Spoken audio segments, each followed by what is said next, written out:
much worse. And for a Space Marine dreadnought, those fates begin the moment they fall into the hands of the Dark Eldar. Imagine, if you will, that you are a warrior who has already died once. Your body was shattered beyond all recognition in some forgotten battle, reduced to little more than a torso and a head suspended in amniotic fluid.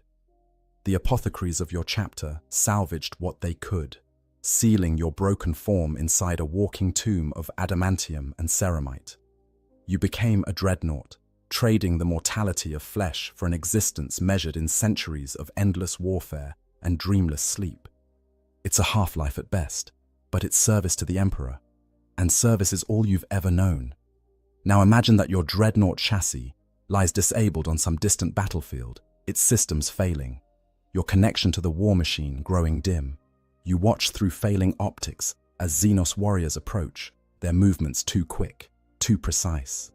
They're not here to destroy you, they're here to take you.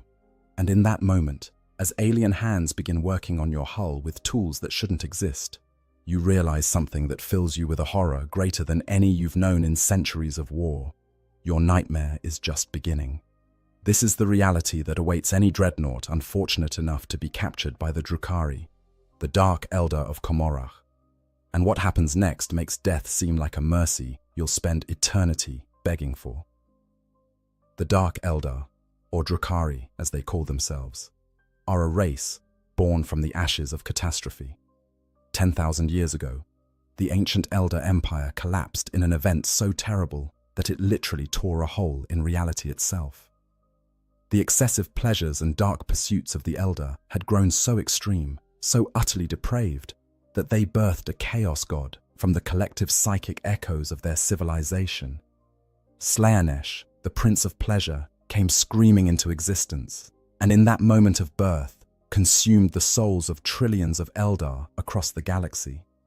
But some survived. Those who had already fled to the webway, that labyrinthine network of tunnels between real space and the warp, found themselves beyond Slaanesh's immediate grasp. These refugees gathered in Komorrach, the greatest of the webway's port cities, and there they discovered a terrible truth. Even in this sanctuary, Slaanesh was slowly draining their souls. Every moment of their existence, the Dark Prince was feeding on their essence, drawing them inexorably toward an eternity of torment in the warp. The Eldar of Komorrach could have chosen different paths. They could have embraced the discipline and sacrifice of their Craftworld cousins, learning to contain their souls in spirit stones. They could have rejected their old ways entirely, as the Exodites did. But the denizens of Komorrach chose a third option, one that would define them for the next 10 millennia. They discovered that by inflicting suffering on others, by feeding on the pain and terror of lesser beings, they could sustain themselves. They could replenish what Slaanesh was stealing, staving off damnation for another day, another year, another century. And so the Dark Eldar were born, a civilization that had elevated torture to an art form, slavery to an economic system, and suffering to a currency more valuable than any material wealth. From their hidden city in the webway, they launched lightning raids on the worlds of real space, striking without warning through dimensional portals that can open anywhere, at any time. They come for slaves primarily, for living beings whose pain can sustain them, but they also come for sport, for the sheer exhilaration of the hunt. And sometimes, they come for prizes. A Space Marine dreadnought is perhaps the greatest prize they could claim. To understand why, you need to understand what the Dark Eldar crave above all else: new experiences in suffering. They've been perfecting the art of torture for 10,000 years. They've inflicted every conceivable form of agony on every species in the galaxy. Human victims scream much as they always have. Orc physiology limits the complexity of their pain responses. Tau are interesting but ultimately predictable. But a Space Marine, and especially a dreadnought, that's something special. The Dark Eldar don't raid for simple pleasure, though pleasure is certainly part of it. They raid because they must. Every day they don't feed on suffering is a day closer to the moment when Slaanesh will finally claim them. It's biological necessity twisted into sadistic art. Their entire civilization depends on a constant supply of victims. And the arenas of Komorragh, the torture chambers of the Homunculi, the private collections of the Archons, they all hunger for fresh subjects. The slave markets of the Dark City trade in sentient beings the way other civilizations trade in grain or ore, and business is always good. But in this economy of agony, not all victims are created equal. A space marine represents months, perhaps even years of entertainment. Their enhanced physiology, designed to help them survive the most extreme combat conditions, means they can endure far more than any normal human before their bodies finally give out. Their mental conditioning, the hypno-indoctrination and psycho-conditioning that makes them the Emperor's finest warriors, means they resist mental breaking far longer than civilians. They're the ultimate challenge for a Dark Elder torturer, the canvas on which the most elaborate works of suffering can be painted. And a dreadnought.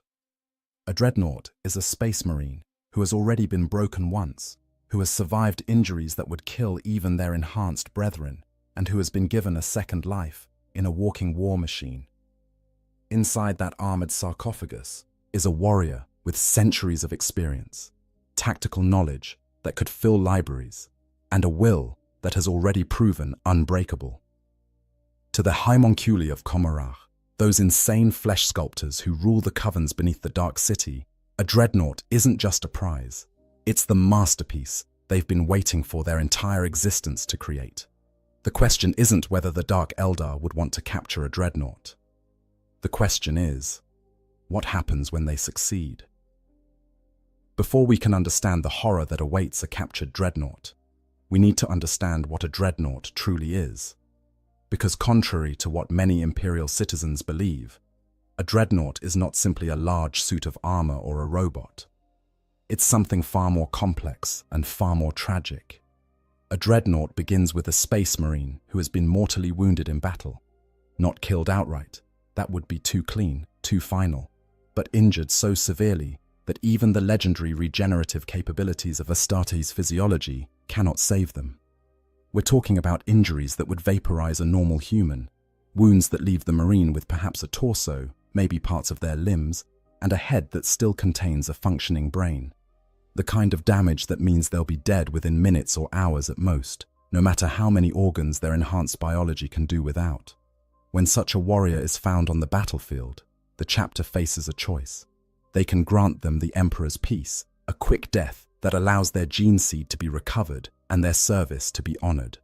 Or, if the marine in question is deemed valuable enough, if they possess tactical knowledge or experience that the chapter cannot afford to lose, they can offer them what is framed as the highest honor a space marine can receive: internment within a dreadnought. The process of creating a dreadnought is not for the faint of heart. It begins with the apothecaries and tech marines stripping away everything that isn't absolutely necessary for life. Arms, legs, much of the torso, anything too damaged or unnecessary is removed. What remains is reduced to its most essential components: the brain, the spinal column, some critical organs, and whatever flesh is needed to keep those organs functioning. This biological core is then hardwired into a sarcophagus, an armored life support system that will keep the marine alive indefinitely. The sarcophagus is filled with amniotic fluid, a thick oil-like substance that sustains the body, fills the lungs, and maintains the temperature at just above freezing. The cold slows everything down, preserving what little flesh remains while the machine does the work of living. Neural interfaces, called mind impulse units, are surgically implanted directly into the brain and spinal cord, creating a connection between the marine's consciousness and the dreadnought's systems that is so complete, so total, that the line between man and machine becomes almost impossible to distinguish. When the process is complete, this sarcophagus is installed into the chest cavity of a dreadnought chassis, a walking war machine that stands 3 to 4 times the height of a man and weighs several tons. The chassis is equipped with weapons that would normally require a crew to operate, power sources that could run a small city, an armor thick enough to withstand direct hits from anti-tank weapons. Through the Mind Impulse unit, the entombed Marine can control all of this as if it were their own body, moving with surprising agility despite the dreadnought's massive size. To the outside observer, a dreadnought is an awe-inspiring sight. It strides across the battlefield with purpose and power, its weapons speaking death to the enemies of the Emperor, its mere presence inspiring nearby Space Marines to greater acts of valor. It's easy to see why the Imperium frames internment as an honor, as a way for a hero to continue their service beyond the normal limits of mortality. But the reality inside the sarcophagus is very different. Imagine being reduced to a brain in a jar, stripped of every physical sensation you once knew. You can't feel the ground beneath your feet because you have no feet. You can't feel the weight of a weapon in your hands because you have no hands. You can't feel the rush of air in your lungs because your lungs are filled with cold fluid. Every sense you once had has been replaced by mechanical approximations, data feeds, and sensor readouts that your brain struggles to interpret as reality. The Mind Impulse unit allows you to move the dreadnought's limbs, but it's not the same as moving your own body. It's more like operating a vehicle, except the vehicle is supposed to be you, and you can't ever get out. The psychological toll of this existence cannot be overstated. Many newly interred dreadnoughts go through a period of extreme disorientation and distress as they struggle to accept their new reality. Some rage against their confinement, their fury only barely contained by the restraints and neural limiters built into their sarcophagi. Others fall into deep depressions, spending their first few awakenings in near catatonic states. A few, a very unlucky few, simply go mad, their minds unable to reconcile the disconnect between what they once were and what they've become. The chapter deals with this by keeping dreadnoughts in stasis between battles. When not needed, the sarcophagus is sealed in a stasis vault deep within the chapter's fortress monastery, where the Marine inside is placed in a state of suspended animation. They don't dream in stasis. They don't think or feel or experience the passage of time. They simply cease to exist in any meaningful sense until the chapter awakens them for battle or to seek their counsel. This might seem like a mercy, but it comes with its own horror. Every time a dreadnought awakens, they find that decades or even centuries have passed. The world they knew is gone. Their battle brothers are long dead. The enemies they once fought have been replaced by new threats. Even the chapter itself may have changed beyond recognition, new traditions replacing old ones, new heroes taking the place of those the dreadnought once served alongside. They are strangers in their own chapter, living relics from a time that no longer exists. And slowly, inexorably, the dreadnought begins to lose themselves. The extended periods in stasis, the neural stress of interfacing with the machine, the sheer psychological weight of existence spanning centuries, all of it takes a toll on the mind. Memories fade, emotions dull. The personality that once defined the Marine begins to erode, worn away like stone underwater, until what remains is more machine than man. Some dreadnoughts last millennia before this final dissolution occurs. Others lose themselves much faster, but all of them, eventually, reach a point where the person they once were is gone, leaving only the dreadnought, still functioning, still fighting, but hollow. This is what the chapter doesn't tell newly interred Marines. They speak of honor and continued service, of the privilege of fighting for the Emperor for centuries to come. They don't mention the isolation, the slow loss of identity, the way each awakening takes you further from everything you once knew. They can't, because if they did, no Marine would choose internment. They would choose death instead, the clean finality of it, over an existence that is neither truly living nor truly dying. And yet, despite all of this, despite the horror of existence as a dreadnought, there are moments when it is worthwhile. Moments when the Marine within remembers why they chose this path, or had it chosen for them. when they stride into battle alongside their brothers, when their weapons turn the tide of a desperate fight, when their centuries of experience allows them to see a solution that no one else could have found. In those moments, purpose returns. In those moments, the dreadnought remembers what it means to serve. But what happens when those moments are taken away? What happens when the dreadnought falls not in glorious battle, not fighting to the last against impossible odds, but helpless, disabled, and at the mercy of an enemy that knows exactly what kind of prize they've found? That's when the true horror begins. The capture of a dreadnought by Dark Eldar is not a common occurrence, but it's not unheard of either.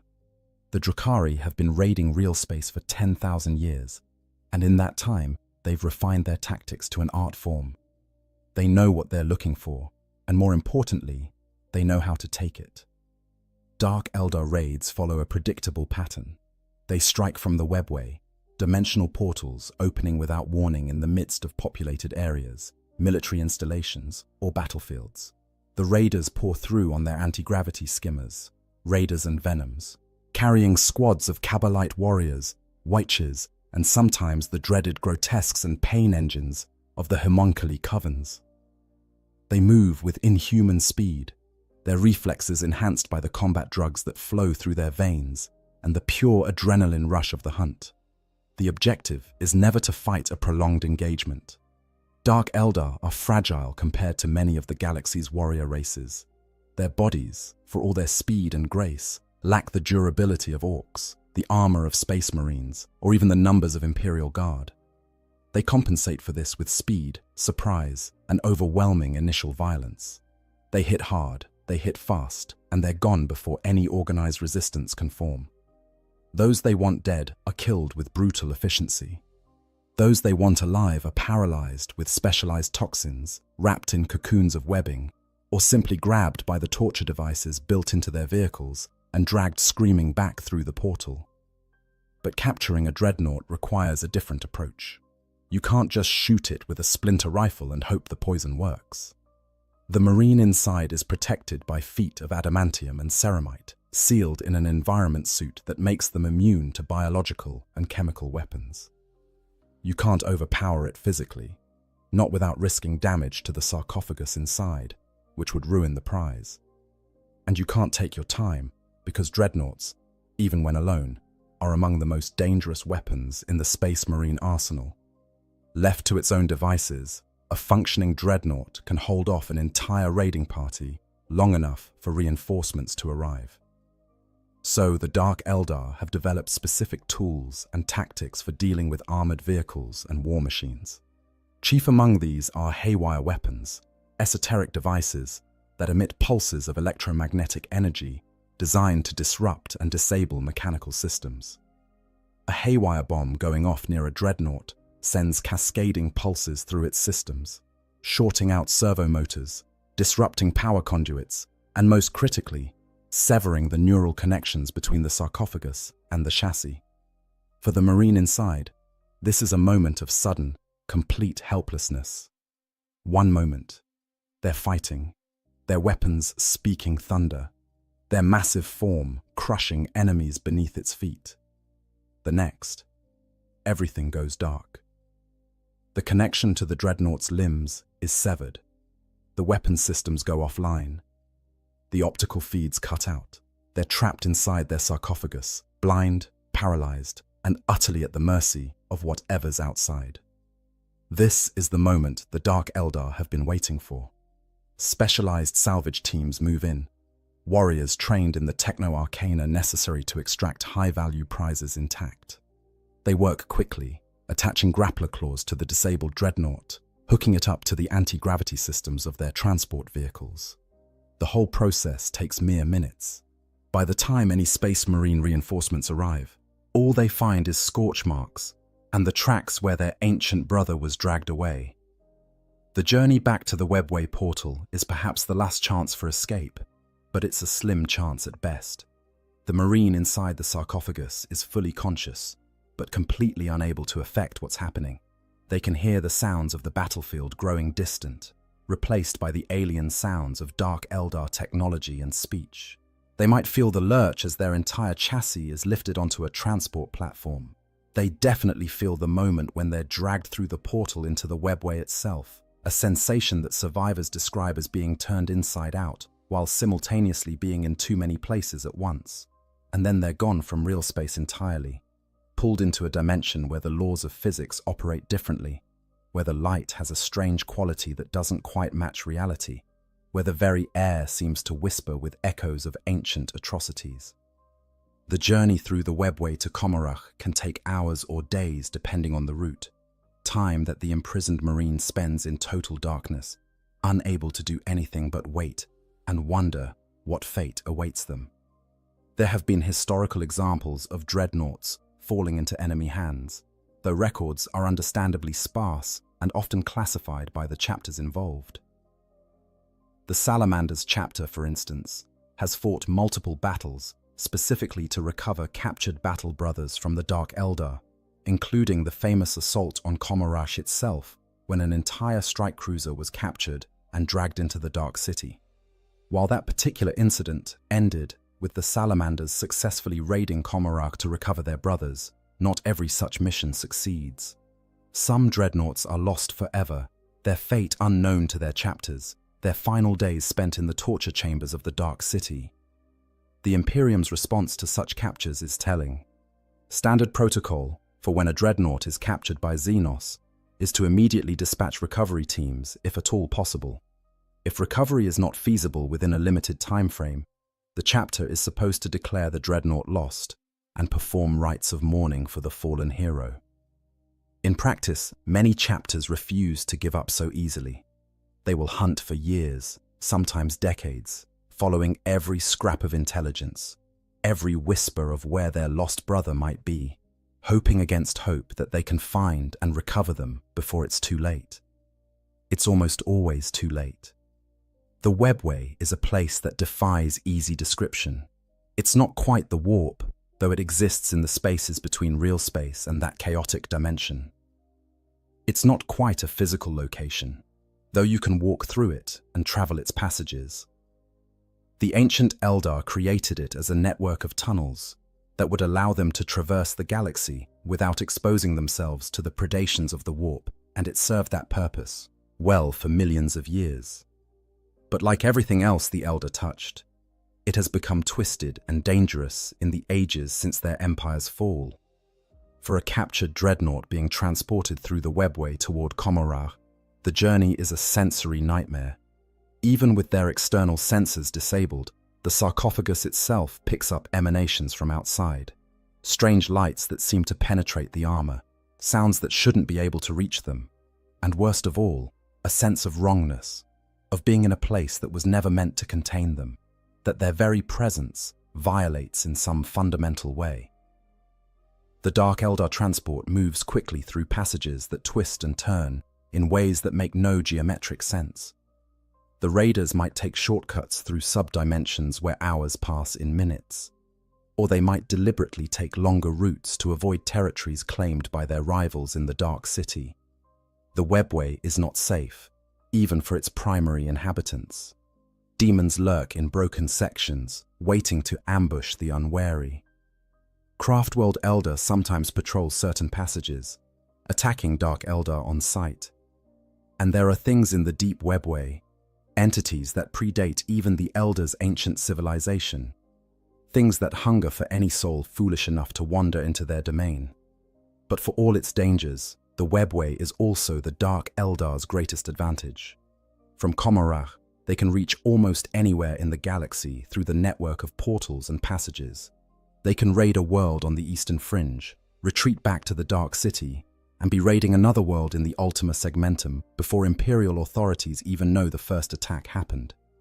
This mobility, combined with their speed and the element of surprise, makes them almost impossible to defend against and even harder to retaliate against.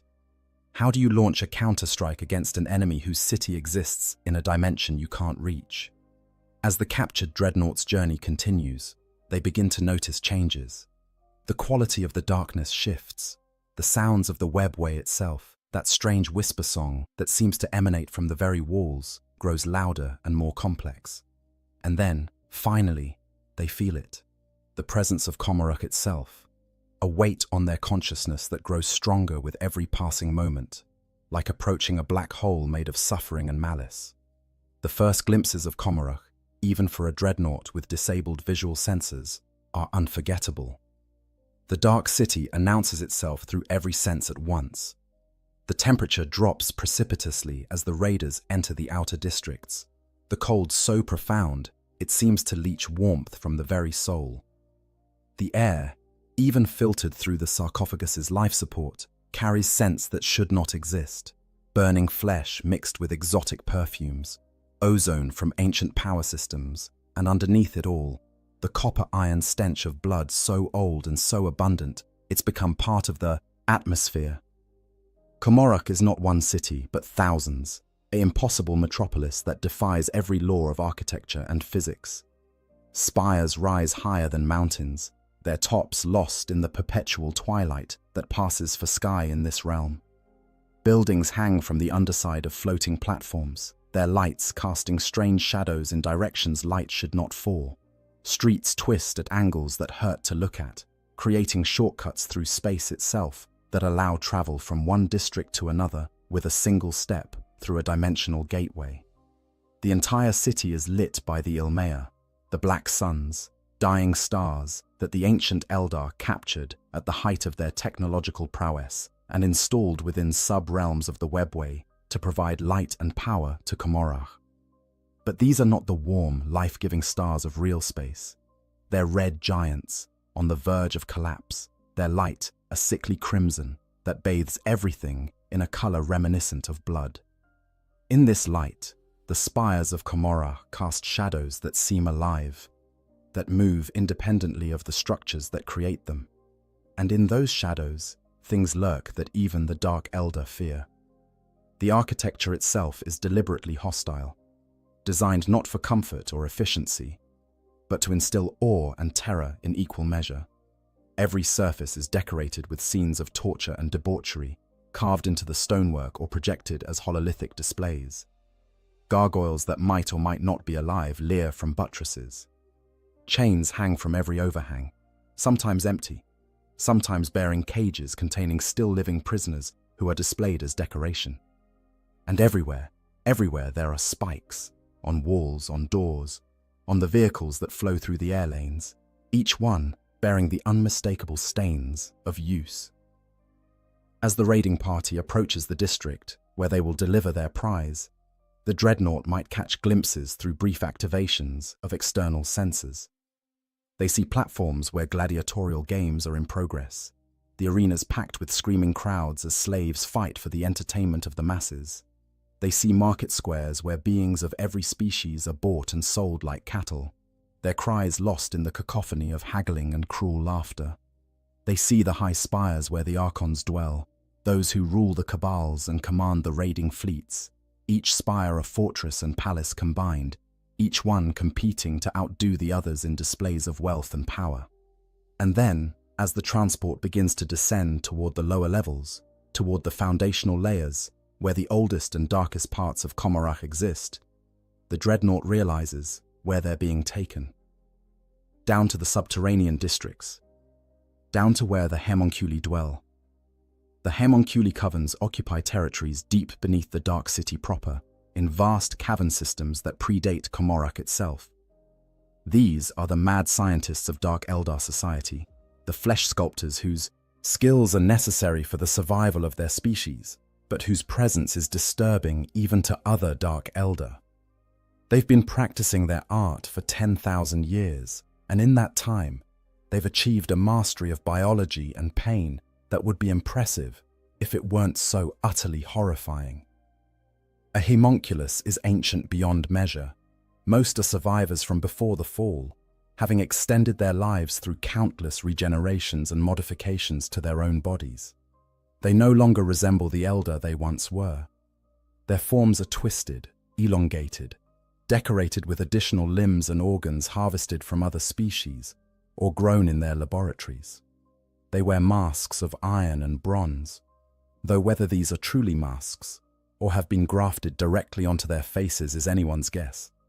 Some have replaced their hands with surgical implements, choosing to make themselves living tools of their craft.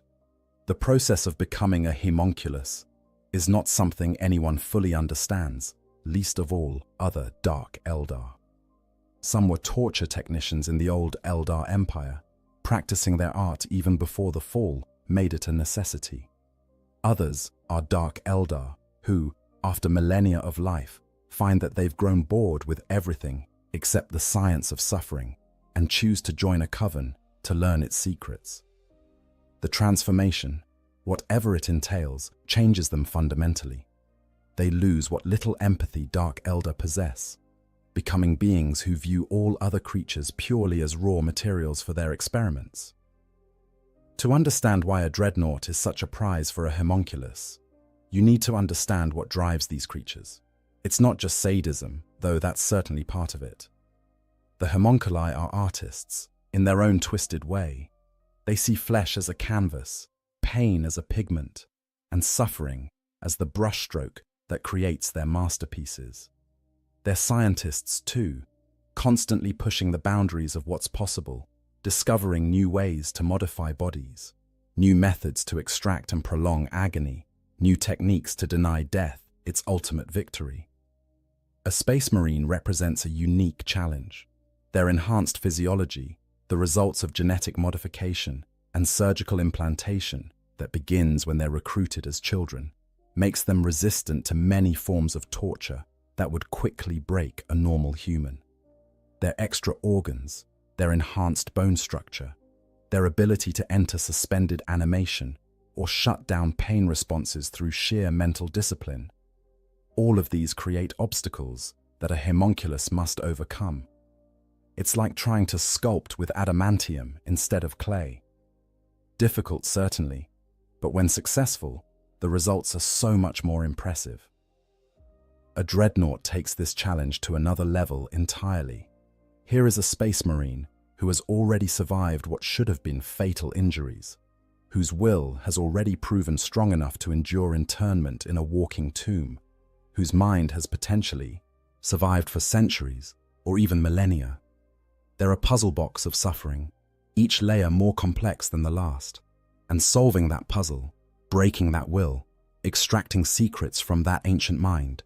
That's the kind of challenge that would make a homunculus abandon every other project they're working on.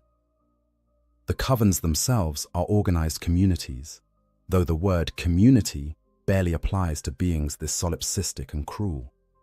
Each coven occupies a domain, a territory that includes laboratories, torture chambers, regeneration vaults, and storage areas for raw materials. Some of these domains are labyrinths of mirrors, where nothing is quite as it seems. Others are spiral pits, with narrow walkways over drops that descend into darkness.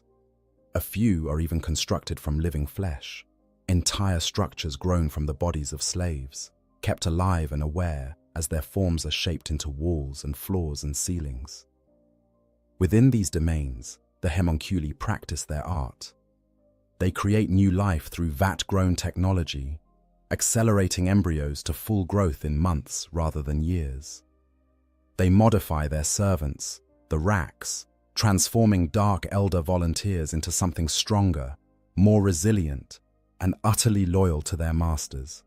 They build pain engines, semi-sentient constructs of flesh and metal that serve as both guardians and mobile torture chambers. And they experiment, constantly, on the endless stream of slaves that flow into their laboratories from the markets above. The tools of a homunculus are varied and horrifying. Some are recognizable as surgical instruments, scalpels and saws and clamps, though the purposes they serve are far from medical.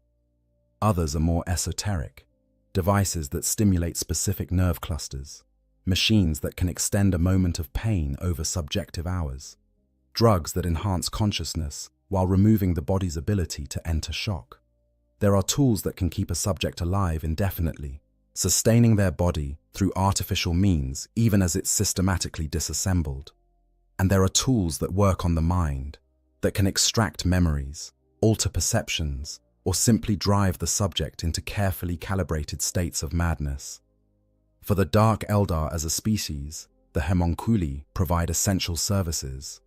They're the ones who regenerate fallen warriors, regrowing bodies from preserved tissue samples.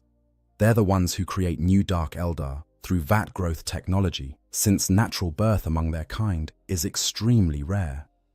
They're the ones who provide the exotic body modifications that Archons and their favored warriors desire, adding new limbs, enhancing reflexes, or grafting weapons directly onto bodies.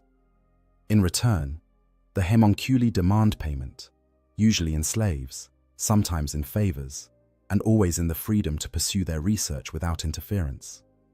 A cabal that captures a dreadnought would almost certainly bring it to a homunculus, partly because extracting the marine from the sarcophagus requires technical expertise that few others possess, but mostly because the homunculus would pay handsomely for such a prize. The exchange might involve years of regeneration services for the cabal's warriors, a discount on pain engines for their fleet, or simply a massive payment in slaves that the cabal can then sell or use as they see fit. For the homunculus, no price is too high for a specimen this rare and valuable. And once the dreadnought is delivered to the homunculus's domain, once it's sealed in one of those subterranean laboratories where screams echo for eternity and nothing ever truly dies, the real horror begins. The first challenge a homunculus faces when presented with a captured dreadnought is technical. The sarcophagus that holds the Space Marine is a marvel of imperial engineering, constructed by tech priests of the Adeptus Mechanicus and protected by layers of security measures, encryption, and mechanical safeguards. It's designed to withstand battlefield damage, to remain sealed even if the dreadnought chassis is destroyed, and most importantly, to prevent anyone from accessing the Marine inside without proper authorization. Under normal circumstances, attempting to open a dreadnought sarcophagus without the correct access codes and tools would be nearly impossible. The Adeptus Mechanicus guards its secrets jealously, and the rituals involved in properly unsealing a sarcophagus are known to only a handful of tech priests. There are mechanical locks that require specific tools to manipulate, digital security systems that will trigger self-destruct protocols if tampered with incorrectly, and in some cases, purity seals blessed by chaplains that are believed to provide spiritual protection against corruption. But the homunculi are not trying to work within imperial protocols. They don't care about preserving the sarcophagus intact or maintaining the purity of the machine spirit. They have tools and knowledge that predate the Imperium by millennia, technology from the height of the Eldar Empire when they were the galaxy's dominant power, and they're patient. For beings who have lived for 10,000 years, spending weeks or even months carefully dismantling the protective layers of a dreadnought is nothing. The process begins with study. The captured dreadnought is secured in a specialized chamber, held in place by stasis fields and gravitational clamps that prevent any possibility of movement, even if its systems somehow came back online. Homunculus coven members and their rack servants swarm over it like insects over a corpse, scanning it with devices that can see through layers of armor, mapping its internal structure, identifying power conduits and control systems, and, most critically, locating the exact position of the sarcophagus within the chassis. For the Marine inside, this is a period of mounting dread. They're still conscious, still aware, though the haywire blast that disabled their dreadnought may have disrupted some of their higher cognitive functions. They can feel vibrations through the hull as tools are applied to their exterior. They might catch fragments of sound, alien voices discussing them in a language they can't understand, and they absolutely know what's happening. Every Space Marine is taught about the Xenos threats of the galaxy, and the Dark Eldar feature prominently in those lessons. They know where they are. They know what awaits them. Some Marines try to activate the self-destruct sequences that many dreadnought chassis possess, systems designed to prevent the enemy from capturing valuable Imperial technology. But the haywire pulse that disabled the dreadnought has usually taken these systems offline as well, and even if they're accessible, the Marine might hesitate. Not out of fear for themselves.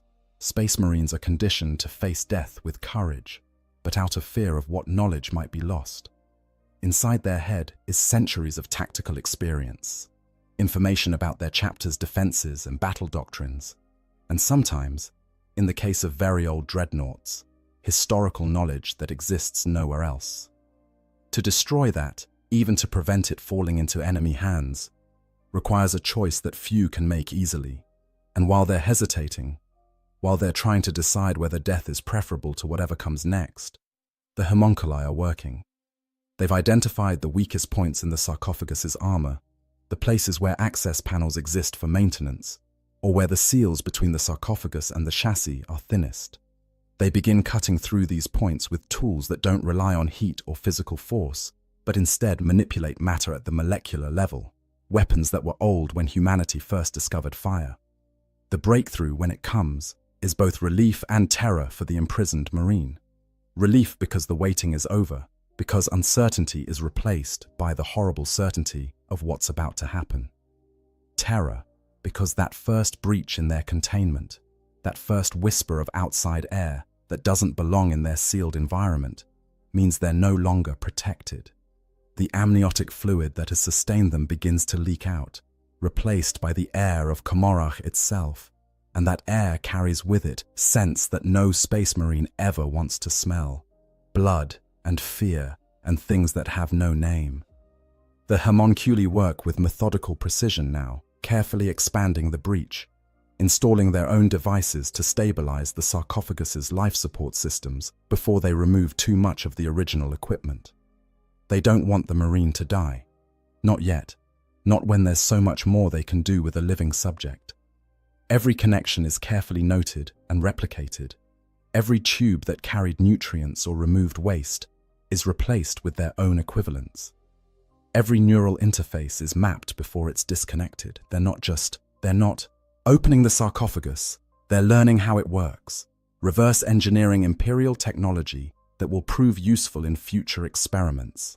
And then, finally, the moment arrives. The sarcophagus is opened. The Marine, reduced to little more than a torso and head floating in rapidly draining amniotic fluid, is exposed to open air for the first time in decades or centuries. The cold of the homunculus laboratory hits them like a physical blow. The lights, the horrible red lights of Comorrach's illumination, burn through eyelids that may not have opened in longer than they can remember. And the sounds of the laboratory, screams from other chambers mixing with the hum of dark technology, and the wet, organic sounds of flesh being modified, all of it crashes over them at once. This is the moment of ultimate helplessness. The Marine is still alive, still conscious, still themselves in every way that matters. But they're utterly powerless. They have no limbs to fight with. They can't even move their head effectively, suspended as they are in the restraints of the sarcophagus. They're completely dependent on artificial life support for every breath, every heartbeat. They're exactly what they've been for however long they've been a dreadnought. But now that vulnerability is exposed, naked before beings whose entire existence revolves around exploiting such vulnerability. The homunculus leans in close, examining their new prize with eyes that have seen 10,000 years of suffering and remained unsated. They might speak, though the Marine probably doesn't understand the Eldar tongue. But understanding isn't necessary. The intent is clear in every gesture, every preparatory movement, every tool selected from the vast array available.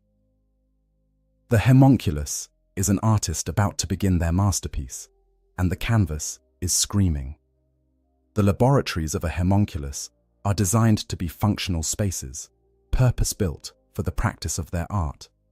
But they're also designed to break the mind as efficiently as they break the body. The chamber where a captured dreadnought would find themselves is engineered to assault every sense, to make the victim understand that they are in a place where the normal rules of reality no longer apply, where hope is not just absent, but actively punished.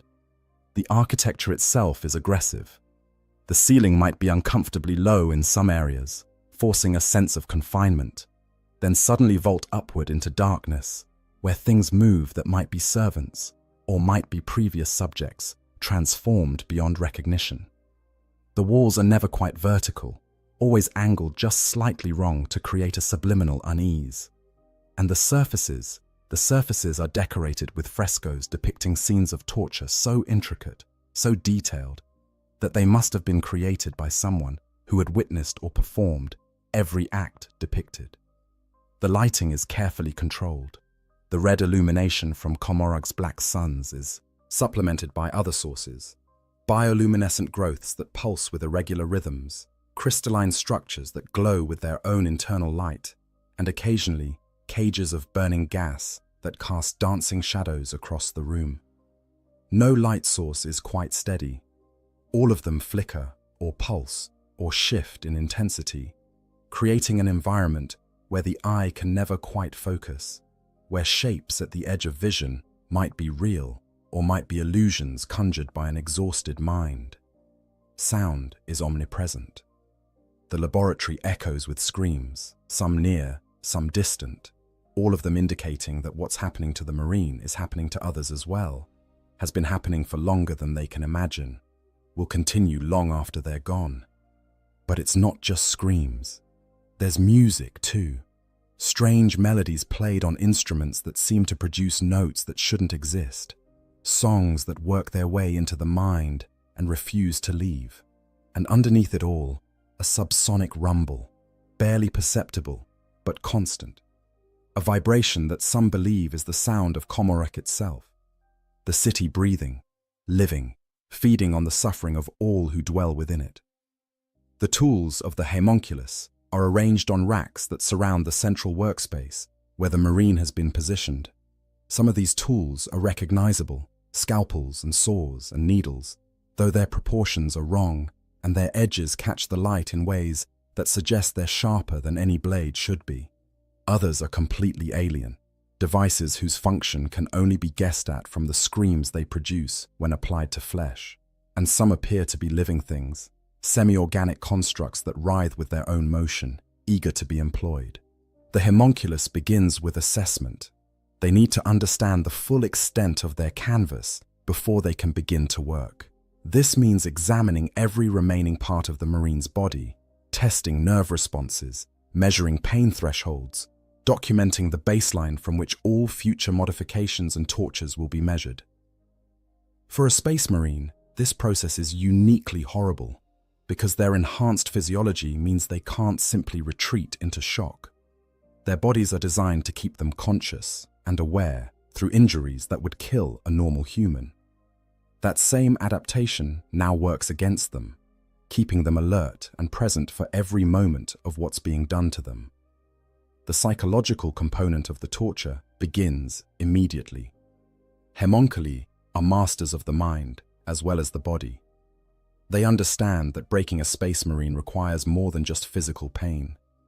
You have to attack the foundations of their identity, the things that make them who they are, the beliefs and loyalties that have sustained them through centuries of war. A homunculus will often begin by simply talking to their subject, asking questions about their chapter, their battles, their beliefs in the Emperor, not because they care about the answers, but because they want the Marine to hear themselves speak, to recognize how weak their voice sounds, how small they are in this place. If the Marine tries to resist, if they respond with defiance or oaths of loyalty, the homunculus will demonstrate just how little such things matter here. A small application of pain, carefully calibrated and precisely delivered, not enough to cause real damage, but more than enough to make the point.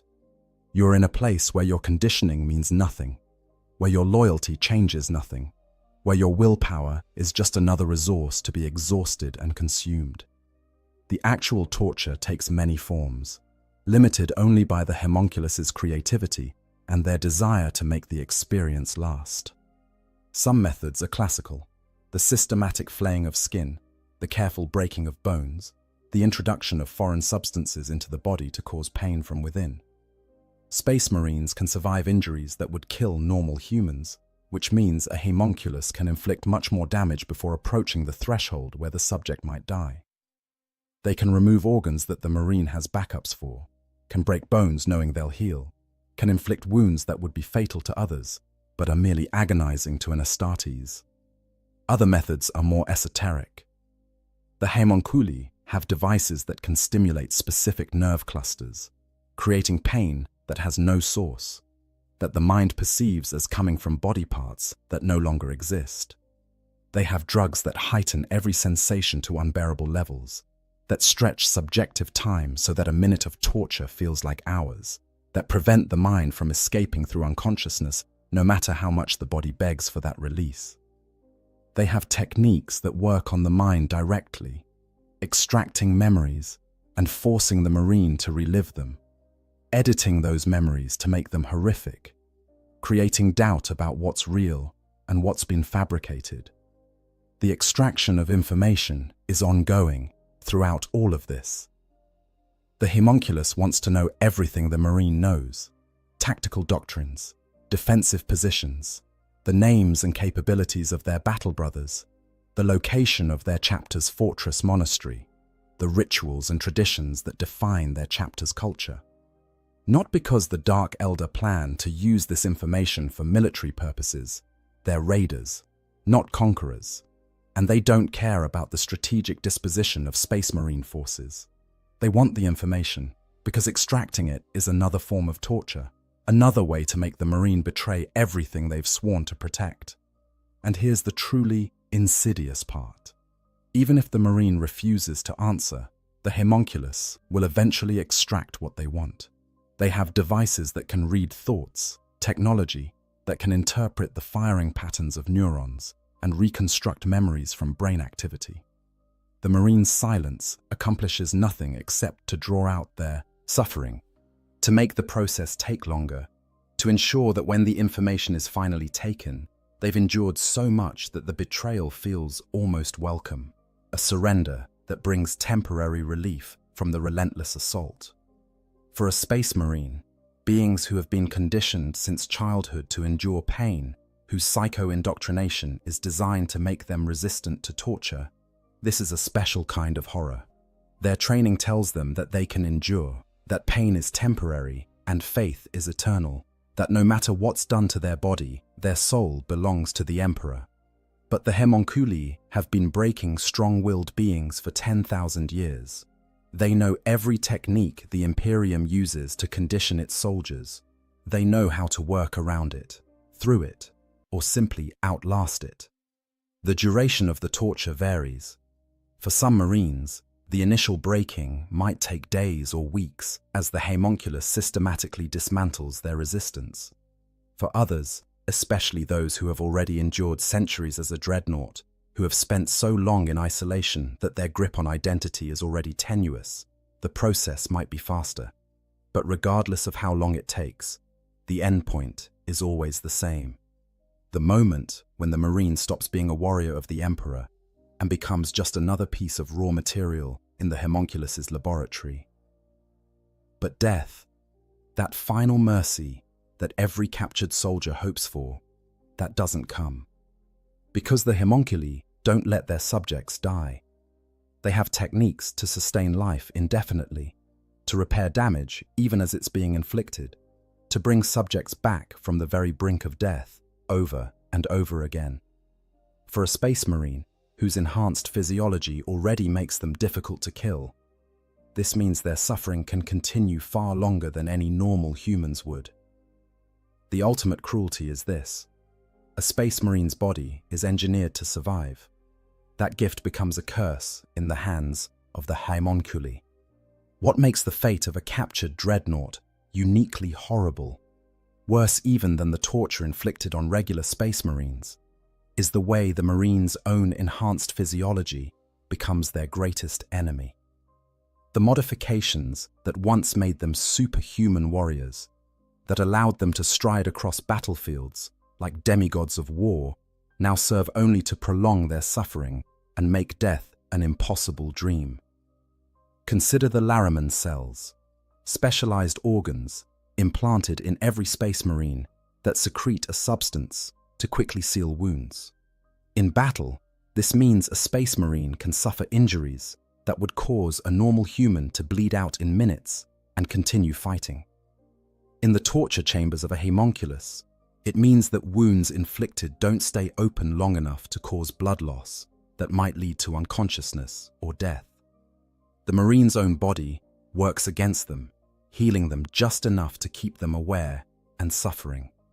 The Biscopea and osmold, organs that enhance muscle development and bone growth, mean that even the most severe physical damage heals relatively quickly. Bones that are broken will knit back together, sometimes incorrectly if the homunculus desires it, creating new angles of pain. Muscles that are torn or removed can regenerate, providing a renewable resource for a torturer who wants to experiment with the same subject repeatedly. The catalepsian node, which allows space marines to remain conscious even when parts of their brain are sleeping, becomes a nightmare when it prevents the marine from escaping their torment through true unconsciousness. Sleep, when it comes at all, is only partial, leaving part of the mind aware of what's happening even when they should be resting.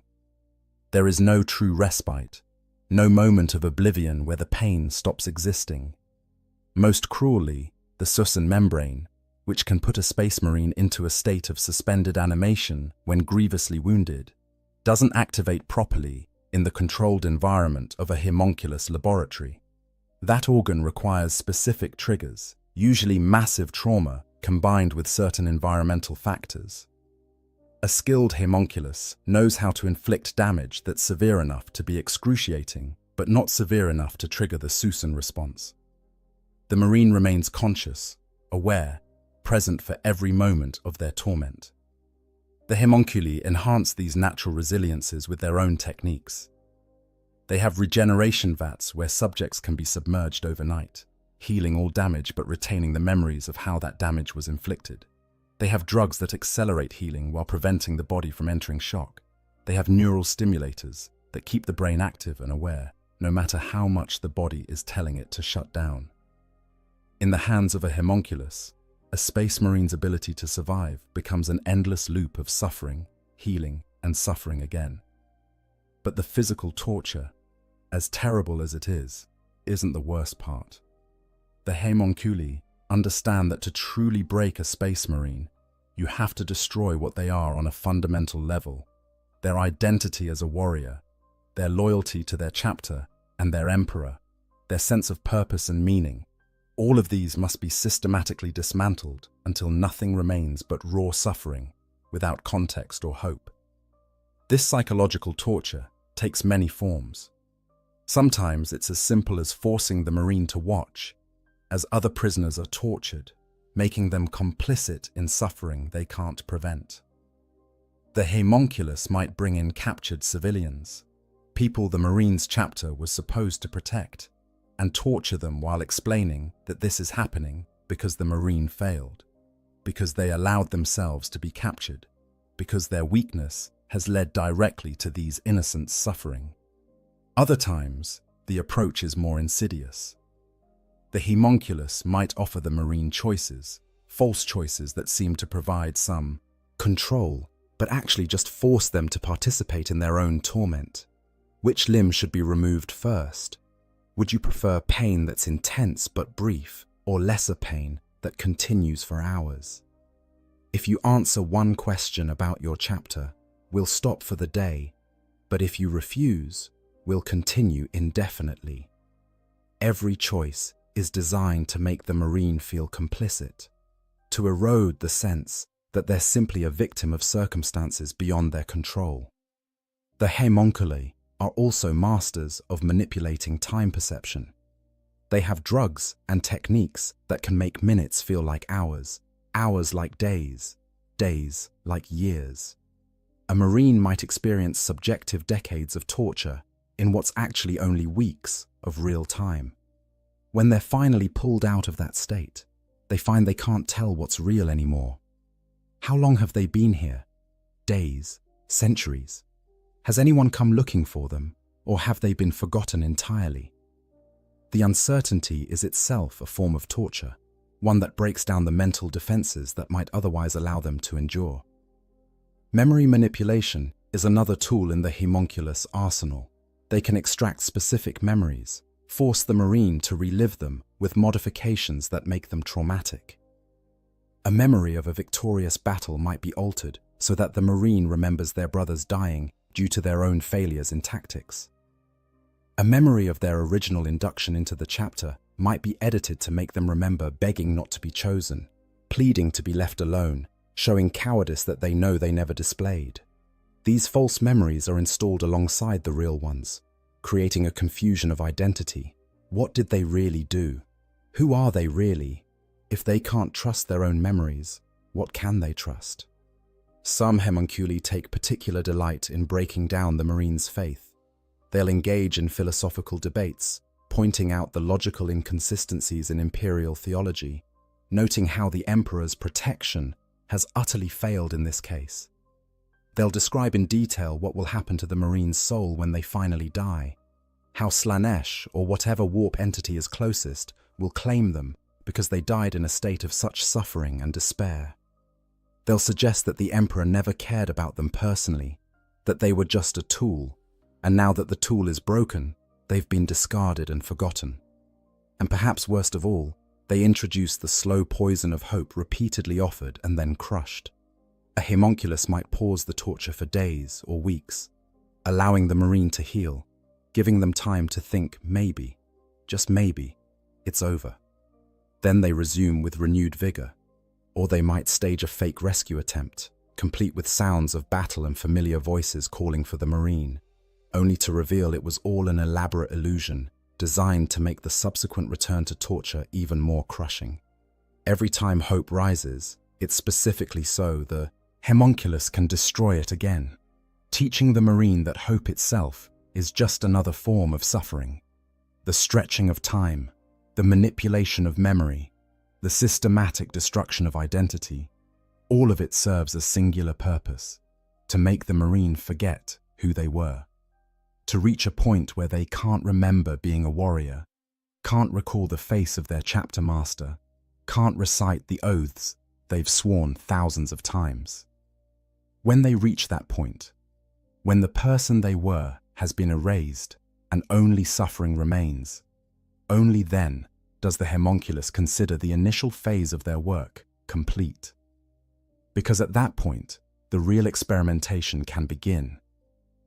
Once a space marine has been thoroughly broken, once their resistance has been overcome and their identity shattered, the homunculus faces a choice about what to do with their prize. A fully intact space marine body, even one as reduced as a dreadnought's occupant, represents raw material for a variety of projects. The fate of any individual marine depends on the homunculus's current interests, their standing in their coven, and what favors or debts they owe to other Dark Eldar. One possibility is that the marine becomes a permanent exhibition piece, a living trophy displayed in the homunculus's laboratory, or sold to a wealthy Archon's collection. In this scenario, the marine is modified to ensure they survive indefinitely while remaining constantly aware of their situation.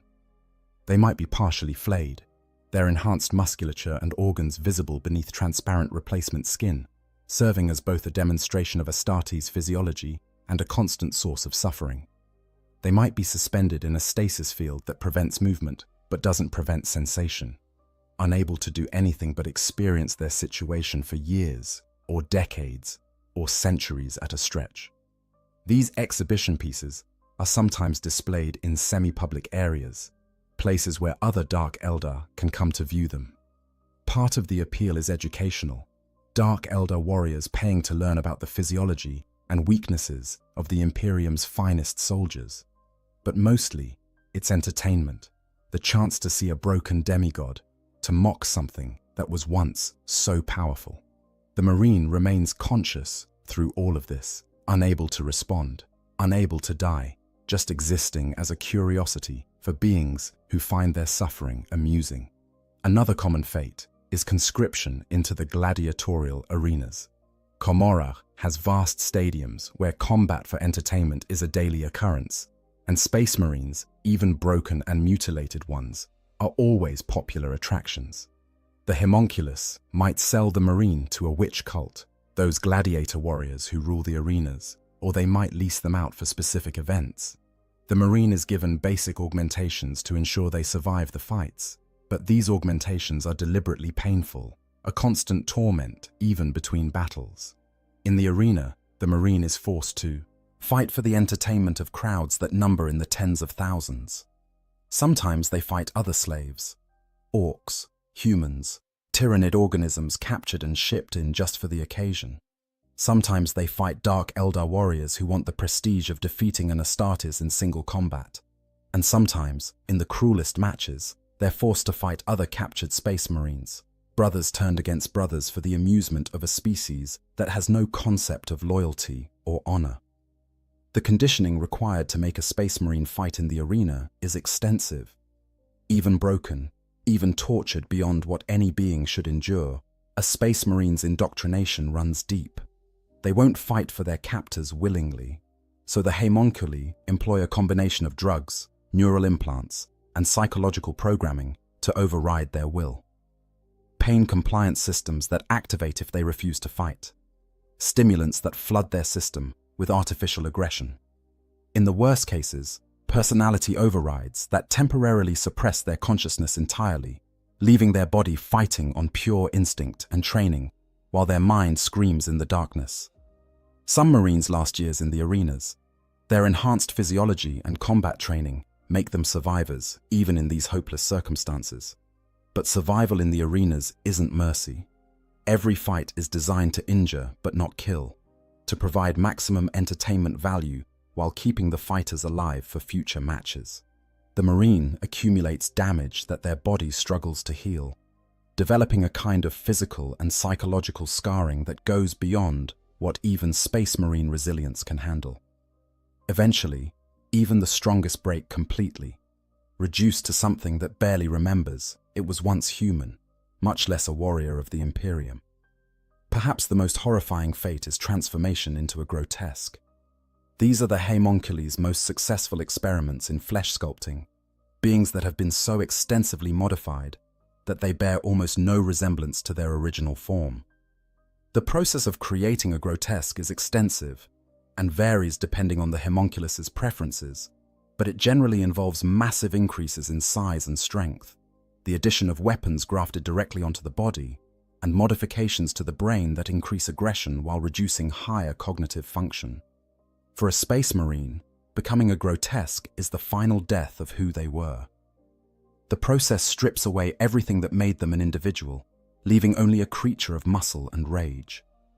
They're used as enforcers by the homunculi, living weapons that protect laboratories and drag away subjects who become uncooperative. Sometimes they're leased to cabals as shock troops, their enhanced strength and durability making them effective in the front lines of raids. The Marine's consciousness, what little remains of it, is trapped inside this twisted body, aware on some level of what they've become, but unable to do anything except follow the imperatives that have been programmed into them. The truly insidious part of the grotesque fate is that it's sometimes offered as a reward, a release from the torture. The homunculus will explain that if the Marine cooperates, provides information, betrays their chapter, they'll be transformed into a grotesque and all the suffering will end. The thing they'll become won't remember being human. It won't feel guilt or shame or psychological pain. It'll just be a simple creature of violence. And isn't that better than the endless torture? Some Marines, after enough time in the laboratories, actually accept this offer, choose to betray everything they once stood for in exchange for the promise of oblivion. Another possibility is that the Marines simply become source material for other experiments. Homunculi are constantly working on new projects, developing new toxins, creating new types of pain engines, improving their regeneration techniques, all of which require test subjects. A Space Marine's enhanced biology makes them ideal for this research. Their organs can be harvested and studied, revealing insights into Imperial augmentation technology. Their blood can be analyzed for clues about gene seed modification. Their brains can be dissected to understand how their psycho-conditioning works. In this scenario, the Marine is slowly disassembled, piece by piece, each part used for a different experiment. The homunculus ensures they remain alive and conscious as long as possible during this process, both to gather data on pain responses and simply because keeping them aware is more interesting. The Marine watches as their own body is taken apart and distributed to various projects, their organs ending up in different storage units, their genetic material being cultured in vats, their consciousness eventually reduced to just a brain in a jar, still thinking, still aware, but utterly divorced from any possibility of action or escape. Some homunculi specialize in creating what they call living tapestries, art pieces made from the bodies of victims arranged in elaborate displays. A space marine might be incorporated into one of these, their flesh stretched and positioned to create a specific aesthetic effect. The homunculus might combine multiple subjects, weaving them together so that where one body ends and another begins becomes impossible to determine. These tapestries are considered high art in certain circles of Cumorah, and successful pieces can bring the homunculus tremendous prestige and wealth. The psychological torture inherent in becoming a living tapestry is profound. The Marine is locked in position, unable to move, their body bent and shaped into forms that cause constant pain. They can see and hear, aware of others being added to the tapestry around them, aware of Dark Elder coming to view the artwork and discussing its aesthetic merits while completely ignoring the suffering of the beings that compose it. Time loses all meaning in this state. Days blend into years. The Marine's mind, desperate for stimulation, begins to fracture, creating elaborate internal worlds that are sometimes more terrifying than the reality they're trapped in. In rare cases, a homunculus might attempt to recreate the Space Marine's dreadnought, not to allow them to fight again, but to make a mockery of their former glory. They build a twisted parody of a dreadnought chassis, all spikes and blades and torture devices, and install the Marine's sarcophagus at its heart. But this new shell doesn't respond to the Marine's control. Instead, it's puppeteered by the homunculus or their servants, forcing the Marine to watch through their optical sensors as their body, or what passes for it, commits atrocities against other prisoners. The Marine is turned into a weapon against those they should protect, powerless to stop their own actions, their existence reduced to being a forced observer of horrors committed in their name. Regardless of which fate befalls the captured Marine, certain constants remain. They're kept alive far longer than they want to be. They're never allowed the mercy of death. Their suffering serves a purpose in the Dark Elder economy, feeding the homunculus's need for souls to sustain themselves, entertaining other Dark Elder who view suffering as art, and providing research data that advances the already terrifying capabilities of homunculi science. The Marine becomes a resource to be used, a toy to be played with, an experiment to be conducted, anything except what they once were: a warrior, a protector, a hero of the Imperium. And all the while, deep in whatever remains of their mind, they remember what it was like to be more than this. They remember having purpose, having dignity, having worth beyond the amusement value of their screams. That memory, that impossible distance between what they were and what they've become, is perhaps the cruelest torture of all. The question of whether any dreadnought has ever escaped from Cumorah after being captured is one that the Imperium has never been able to answer definitively. The official records maintained by most Space Marine chapters are deliberately vague on the subject, acknowledging that captures have occurred, but providing few details about outcomes. This ambiguity serves a purpose. It allows chapters to claim their fallen brothers have been recovered or granted the Emperor's peace when the reality might be far darker. What we do know is that rescue attempts have been made. The most famous example is the Salamander's assault on Cumorah itself, a raid of such audacity that it shocked even the Dark Elder who thought themselves safe in their hidden city. When a Salamander's strike cruiser was captured by the forces of Archon Zelian and dragged into the Dark City, along with its entire crew, the chapter refused to accept the loss. They tracked the psychic, beacon left by one of their librarians, and launched a full-scale counterattack, bringing not just the Salamanders, but also contingents from the Howling Griffins and Silver Skulls chapters. The raid was devastatingly successful in its immediate objectives. The Space Marines recovered their captured cruiser and many of their brothers, and in the process, they caused such damage to Komorok's noble houses that it triggered a complete reorganization of power in the Dark City. The old aristocracy was broken, and Asdrubal Vecht, then merely an ambitious Archon rather than the supreme overlord he would become, rose to fill the power vacuum.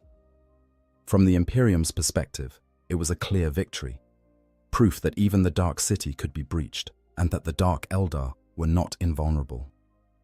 But even this legendary raid, which is still taught in Space Marine chapter keeps as an example of brotherhood and determination, was not a complete success. Many salamanders who had been captured were never found. Some had been killed in the initial fighting, their bodies irretrievable. Others had been moved to other parts of Komorra, scattered across the sprawling city-state to prevent exactly this kind of concentrated rescue effort.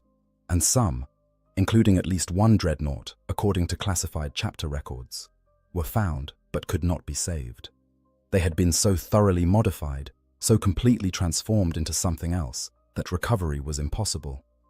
Mercy killings were performed in those cases, giving the captured Marines the death they should have received on the battlefield rather than leaving them to their fate in the Dark City. The Salamander's raid was exceptional in its success. Most rescue attempts don't even come close to achieving their objectives. The logistical challenges of launching an assault into Komorra are almost insurmountable. First, you need to find a way into the webway, a feat that requires either Eldar cooperation, which is rarely forthcoming, or the discovery of an active webway portal, which the Dark Eldar guard jealously.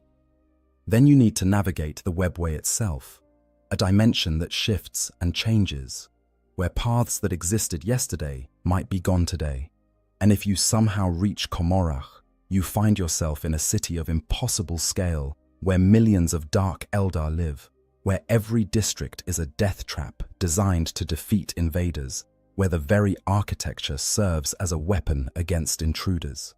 Even if a rescue force reaches the location where their captured brother is being held, they face the problem of extraction.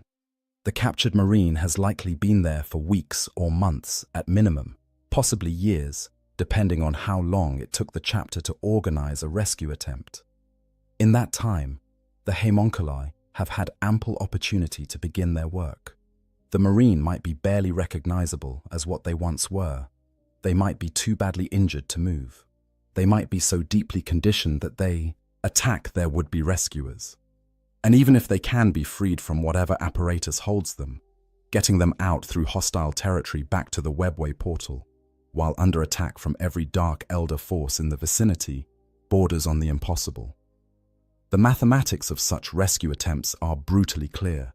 To have any chance of success, a chapter needs to commit significant forces, potentially including multiple companies of Space Marines, which represents a substantial portion of their available strength.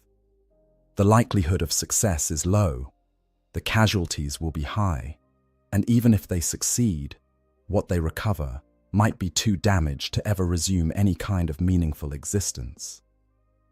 Against these costs, some chapter masters make the cold calculation that the resources would be better spent elsewhere, fighting battles they can win rather than pursuing a rescue that will likely fail and weaken the chapter in the process.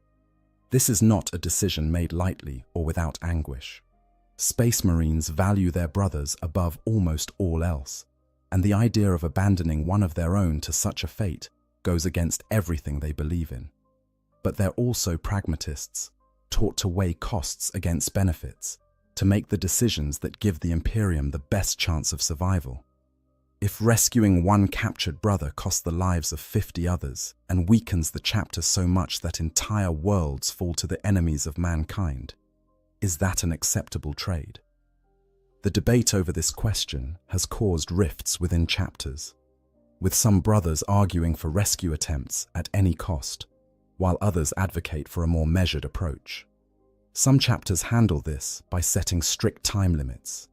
If a rescue can be mounted within a specific time frame, usually measured in days or weeks, then the attempt is made. If too much time has passed, The captured brother is declared lost, his gene seed forfeited, his name added to the rolls of honored dead. This approach provides clear guidelines and prevents the chapter from expending resources on increasingly unlikely rescue attempts. But it also means accepting that some brothers will be abandoned to their fate, left in the hands of the Dark Elder, with no hope of salvation.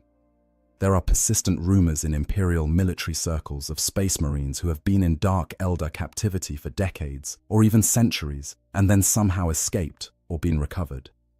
These stories are never confirmed, and when investigated, they inevitably fall apart under scrutiny. But they persist because they offer hope, because accepting that capture by the Dark Elder is a fate worse than death, with no possibility of escape, is psychologically unbearable for many Imperial soldiers. Better to believe that somehow, somewhere, someone survived and returned. The reality is darker. In the thousands of years since the Dark Eldar began their raids on real space, in the countless millions of captives they've taken back to Komorrach, the number who have escaped or been successfully rescued can probably be counted in the dozens at most. The Dark Eldar are too careful, too skilled at their craft, too deeply entrenched in a city that has been their stronghold for 10 millennia. The slaves they take don't escape. They don't get rescued. They die in the arenas or the laboratories or the private collections of archons. And if they're lucky, that death comes relatively quickly, rather than being drawn out over years of torture. For a dreadnought specifically, the chances of rescue are even lower than for a regular captive. The technical expertise required to move a sarcophagus without killing the Marine inside, the sheer weight and bulk of the apparatus, even after it's been extracted from its chassis, the way a dreadnought's presence would slow down any extraction team trying to move quickly through hostile territory. All of these factors make a successful rescue nearly impossible. A chapter mounting a rescue attempt would essentially be forced to choose: spend the time and resources trying to extract the dreadnought and likely fail the entire mission, or complete the objectives they came for and leave the dreadnought behind. The only real mercy available to a captured dreadnought is death, and even that the homunculi work hard to deny them. If a rescue force does find one of their captured brothers, if they can see what's been done to them, the most compassionate action is often to end their suffering rather than attempt recovery. A melter charge placed against the sarcophagus, a quick prayer for the Emperor to receive his faithful servant, and the captured Marine is finally granted the peace they should have found on the battlefield. It's not the glorious death that Space Marines are taught to seek, but it's better than the alternative of continued existence in the depths of Komorrach. This grim calculus, the knowledge that capture by the Dark Eldar is effectively a death sentence, affects how Space Marine chapters conduct operations in areas where the Drukhari are active. Standing orders often include self-destruct protocols if capture seems imminent. Battle Brothers are instructed to ensure that disabled dreadnoughts are either recovered immediately or destroyed to prevent them falling into enemy hands. The gene seed, that most precious resource, is given priority in retrieval over living Space Marines in some situations, operating on the logic that the gene seed can create new warriors, while a captured Marine is already lost. These protocols exist because the Imperium, for all its faults, understands something fundamental about the Dark Eldar. They don't just kill their enemies, they consume them. They turn suffering into a resource, a currency, an art form. To be captured by them is to become fuel for a society built on agony, and death, terrible as it is, remains the better option.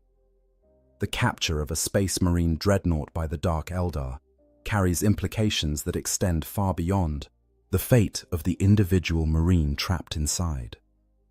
From a strategic, psychological, and cultural perspective, such an event represents one of the worst outcomes that the Imperium and Space Marine chapters can face, touching on issues of security, morale, and the very identity of the Astartes as the Emperor's finest warriors. From a purely military standpoint, the loss of a dreadnought is catastrophic for a chapter in several ways. First, there's the immediate tactical loss. Dreadnoughts are irreplaceable assets, walking relics that contain not just powerful weapon systems, but also centuries or even millennia of combat experience and tactical knowledge. The techniques for creating new dreadnoughts have been largely lost since the Horus Heresy, meaning that each chassis is a precious artifact that cannot be replicated. When a chapter loses a dreadnought, they're not just losing a powerful unit, they're losing a piece of their history that can never be recovered. Second, and perhaps more seriously, is the intelligence compromise. A dreadnought, who has been active for centuries, possesses intimate knowledge of their chapter's operations, defensive positions, internal politics, and strategic capabilities. They know where the chapter's fortress monastery is located and how it's defended. They know the routes the chapter typically takes through space. They know the names and capabilities of current leaders and what personality flaws those leaders might possess. They know the chapter's gene seed storage locations, their recruiting worlds, their secret agreements with other imperial organizations. All of this information, everything the dreadnought knows, can be extracted by the homunculi. The Dark Eldar might not use it for immediate military purposes. They're raiders rather than conquerors, but they absolutely will trade such information to others who might find it valuable. Chaos warbands would pay dearly for intelligence on a Space Marine chapter's vulnerabilities. Orc warbosses might be convinced to attack specific targets. Even other Imperial organizations, rivals of the chapter in question, might be interested in secrets that could be leveraged for political advantage. The psychological impact on the chapter itself cannot be overstated.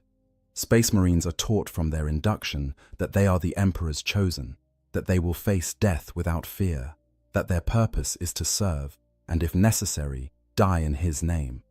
The idea that one of their brothers, especially an ancient hero interred in a dreadnought, could be captured and tortured indefinitely by Xenos is an affront to everything they believe. It challenges the narrative of Space Marine invincibility and forces them to confront the reality that even they can be broken.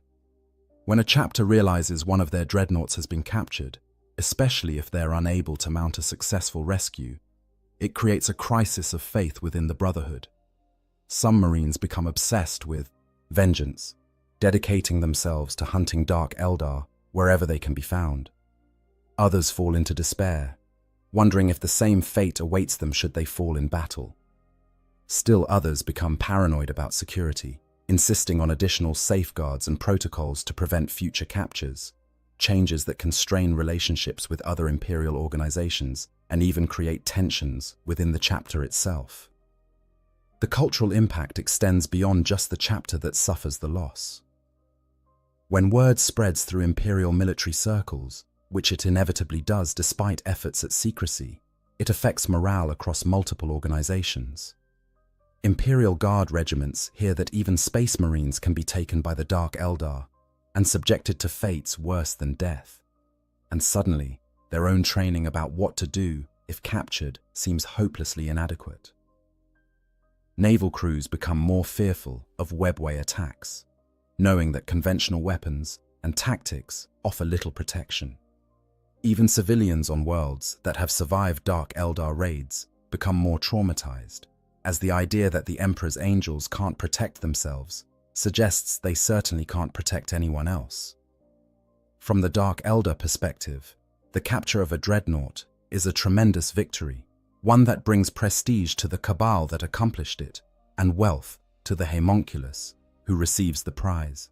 It becomes a story told in the arenas and pleasure houses of Comorra, an example of Dark Eldar superiority over the younger races. The fact that they can reach into the heart of Imperial military might pluck away one of humanity's greatest warriors and make them serve Dark Eldar purposes is a demonstration of power that resonates throughout their society. This propaganda value is exploited deliberately. Dark Eldar raiders sometimes release survivors from their attacks with specific memories intact, allowing those survivors to spread stories about the fates of captured Space Marines.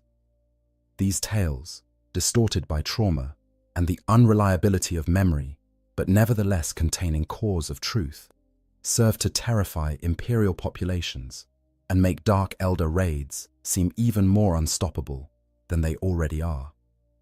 The psychological warfare is subtle but effective, as entire worlds might surrender or pay tribute rather than risk the attention of the Dark Elder and the horrific fates that attention brings.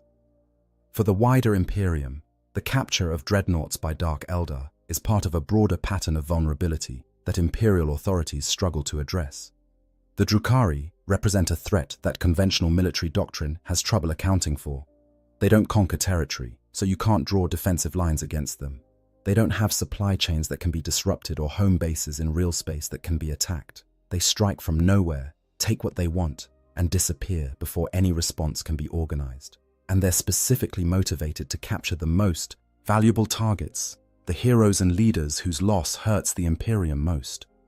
Various solutions have been attempted over the millennia.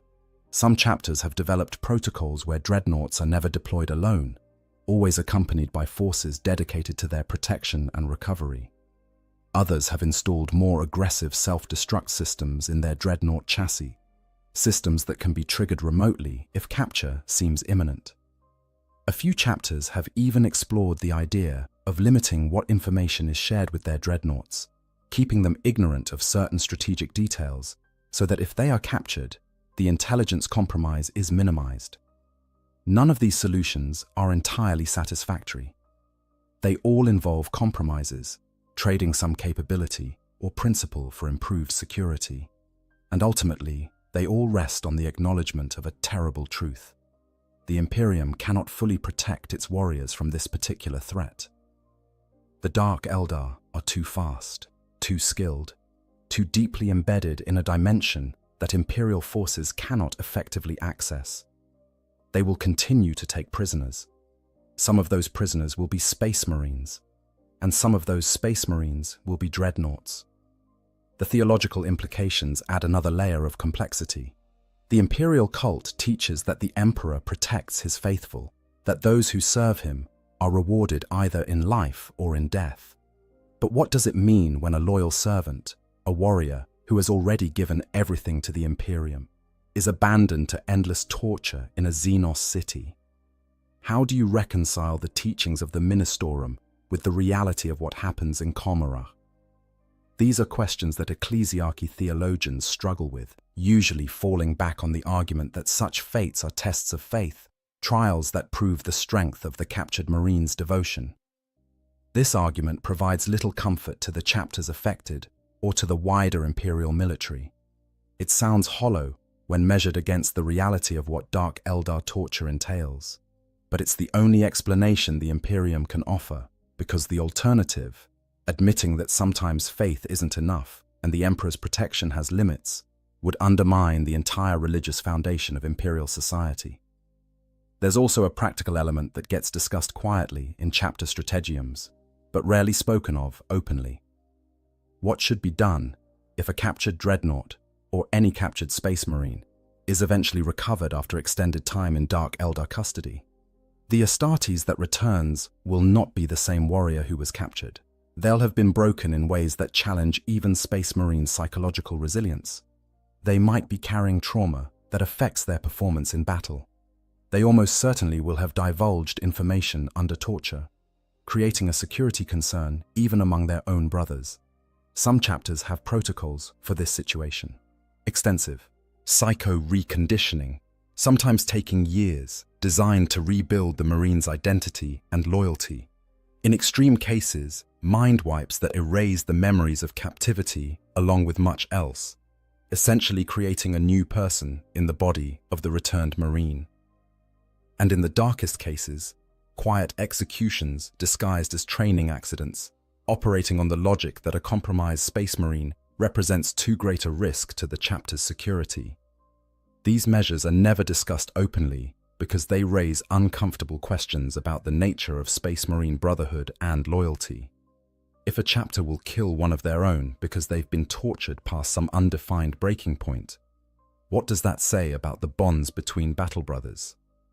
If the chapter's security is valued more highly than the life of an individual Marine, even one who has served for centuries, How can any Marine trust that they won't be similarly abandoned if the situation demands it? The answer, of course, is that Space Marines don't think about such things when they can avoid it. They're trained not to dwell on worst-case scenarios, but to focus on the mission at hand. But in the quiet moments, when they're maintaining their war gear or standing watch in the deep hours of a ship's cycle, some must wonder what they would do if captured. Would they have the strength to resist, or would they break like so many before them? Would their chapter come for them, or would they be declared dead and forgotten? And if they somehow survived and returned, would they be welcomed back or quietly disappeared to protect the chapter's secrets? These are the thoughts that the capture of a dreadnought by Dark Eldar forces every Space Marine to confront, whether they acknowledge them or not. It's a reminder that for all their enhancement, their training, their faith, they remain vulnerable, that there are fates worse than death, that the galaxy contains horrors that even the Emperor's finest warriors cannot overcome through strength of arms alone. And it's a reminder that in the grim darkness of the far future, sometimes the only mercy is death, and even that mercy can be denied. In the vast darkness of the 41st millennium, where war is eternal and hope is measured in small victories against impossible odds, the capture of a Space Marine dreadnought by the Dark Eldar stands as one of the most terrible fates imaginable. It represents not just the loss of a warrior, but the corruption of everything that warrior once stood for, the transformation of a hero into a source of suffering for a society built on agony. We've explored the journey from battlefield to torture chamber, from proud servant of the Emperor to broken victim of the homunculi's art. We've seen how the very enhancements that make a Space Marine superhuman become curses in the hands of torturers who have perfected their craft over 10,000 years.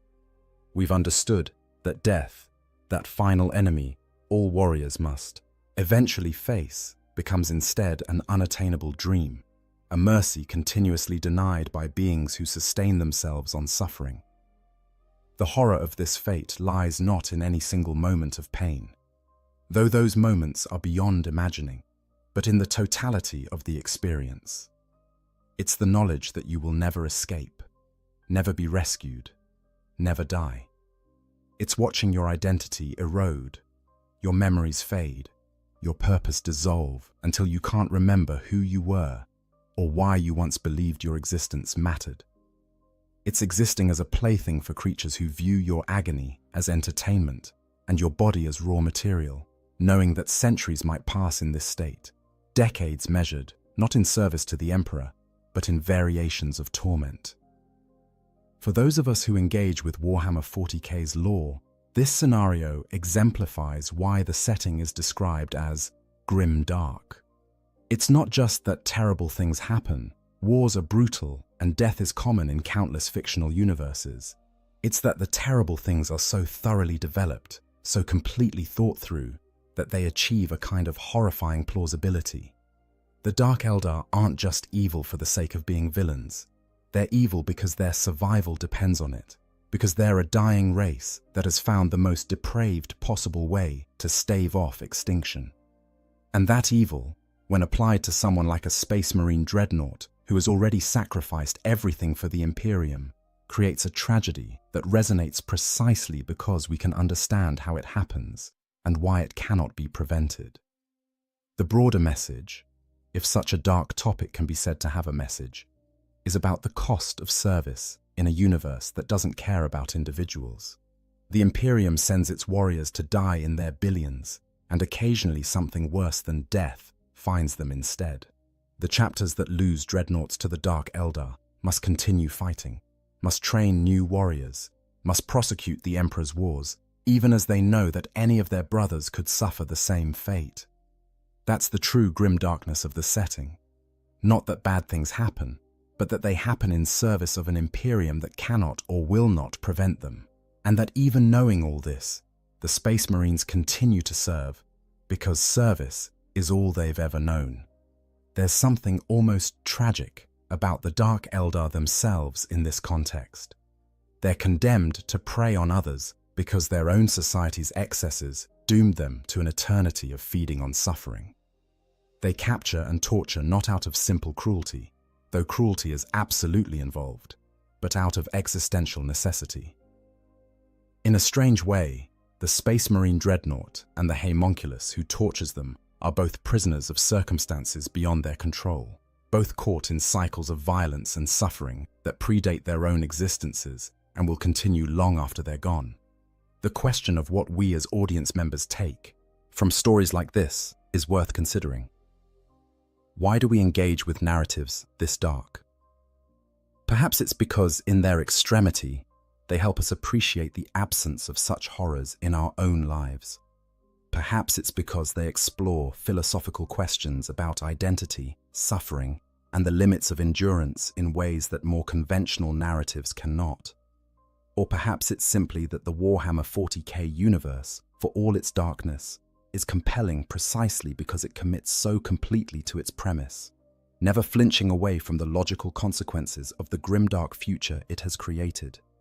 Whatever the reason, the fate of a dreadnought in Dark Eldar captivity remains one of the most disturbing scenarios in Warhammer 40k lore. It takes the tragedy of the dreadnought's existence, already questionable when you consider the psychological cost of life as a brain in a jar, and makes it exponentially worse. It reminds us that in this setting, there is no safety, no sanctuary, no achievement grand enough to guarantee peace. Even the mightiest warriors can fall, and when they fall to certain enemies, their suffering has only just begun. For the Space Marine chapters of the Imperium, this knowledge shapes doctrine and drives desperation. It explains why chapters will sometimes risk everything on what seem like foolish rescue attempts, why they'll expend irreplaceable resources to recover or at least destroy their fallen brothers. It's not just about preventing intelligence leaks or denying the enemy a prize. It's about ensuring that those who serve don't end up in a fate that makes all their service meaningless, that transforms their sacrifice from noble to simply horrific. And for us, the observers of this fictional universe, it serves as one of the clearest examples of what makes Warhammer 40k unique among science fiction settings. It's a universe that looks at the question, what's the worst that could happen, and answers with scenarios like this, then develops those scenarios with enough detail and internal consistency that they achieve a kind of terrible credibility. The Dark Eldar. Capturing a dreadnought isn't just a plot point.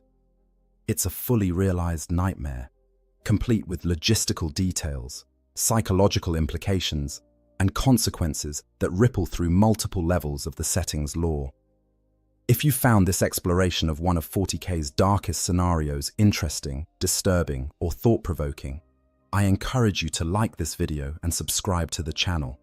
We cover a wide range of topics in Warhammer 40k lore, from the inspiring to the terrifying, always aiming to provide comprehensive, well-researched content that does justice to the depth and complexity of this remarkable setting. There are countless other stories in the Warhammer 40k universe, other fates that await those who walk the battlefields of the far future, other species with their own unique horrors to inflict. The galaxy is vast, the darkness is deep, and there's always more to explore. In the grim darkness of the far future, there is only war, and sometimes there are fates worse than death. There is a particular kind of darkness that comes with being entombed in a dreadnought sarcophagus. It's not the simple absence of light that mortals experience when they close their eyes at night. It's not even the void of unconsciousness that claims them when they sleep. No, this darkness is something altogether more profound, more consuming, more absolute. It is the darkness of a consciousness suspended between existence and oblivion, a mind kept alive by machines, but denied the anchors of sensory experience that make existence real. When the systems shut down and the ancient warrior is returned to his long sleep, there is no gentle drift into dreams. There is only the sudden, complete cessation of being. Imagine, if you can, existing as nothing more than thought without sensation. No warmth, no cold, no pain, no pleasure, no sight, no sound, no taste, no smell, no touch. nothing but the fading echo of your last conscious moment, reverberating through the empty halls of your mind, until even that fades into the black. Some dreadnoughts report experiencing visions during their sleep, fragments of memory playing out in endless loops, battles fought centuries ago, replaying with perfect clarity, even as the context around them dissolves into meaningless static. Others claim to feel the passage of time as a physical weight, each year adding to an invisible burden that presses down upon their suspended consciousness like layers of sediment burying ancient ruins. But most simply cease. They close their eyes in one moment and open them in another, with no sense of the decades or centuries that have passed in between. For the ancient warrior sealed within the adamantium shell, time becomes a strange and fluid thing. The perception of duration warps and twists. A battle that raged for hours might feel like it happened moments ago, while a conversation from the previous awakening might seem like a half-remembered dream from someone else's life. The human mind, even one enhanced by the gene seed of a primarch and hardened by centuries of warfare, was never meant to experience time in this fractured, discontinuous way. Sleep and waking for mortals are part of a daily rhythm that helps anchor consciousness to reality. But for a dreadnought, there is no rhythm. There are only discrete moments of awareness separated by unknowable gulfs of non-existence. The tech priests who maintain these walking tombs speak of the machine spirits that inhabit the ancient chassis, of the sacred rituals required to ensure smooth activation and deactivation. They chant their binary prayers and anoint the sacred mechanisms with blessed unguents, believing that proper reverence will ease the warrior's transition between states of being. And perhaps they are right in their way. Perhaps the rituals do help, providing a familiar framework that helps the entombed mind orient itself when consciousness returns. Or perhaps the rituals are more for the living than the dead, a way for those who remain to feel they are doing something meaningful for brothers who have sacrificed everything. The dreams, when they come, are strange and terrible things. Some dreadnoughts report seeing visions of battles yet to come, prophecies granted by whatever connection still exists between their organic brain and the Empyrean realm that lies beyond reality. Others find themselves reliving moments from their mortal life with painful clarity, remembering the sensation of skin against skin, the taste of food, the simple pleasure of breathing air into lungs they no longer possess.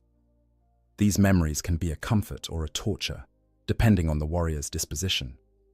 Some cling to them desperately, using them as anchors to remind themselves of who they once were. Others try to let them fade, believing that holding on to the past only makes the present more unbearable. But perhaps the most unsettling aspect of dreadnought sleep is the complete loss of agency.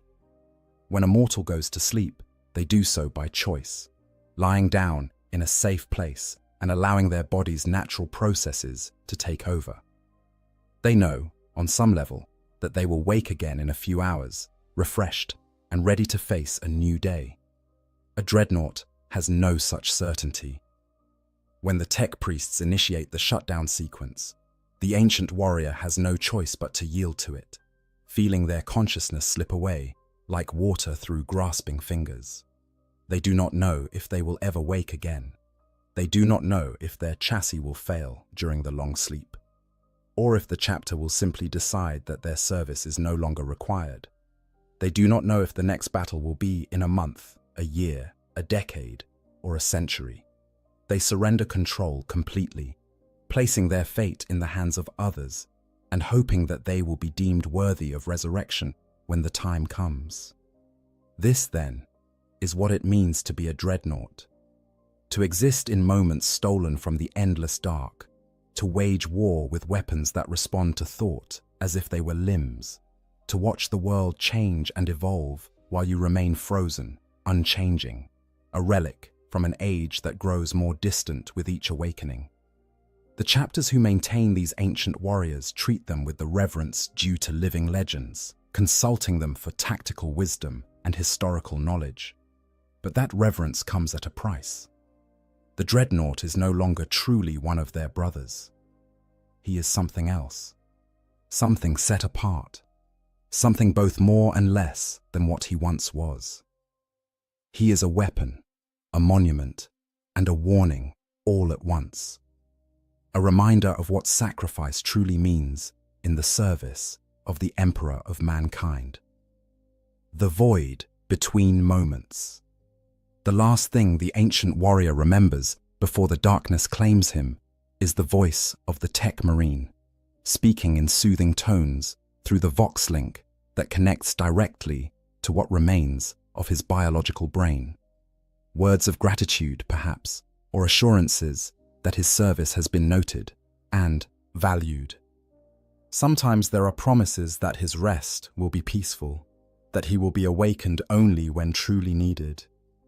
These words become more hollow with each repetition, as both speaker and listener know the truth. There is no peace in the depths of a sarcophagus, only absence, and the warrior will be awakened whenever the chapter deems it necessary, whether that is tomorrow or 1,000 years hence. The shutdown sequence begins with the external systems first. The targeting matrices fade. The weapon feeds cease their constant readiness reports. The sensory clusters that provide sight and sound and tactical awareness begin to dim one by one. For a moment, the consciousness within experiences a sensation not unlike drowning, as the connections that make him feel like part of the war machine are severed one after another. The dreadnought chassis does not cease to exist, of course. It remains standing in the sacred halls of the chapter's fortress monastery, a silent sentinel waiting for the call to war. But from the perspective of the warrior within, the world simply stops. Some describe it as falling, an endless tumble through empty space, with no reference points and no hope of landing. Others compare it to being buried alive, aware of the weight of centuries pressing down from above, but unable to move or cry out.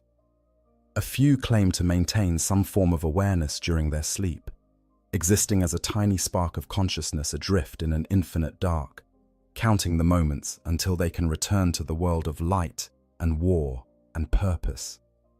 But these accounts are rare, and many tech priests believe they are simply false memories created by a mind struggling to cope with the absolute discontinuity of dreadnought existence. The truth is that no one really knows what happens in the depths of that long sleep.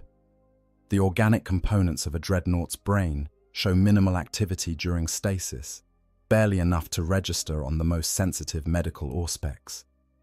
The life support systems maintain the bare minimum necessary to keep the tissues alive and prevent degradation. But there is no way to measure subjective experience, no scanner that can peer into the locked room of consciousness and report what it finds there. The warrior goes in, and the warrior comes out, and what happens in between remains a mystery even to those who experience it. But the sleep is not entirely devoid of content. Deep in the liminal spaces between full consciousness and complete oblivion, things can stir. Memories surface unbidden, fragments of experiences from centuries or millennia past, playing out in the darkness like half-remembered dreams. A face from the past, a brother whose name has been forgotten, but whose features remain somehow familiar. The sound of bolter fire echoing across a battlefield whose name no longer exists in any record.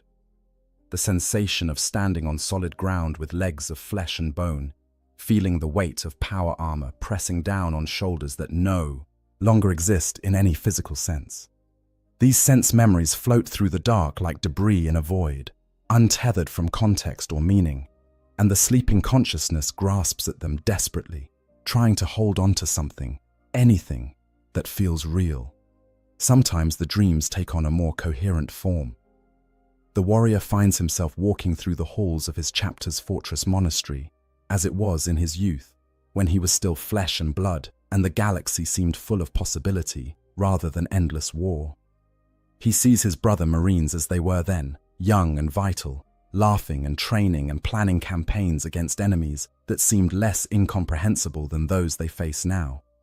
He remembers the weight of his bolter in his hands, the way his hearts would race before a drop pod assault, the fierce joy of combat, when everything else fell away, and there was only the mission and the enemy, and the bond between brothers who would die for each other without hesitation. But these dreams always sour. The faces of his brothers begin to blur and fade, their features becoming indistinct as the centuries erode even the clearest memories. The halls of the fortress monastery shift and change, architecture from different eras of the chapter's history bleeding into one another until nothing looks quite right. The warrior reaches out to touch something solid, something real, and his hand passes through it like smoke. And then he remembers. He is not flesh and blood anymore. He is not walking these halls with his own legs. He is dead, or as near to death as makes no difference, kept alive by machines and the determination of tech priests who refuse to let their most valuable weapons simply rest in peace. The worst dreams are those where the warrior forgets what he has become. He experiences himself as whole again, with a body that responds to his will without the intervention of mechanical systems. He feels the sun on his skin, tastes food and drink, engages in simple pleasures that he had taken for granted in his mortal life. And then something happens to remind him of the truth. A battle erupts and he reaches for weapons that should be in his hands, only to find that his hands themselves are weapons. Or he tries to speak and hears the mechanical rasp of vox speakers instead of his own voice. Or he simply catches his reflection in a polished surface and sees not the face he remembers but the cold, unyielding facade of a dreadnought's armor. The realization is always crushing, and in the dream he screams, but there is no sound because he has no lungs with which to scream. And then the dream collapses and he is falling again, tumbling through the dark, and the cycle begins anew. Time in these dreams has no meaning. A moment might stretch for what feels like years, or decades might pass in what seems like a heartbeat. There is no circadian rhythm to anchor perception, no external stimuli to mark the passage of days and nights. The consciousness drifts, untethered from any frame of reference. And if there are others sleeping nearby in their own sarcophagi, they might as well be universes away. Each dreadnought sleeps alone, locked in the private darkness of their own mind, and no communion between them is possible. They are islands of fading awareness, adrift in an endless sea, and the tide that carries them forward is beyond their control or comprehension. The first stirrings of return. Awakening does not come gently to a dreadnought. There is no gradual rise toward consciousness, no slow transition from sleep to wakefulness, like a mortal might experience upon waking in their bed. Instead, there is the absolute void of stasis, and then without warning, sensation floods back in a torrent. The first thing the warrior typically registers is pain. The neural connectors that link his organic brain to the machine's systems were never designed for comfort, and the reactivation sequence sends jolts of feedback through pathways that have been dormant for however long his sleep has lasted. It feels like being on fire and drowning and suffocating all at once, every nerve ending that still exists, screaming in protest at the sudden return of stimulus. The tech priests who designed these systems did their best to minimize this discomfort, of course. They are not deliberately cruel, and they understand that an anguished pilot is a less effective pilot. But there are limits to what can be achieved when you are wiring a human brain directly into a machine that was never meant to interface with organic tissue. The connection points were meant for servitors and mechanical systems, not for the preserved remains of a space marine. Adaptations have been made over the millennia, and each new pattern of dreadnought incorporates slight improvements based on the experiences of previous generations. But the fundamental incompatibility remains. Human consciousness was never meant to exist in this way, and the reactivation process is a violent reminder of that fact. After the initial shock of pain comes the flood of information. The dreadnought systems begin their startup sequences, each one reporting its status through the neural link. Weapon systems online, motive systems functional, power core operating within acceptable parameters, armor integrity confirmed, target acquisition systems calibrating. life support systems maintaining viability. The reports come faster than conscious thought can process them, a cascade of data that would overwhelm an unaugmented human mind in an instant. But a Space Marine's enhanced brain, even one long removed from its original body and hardwired into a machine, can handle the influx. It takes what it needs and discards the rest, building a picture of the dreadnought's overall condition from thousands of minute status reports. The warrior's consciousness expands as the systems come online, his sense of self extending beyond the tiny organic core to encompass the entire massive frame of the war machine. He can feel the weapons mounted on his arms as clearly as he once felt his fingers. The sensors scattered across his hull become his eyes and ears, feeding him information about his surroundings from multiple angles simultaneously. The gyroscopic balancers and stabilization systems become his sense of equilibrium, letting him know that he is upright and stable, even though he has no inner ear to process such information. In a very real sense, the dreadnought chassis becomes his body, and he inhabits it as naturally as he once inhabited flesh and bone. But there is always a moment, right at the beginning of each awakening, when the warrior remembers what he has lost. Before the machine integration feels natural, before his consciousness has fully expanded to fill the metal shell, there is a heartbeat of pure, existential horror. He tries to move his hand and feels the grinding of servo motors instead of the flex of muscle. He tries to take a breath and hears only the wheeze of life support systems pumping oxygenated fluid through what remains of his lungs. He tries to speak and hears his voice rendered mechanical and inhuman by vox speakers that translate his neural impulses into sound. For that single moment, he is trapped, a prisoner in a cage of his own making, and the weight of what he has sacrificed crashes down upon him with crushing force. Then training and discipline reassert themselves. The warrior pushes down the panic, buries the horror, focuses on the mission. This is what he was trained to do, after all. A Space Marine does not give in to fear or doubt. He serves, regardless of the cost. The fact that the cost in this case was his very humanity becomes just another datum to be acknowledged and set aside. There will be time for grief and regret later, during the long dark between awakenings. Right now, there is only duty. The external world comes into focus gradually as the warrior's sensory systems complete their calibration. Usually, the first thing he sees is the face of a tech marine, helmet removed, leaning in close to peer at the status displays on the sarcophagus. The tech marine's lips are moving, speaking words of greeting or technical confirmation, but the audio systems take another moment to synchronize, and the words are initially lost. Then, sound returns in a rush, and the tech marine's voice becomes audible through the Vox link. "Welcome back, Ancient One. Your systems are coming online normally. Do you recognize me?" This question is not mere courtesy. One of the risks of extended stasis is degradation of memory, particularly short-term memory of the events immediately preceding the last shutdown. The tech priests need to confirm that the warrior's cognitive functions are intact before they can allow him to engage in combat operations. So the warrior focuses his optical sensors on the face before him, searching through the vast database of faces accumulated over centuries of service, trying to find a match. And this is when the first hint that something is wrong typically makes itself known. The face is unfamiliar, not just one he doesn't immediately recognize, but one that looks somehow different from what he expects. Younger, perhaps, or bearing unfamiliar chapter markings. Or the armor the tech marine wears is of a pattern the warrior doesn't immediately recognize, featuring design elements that seem subtly wrong or evolved from what he remembers. Or the tech marine's accent when he speaks carries inflections that sound strange to ears that last heard Gothic spoken in a different era. But the warrior has experienced this before, of course. He has awakened to find that decades or even centuries have passed, that faces he knew are gone and new generations have taken their place. It is part of what it means to be a dreadnought.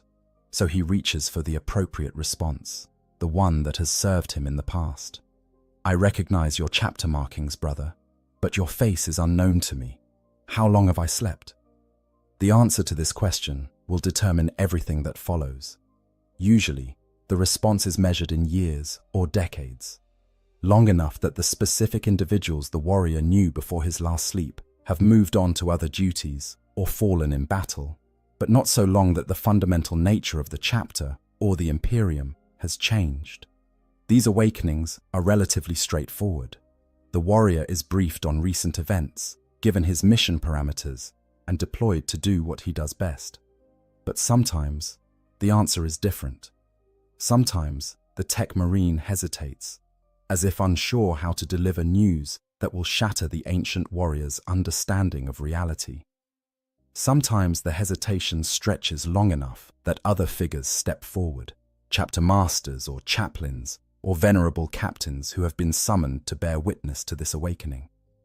And sometimes the answer, when it finally comes, is one that no amount of conditioning or training can prepare the warrior to hear.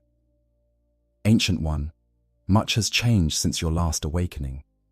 You have slept for longer than you know. The galaxy you remember is gone. But the Imperium endures, and it has need of you now more than ever before. The words are carefully chosen, deliberately vague. They acknowledge that significant time has passed, without yet revealing the full extent of it. They prepare the warrior for revelation without overwhelming him immediately with information he cannot process. And they emphasize continuity and purpose, reminding him that regardless of what has changed, his fundamental role remains the same. He is a weapon in the Emperor's arsenal, and weapons do not need to understand the larger context to fulfill their function. But a Space Marine is more than just a weapon, and the mind within the Dreadnought chassis is still capable of curiosity and fear and hope despite the centuries of warfare and the long years of darkness between battles. So, the warrior does what he has always done when faced with incomplete information. He asks for clarification, demands to know what he needs to know to make sense of his situation. And in this awakening, the answer he receives will change everything. The impossible made real. The Tech Marine steps back, and another figure moves forward, one whose presence immediately commands attention, despite the warrior's sensory system still calibrating fully. This is no ordinary battle brother. The authority radiates from him in waves that even mechanical sensors can detect, a presence that speaks of supreme command and ancient right. The warrior's targeting systems automatically tag him as a high-priority asset, someone to be protected at all costs, even as his tactical database struggles to place exactly why this individual triggers such protocols. The figure is massive, even by the standards of Space Marines. Not quite the size of a dreadnought, but large enough that the warrior's optical sensors note the discrepancy, flagging it as anomalous data worth investigating. The armor this giant wears is of a pattern the ancient warrior recognizes from the deepest archives of his memory, from the time before the current age, from an era that should be nothing but history and legend. Artificer armor of the highest quality, decorated with honors that date back to when there were 18 legions rather than 1,000 chapters. And the face, when the helmet is removed. The face is wrong. No, not wrong. Impossible. The features are too perfect, too noble, too clearly not the product of any gene forging or enhancement that creates normal Space Marines. This is something else, something that the warrior's memories tell him cannot exist in the current age. This is the face of a being who should be dead, or lost, or worse, consigned to the histories as a figure of myth and legend, rather than standing here in the flesh. Recognition comes in a cascade of neural firing, connections sparking across preserved brain tissue that has not been called upon to process this particular information in thousands of years. The ancient warrior compares what his senses are telling him against memories so old they feel like they belong to someone else, to a different person who lived in a different age. The height matches, the bearing matches, the unmistakable aura of command and genetic superiority matches. And the face, allowing for the passage of millennia and the inherent impossibility of what the warrior is seeing, matches archival footage stored in the deepest banks of his recall. This cannot be. This must not be. The laws of reality as the warrior understands them do not permit this, and yet his senses are not malfunctioning. The chapter master and chaplain and tech priests gathered around are not engaging in some elaborate deception. The figure standing before him is exactly what every system and synapse is telling him it is. Against all logic, against all reason, against everything the warrior thought he knew about the state of the galaxy, a Primarch stands before him. Roboute Guilliman, the Avenging Sun, Lord of Ultramar and Master of the 13th Legion, has returned. The shock is profound enough that several of the Dreadnought's systems momentarily spike in alarm, threat assessment protocols activating as the chassis interprets the mental disturbance as a possible attack. Auto-stabilizers engage to keep the massive frame upright as the warrior's consciousness reels. For several seconds that feel like hours, the Ancient One simply cannot process what he is experiencing. The fundamental assumptions upon which he has based his understanding of reality for centuries are suddenly in question. The Primarchs were gone. This was known, accepted. A foundation of belief as solid as the fact that the Emperor sits upon the Golden Throne, or that there are exactly 20 original legions whose fate shaped the Imperium. Some were dead, slain during the heresy. Some were lost, disappeared into the warp or to Xenos threats, or simply vanishing without explanation. Some had fallen to chaos and become demon princes serving the dark gods. But none, not a single one of the loyal Primarchs, walked among the living warriors of the Imperium in the current age. This was a truth carved in stone, repeated in 10,000 sermons, mourned in countless battle hymns. The age of the Primarchs was over. Humanity fought on without them, mourning their loss but carrying forward their legacy. Except here stands proof that this fundamental truth is no truth at all. Here stands Roboute Guilliman, living and breathing and real, his presence undeniable despite the absolute impossibility of it. And if this truth can be overturned, what other assumptions might also be false? What other certainties might prove to be nothing more than comfortable lies, told to make the endless war seem bearable? The Primarch speaks, and his voice is exactly as the ancient warrior remembers it from briefings and proclamations heard thousands of years ago. Deep and resonant, carrying an authority that seems to bypass the conscious mind and speak directly to some deeper part of the self that knows and accepts this is a being worthy of absolute loyalty and obedience. Be at peace, Ancient One. I know that my presence is difficult to comprehend. I know that you have many questions, and they will be answered. But first, you must understand this. The galaxy has changed more than you can imagine since your last awakening. The Imperium faces threats that would have seemed impossible in the age you remember, but I have returned, and I bring with me renewed hope for mankind's survival. Your service is needed now more than ever. Will you fight beside me once more, as you did in ages past? The question is almost rhetorical. What answer could an ancient warrior possibly give except absolute affirmation? To serve beside a Primarch, to fight under the direct command of one of the Emperor's own sons, is an honor that surpasses anything a Space Marine could hope to achieve. For a Dreadnought, who has sacrificed even death itself in service to the chapter, to be given the chance to fulfill that service in the presence of his genetic father is a gift beyond measure. But beneath the immediate surge of loyalty and duty, questions roil. How? How is this possible? The Primarch was dead, or as good as dead, held in stasis with wounds that should have killed even his transhuman physiology. For 10,000 years he has lain in state on Macragge, an object of pilgrimage and worship, but not truly alive in any meaningful sense. What power could restore him? What force could heal wounds inflicted by a demon Primarch wielding weapons blessed by the dark gods themselves? And why now? Why after 10 millennia of absence does he return at this particular moment? What has changed in the galaxy to necessitate or permit this resurrection? The ancient warrior's tactical mind, honed by thousands of years of warfare and strategic planning, cannot help but analyze the situation even as he struggles to accept its reality. There must be a reason, some larger context that explains this development. Primarchs do not simply return from the dead without cause. Someone or something orchestrated this, and understanding who and why might be crucial to understanding what the warrior's role will be in whatever comes next. The Primarch seems to read these thoughts in the warrior's silence. A slight smile crosses those perfect features, understanding and perhaps a touch of sympathy evident in the expression. You wonder how this is possible.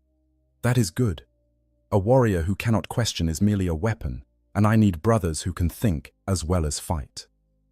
The full tale is long and complex, involving forces both imperial and Xenos, technology both ancient and new, and circumstances that I still do not fully comprehend myself. What matters is this: I live.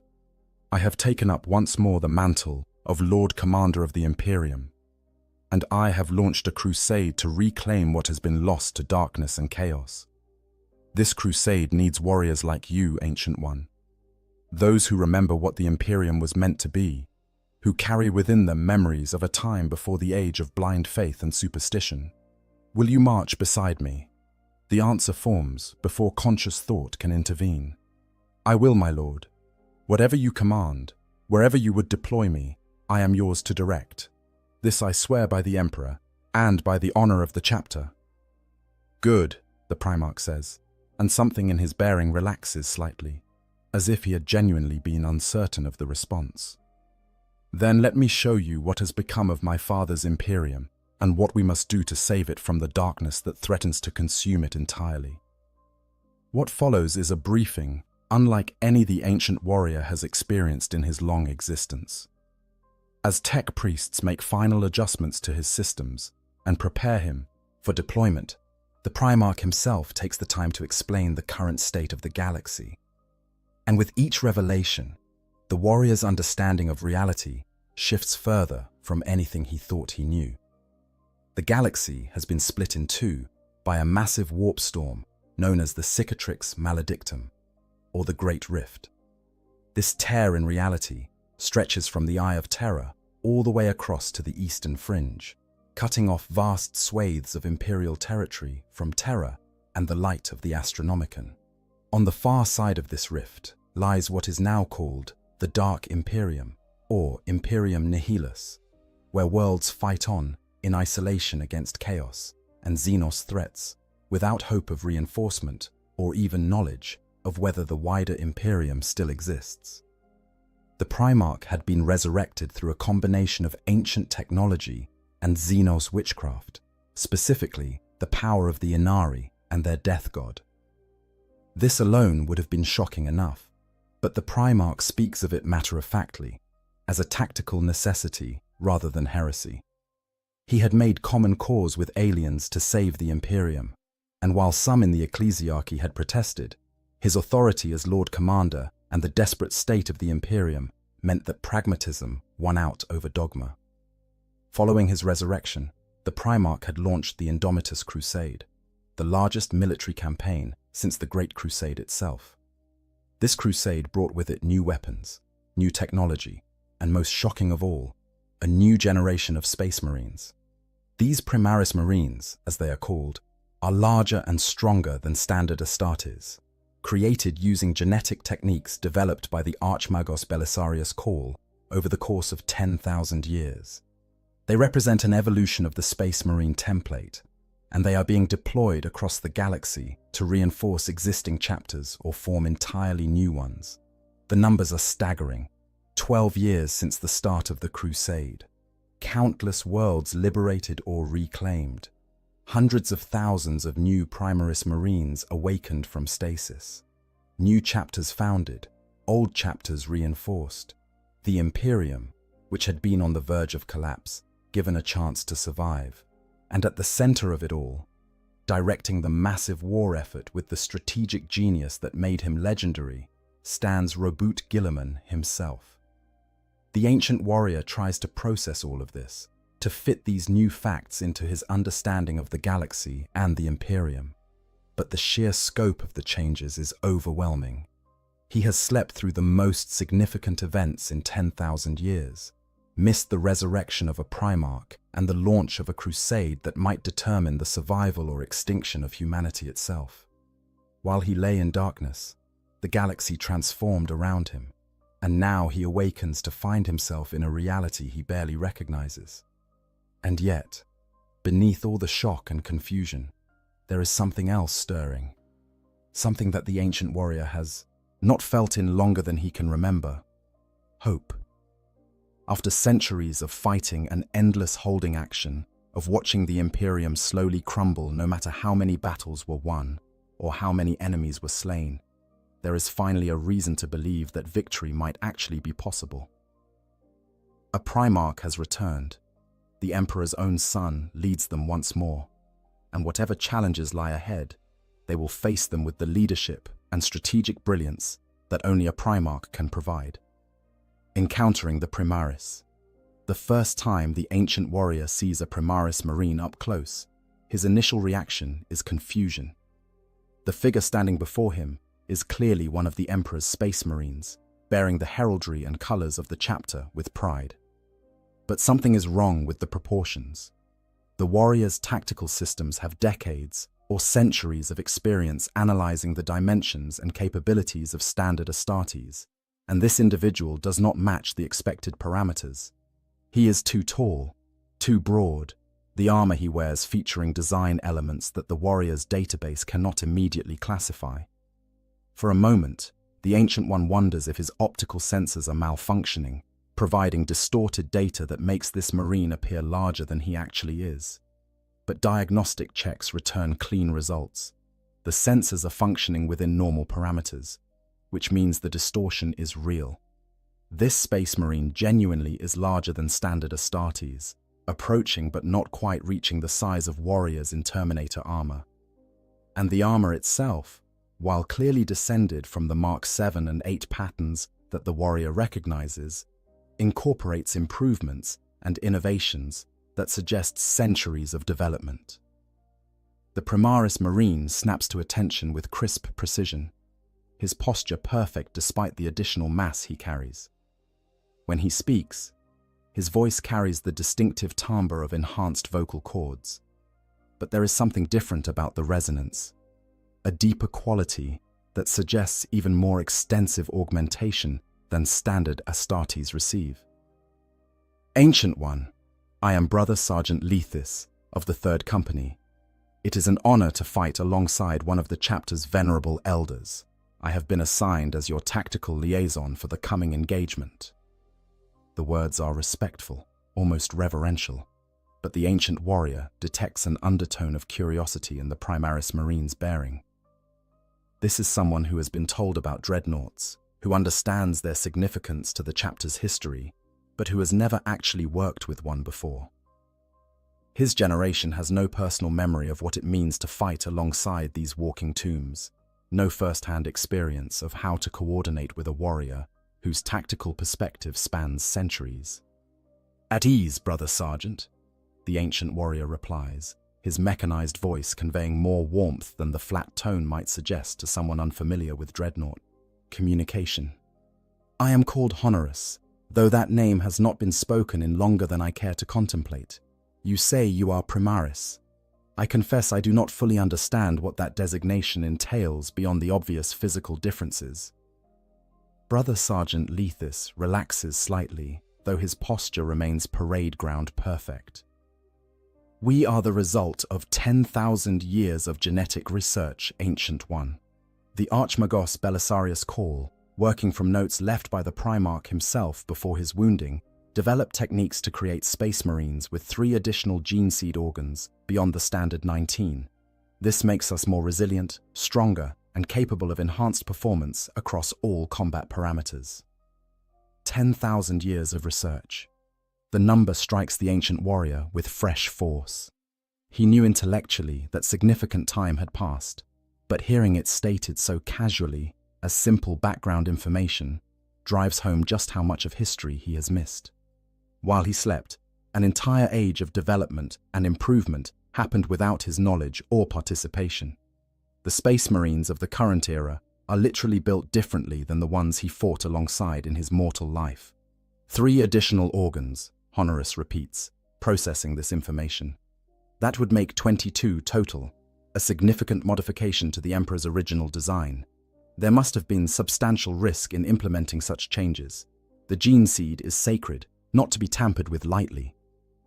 Indeed, Ancient One, but the Primarch himself endorsed these modifications, having planned for them since before the heresy. And the crisis facing the Imperium was dire enough that risks had to be taken. Many chapters were hesitant to accept Primaris reinforcements at first, questioning whether we were truly their brothers or something alien wearing their colors. But battle has proven our loyalty and capability. We are Space Marines, as our firstborn brothers are, and we serve the Emperor and the Imperium without reservation. The term firstborn catches Honoris's attention, so that is what the standard Astartes are called now, in contrast to these new Primaris. Not a particularly flattering designation, implying as it does that the originals are somehow lesser or outdated. But then again, perhaps that implication is accurate. If these Primaris truly are superior in combat capability, if their additional organs and enhanced physiology make them more effective warriors, then the firstborn designation might simply be honest recognition of obsolescence. The ancient warrior considers his own situation in light of this revelation. If standard Astartes are now considered the lesser option, how does a dreadnought fit into the hierarchy? Is he even more obsolete than firstborn Marines, a relic of an older age whose only value lies in historical knowledge? Or does his experience and the massive firepower of his chassis compensate for being built on outdated genetic templates? These are not comfortable thoughts, but Honoris has never shied away from uncomfortable truths.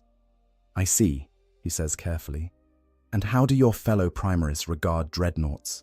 Do they view us as honored ancestors, or as outdated weapon systems maintained out of tradition rather than practical necessity? The question is more pointed than Honoris intended, but Brother Sergeant Lethis takes no offense. If anything, he seems to appreciate the directness. With the deepest respect, Ancient One, we Primaris may be new to the chapter, but we were raised on the histories and traditions that make the chapter what it is. We know that every dreadnought represents not just a powerful weapon, but a living link to the past, a repository of wisdom and experience that cannot be replicated. You have fought battles we have only read about in historical records. You have seen the Imperium at different stages of its existence, witnessed how it has changed and evolved. That perspective is invaluable, regardless of whether your chassis matches current technical specifications. The words sound sincere, and Honoris's analytical systems detect no markers of deception in Lethis's tone or bearing. The Primaris genuinely seems to believe what he is saying. But belief and reality do not always align, especially when discussing the value of ancient relics in a modern war. The true test will come in combat, when Honoris can observe firsthand how these new Space Marines fight, how they coordinate with older equipment and warriors, whether they truly respect the dreadnought's tactical input or simply humor the Ancient One while making their own decisions. Then let us fight together, Brother Sergeant Lethis, and judge each other by our actions rather than our origins. Whatever genetic differences exist between us, we both serve the same cause under the same Primarch. That is what matters in the end. Well said, Ancient One. I look forward to seeing you in battle. The briefings mentioned that your chassis is equipped with twin las cannons and a close combat fist with integrated heavy flamer, a versatile loadout for engaging both armored vehicles and infantry formations. The conversation shifts to tactical matters, discussing deployment zones and enemy force composition and coordination protocols. But even as Honoris engages with these practical concerns, part of his awareness remains focused on the larger implications of what he has learned. The Imperium has changed more than he initially realized, not just politically or territorially, but at a fundamental level. The very nature of what it means to be a Space Marine has evolved, with new types of warriors being introduced to supplement or replace the traditional firstborn. This raises questions that extend beyond simple tactical considerations. How will the chapters adapt to having two distinct types of Astartes in their ranks? Will tensions develop between Firstborn and Primaris as they compete for glory and advancement? Or will they integrate seamlessly the superior capabilities of the Primaris, supplementing rather than replacing the experience of the Firstborn? And what happens to chapter traditions and identity when warriors who were not originally part of the chapter start making up an increasing percentage of its forces? These are not questions Honorus can answer himself. They will unfold over time as the new normal establishes itself. But he makes a mental note to observe carefully, to pay attention to how Firstborn and Primaris interact, to watch for signs of division or unity. Such observations might seem peripheral to his primary function as a weapon system, but the ancient warrior remembers the lessons of the Horus heresy. Division within the Imperium's military forces has led to catastrophe before, and any signs of such division emerging again need to be recognized and addressed before they can metastasize into something worse. But there is also room for optimism in these developments. If the Primaris truly are as capable as their specifications suggest, if they can be deployed in sufficient numbers across the Imperium, then perhaps there is genuine hope for turning the tide against the endless enemies pressing in from all sides. For the first time in longer than Honorus can remember, the Imperium is not just holding the line, but actually advancing, reclaiming lost worlds and pushing back against forces that had seemed unstoppable. That alone justifies whatever risks were taken in developing and deploying these new warriors. The briefing concludes, and Lethis moves off to attend to his other duties. Honorus is left alone for a moment, processing everything he has learned. The world has changed while he slept, but perhaps it has changed for the better. Perhaps this is what was needed all along: bold action rather than passive defense, innovation rather than stagnation, a willingness to adapt and evolve rather than clinging to the comfort of tradition. Or perhaps he is merely hoping for the best while ignoring warning signs of disaster to come. Time will tell. For now, there is a battle to fight and a Primarch to serve. Whatever else has changed, that core purpose remains constant, and Honorus will fulfill it as he has always done, with every ounce of capability his ancient chassis can muster. The weight of millennia. As preparations for deployment continue, Honorus finds himself with rare moments of inactivity. The tech priests have completed their maintenance rituals and pronounced his systems optimal. The tactical briefings have been delivered and absorbed. His weapons are loaded, his armor blessed, his chassis ready for war. All that remains is to board the transport and proceed to the combat zone.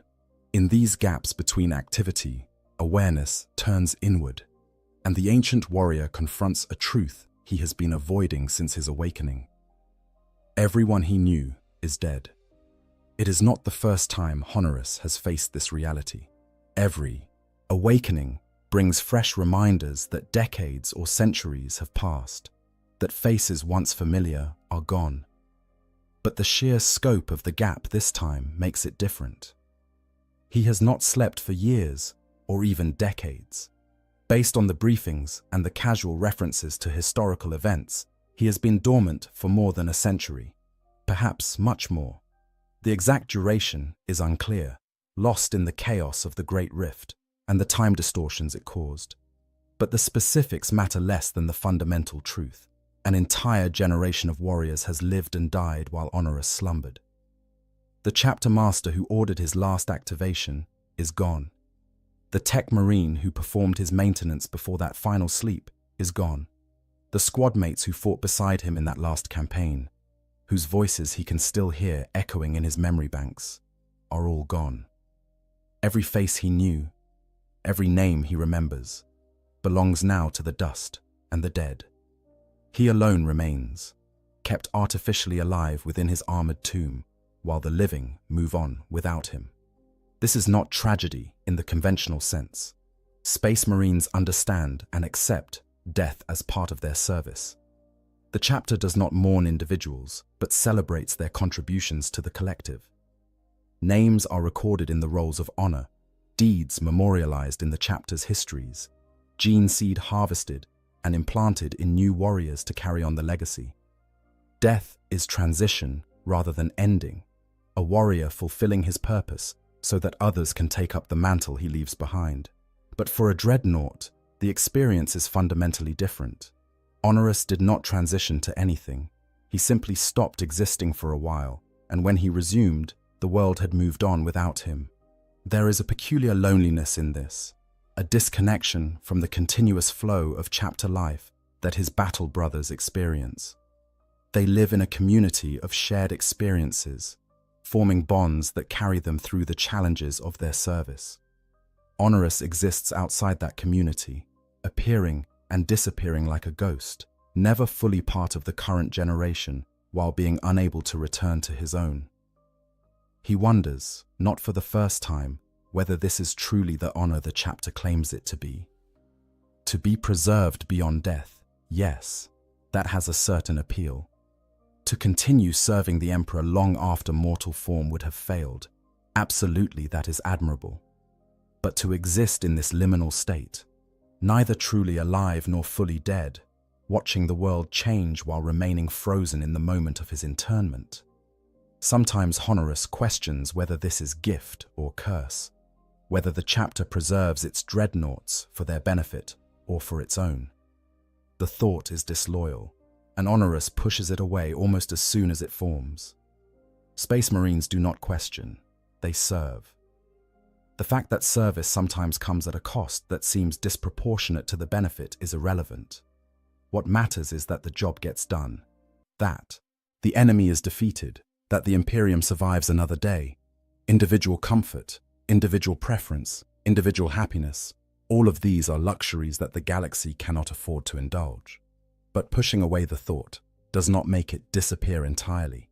It lurks in the background of awareness, coloring everything else Honorus experiences. When he interacts with the Primaris Marines, he cannot help but notice how young they seem despite their enhanced physiology. Not young in years, perhaps, but young in experience, lacking the weight of centuries that makes every action feel like just another repetition of something done countless times before. They still have enthusiasm, still believe that this battle or that campaign might make a real difference in the grand struggle. Honorus knows better. He has fought too many battles that seemed decisive at the time, only to discover that new enemies simply emerge to replace the ones defeated. The war is endless, and individual victories are merely temporary pauses in the grinding attrition. This perspective, born of millennia rather than decades or centuries of service, is both gift and burden. On one hand, Honorus can provide tactical wisdom that comes only from extensive experience. He has fought countless battles across hundreds of worlds. He has seen strategies succeed and fail, has observed enemy tactics evolve over time, has learned lessons that cannot be taught but must be lived. This knowledge is invaluable, especially to younger commanders who might be tempted toward overconfidence or despair. On the other hand, that same perspective can make it difficult to maintain the emotional engagement that makes warriors fight with passion rather than mere competence. When every battle blurs into every other battle, when the faces of enemies become interchangeable with enemies fought centuries ago, when the whole endless war starts to feel like a cosmic joke played by indifferent gods, it becomes hard to muster the righteous fury that drives Space Marines to acts of extraordinary valor. Honorus fights with precision and skill, honed by millennia, but the fire that once burned in his breast has dimmed to barely glowing embers. Except now, there is the Primarch. This is the thought that Honorus keeps returning to, the detail that makes this awakening different from all the others. He is not simply being deployed to fight another battle in an endless war. He is fighting under the direct command of Reboot Guilliman himself, one of the Emperor's own sons. This is not just war. This is history, the kind of momentous event that chapters remember for generations. And Honorus, despite all the centuries weighing upon him, despite the weariness that sometimes threatens to overwhelm his will to continue, cannot help but feel stirrings of something that might be excitement or hope or even joy. He has lived to see a Primarch return. How many Space Marines, across 10,000 years of Imperial history, could make that claim? How many dreadnoughts, preserved through the ages, have been awakened to find not just a changed galaxy, but a fundamentally transformed Imperium, one where the sons of the Emperor walk among mortals once more? This is unprecedented, unique, a gift that Honoris never imagined receiving. And with that gift comes renewed purpose. The question that haunted so many of his previous awakenings, the nagging doubt about whether continued existence in this state was truly worthwhile, suddenly has an answer. He exists for this.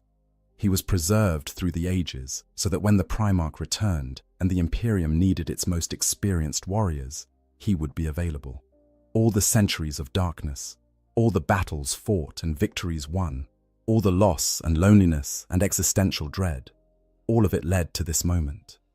It is a comforting narrative, and Honoris allows himself to believe it, even while recognizing that it might simply be another story he tells to make sense of a fundamentally senseless situation. But whether the narrative is objectively true or merely a useful fiction, it serves its purpose.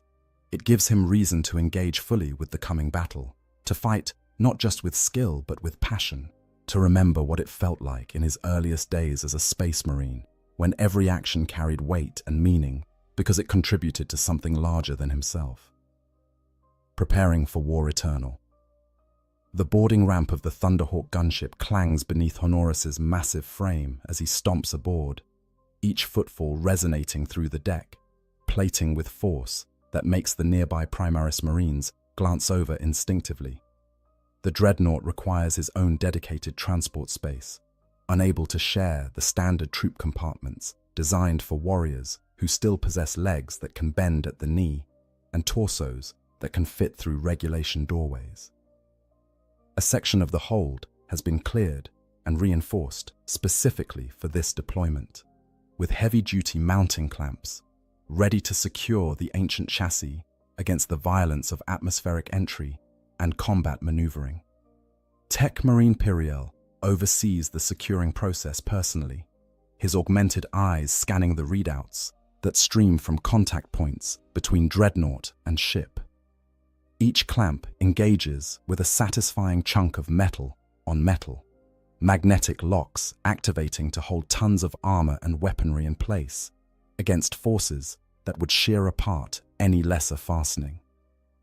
The Tech Marine speaks a brief prayer in binary, blessing the machine spirits of both vehicle and warrior, asking them to work in harmony for the glory of the Emperor and the Primarch. Systems read optimal, Ancient One, Piriel reports through the Vox link. Your chassis is secured for transit. Estimated time to combat zone is 42 minutes. The Primarch will be broadcasting tactical updates via encrypted channel Alpha Prime 7. Your systems have been configured to receive on that frequency. Understood, brother. I am ready. The Thunderhawk's engines roar to life, their thunder filling the hold, even through the sound dampening built into every surface. Honoris can feel the vibrations through his mounting points, a sensation that his brain interprets as similar to what he once experienced in his mortal body when standing near heavy machinery. The craft lifts from the hangar deck with the smooth efficiency of a vehicle maintained by tech priests who treat it as a sacred charge rather than simple equipment.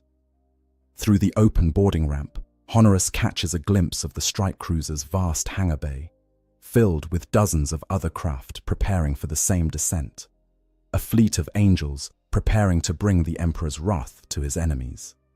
Then the ramp closes, sealing the hold in the red-lit gloom of combat-ready status, and the Thunderhawk banks toward the planet's surface. The acceleration presses against Honoris's frame, testing the mounting clamps, but they hold firm as the gunship transitions from gentle maneuvering to aggressive attack vector. This is what Thunderhawks were built for, inserting Space Marines into the heart of enemy territory regardless of resistance, punching through hostile fire to deliver humanity's finest warriors exactly where they need to be. The squad of Primaris Marines sharing the hold occupy their designated positions with the calm readiness of warriors who have performed this ritual countless times. They are intercessors by their equipment, the Mark X Tacticus armor and auto-bolt rifles, marking them as line infantry rather than specialists. Their faces behind helmet visors remain invisible, but their body language speaks of confidence tempered by awareness of danger. These are veterans, experienced enough to know how quickly battle can turn from routine to catastrophic, but not so scarred by loss that they have lost the edge of aggression that makes Space Marines effective. One of them, bearing sergeant markings, glances over at Honoris and speaks through the squad-wide Vox channel. "Ancient One, we have not fought alongside one of the chapter's venerable dreadnoughts before.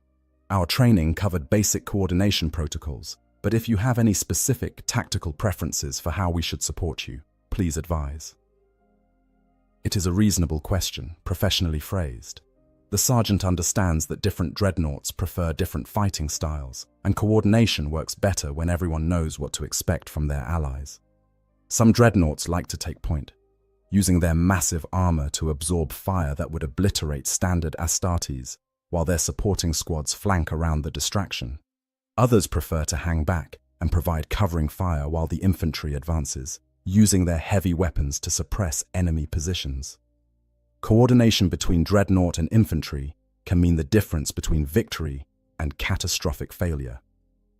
"I will assess the tactical situation upon landing," Honoris replies. "But in general, I prefer to engage the hardest targets directly, while you brothers handle area denial and elimination of secondary threats. I have twin-linked lascannons that can crack open any armor the enemy might field, and a power fist for close work when the situation demands it. Your bolt rifles will be more effective than my weapons against distributed infantry, so we should divide responsibilities accordingly. I draw fire.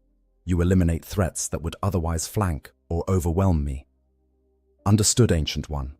We will coordinate as the situation demands." The Thunderhawk bucks suddenly, the smooth flight disrupted by atmospheric turbulence or enemy fire, or both. Honoris's mounting clamps adjust automatically, compensating for the shift to keep his chassis stable despite the violent motion. Through the hull, he can hear the rapid thump of the gunship's defensive weapons engaging targets, clearing a path through whatever opposition the enemy has mustered. The craft's machine spirit remains confident, its status indicators showing no significant damage despite the resistance. Then comes the voice that cuts through everything else, broadcast on the Primarch's command channel, deep and resonant even through Vox distortion. "All forces, this is Guilliman. We are beginning orbital descent. The enemy knows we are coming and has prepared defensive positions at all primary landing zones. This is expected and acceptable. We will strike hard, establish beachheads, and begin the liberation of this world from the traitors who have claimed it. Emperor, be with you all." The words are simple, almost perfunctory. Compared to the soaring rhetoric of other commanders Honoris has served under, the Primarch's battlefield communication style is almost businesslike. But there is something in the tone, an absolute confidence that carries its own power. This is not a commander hoping for victory or promising to do his best. This is a Primarch stating facts about how the next few hours will unfold, speaking from a position of such tactical and strategic superiority that doubt simply does not enter the equation. Honoris has heard battlefield speeches from chapter masters and company captains, rousing words meant to inspire warriors to feats of extraordinary valor. He has heard desperate calls for last stands when defeat seemed inevitable. He has heard calm, tactical assessments from commanders who treated war as a mathematical problem to be solved. But he has never before heard this particular combination of authority and certainty, the voice of someone who was literally designed by the Emperor himself to command armies and win wars. It is, the ancient warrior realizes, profoundly motivating in a way that transcends simple inspiration. Honoris has been fighting for so long that the reasons why have sometimes grown dim, the original purpose subsumed under the mechanical repetition of endless combat. But hearing the Primarch speak reminds him of what he is fighting for, who he serves, why it matters. This is not just another battle. This is part of a campaign led by one of the Emperor's own sons, a campaign to save the Imperium from dissolution, and restore something of what it was meant to be. And Honorus, ancient beyond reckoning, preserved through the ages in his armored tomb, has been given the privilege of participating in that great work. The Thunderhawk pitches forward sharply, beginning its final descent toward the combat zone. Through the hull, Honorus can hear the scream of atmosphere across the craft's armored skin, the roar of engines fighting gravity and air resistance to maintain controlled flight. This is the moment of greatest vulnerability during any insertion, the window where a well-placed anti-aircraft round can turn a gunship into a falling coffin filled with space marines who will never reach the battlefield. But the Thunderhawk's pilot is skilled and the Emperor is watching, and the craft punches through the defensive envelope without taking critical damage. 30 seconds to ground contact, the pilot announces. Recommend all passengers brace for hard landing. We're taking fire from the northeast. Might need to deploy under less than optimal conditions. Acknowledged, the Intercessor Sergeant replies. All units prepare for immediate combat action upon disembarkation. The last 30 seconds stretch like hours as the Thunderhawk makes its final approach. Honorus runs diagnostic checks on his weapon systems, confirming ammunition loads and power reserves, ensuring that everything will function when required. His optical sensors flick through different viewing modes, thermal and electromagnetic and standard light spectrum, testing that all options remain available. His targeting matrix runs through a final calibration, cross-referencing the tactical data downloaded during briefing with real-time environmental scans. Everything reads optimal. He is as ready as 10,000 years of warfare and technical refinement can make him. Then impact. Not quite a crash, but hard enough that Honorus's mounting clamps strain against the force. The boarding ramp drops with a hydraulic hiss, bringing blessed fresh air and natural light after the cramped confines of the hold. The mounting clamps release, magnetic locks disengaging with sharp clangs, and Honorus strides forward into the light and war and glory that await. The world outside the Thunderhawk is chaos. They have landed in what was once a plaza or parade ground, surrounded by shattered buildings and streets torn by bombardment and battle. Smoke drifts across the landscape, obscuring sightlines and making thermal imaging more valuable than normal optics. The crack of bolt weapons echoes from multiple directions as other squads engage with enemy forces that must have been waiting for exactly this insertion. And in the distance, visible as an enormous figure moving with impossible speed and grace through the combat zone. Honorus can see the Primarch himself, the Emperor's sword blazing with golden fire as he carves through enemy ranks like a farmer reaping wheat. This is it. This is what Honorus was preserved for. All the centuries of service, all the battles fought and brothers lost, all the long sleep and difficult awakening, all of it has led to this single perfect moment. He is going to war beside a Primarch, fighting to reclaim worlds lost to darkness, serving the Emperor in the most direct and meaningful way a Space Marine can possibly serve. The ancient warrior's weapons come online with the singing of capacitors charging and ammunition feeds cycling. His optical sensors acquire targets, hostile signatures painting themselves red in his vision as his targeting matrix calculates firing solutions. Around him, the Primaris Marines deploy in perfect order, establishing a perimeter and preparing to advance on the enemy positions. Above, more Thunderhawks are landing, disgorging their cargoes of ceramite armored warriors into the growing battle. And somewhere in the larger strategic picture, invisible from ground level, but absolutely present in the tactical network, Reboot Guilliman coordinates the entire massive operation with the casual expertise of someone who has won more victories than any living human could count. Honorus charges forward, his massive frame eating up distance with surprising speed for something so large. The enemy ahead, traitor guardsmen wearing the marks of chaos, turn their weapons toward the approaching dreadnought, with looks of terror visible even through their crude helmets. They fire, small arms and even heavier weapons, their shots sparking against armor that has turned aside tank shells and power weapons wielded by creatures of nightmare. Their efforts are futile, heroic perhaps in their desperation, but ultimately meaningless against a walking fortress designed specifically to shrug off everything they can bring to bear. Then, Honorus returns fire, and the plaza erupts with the thunder of lascannons discharging at full power. The beams of coherent light slice through enemy fortifications like cutting tools through paper, melting steel and stone and flesh with equal ease.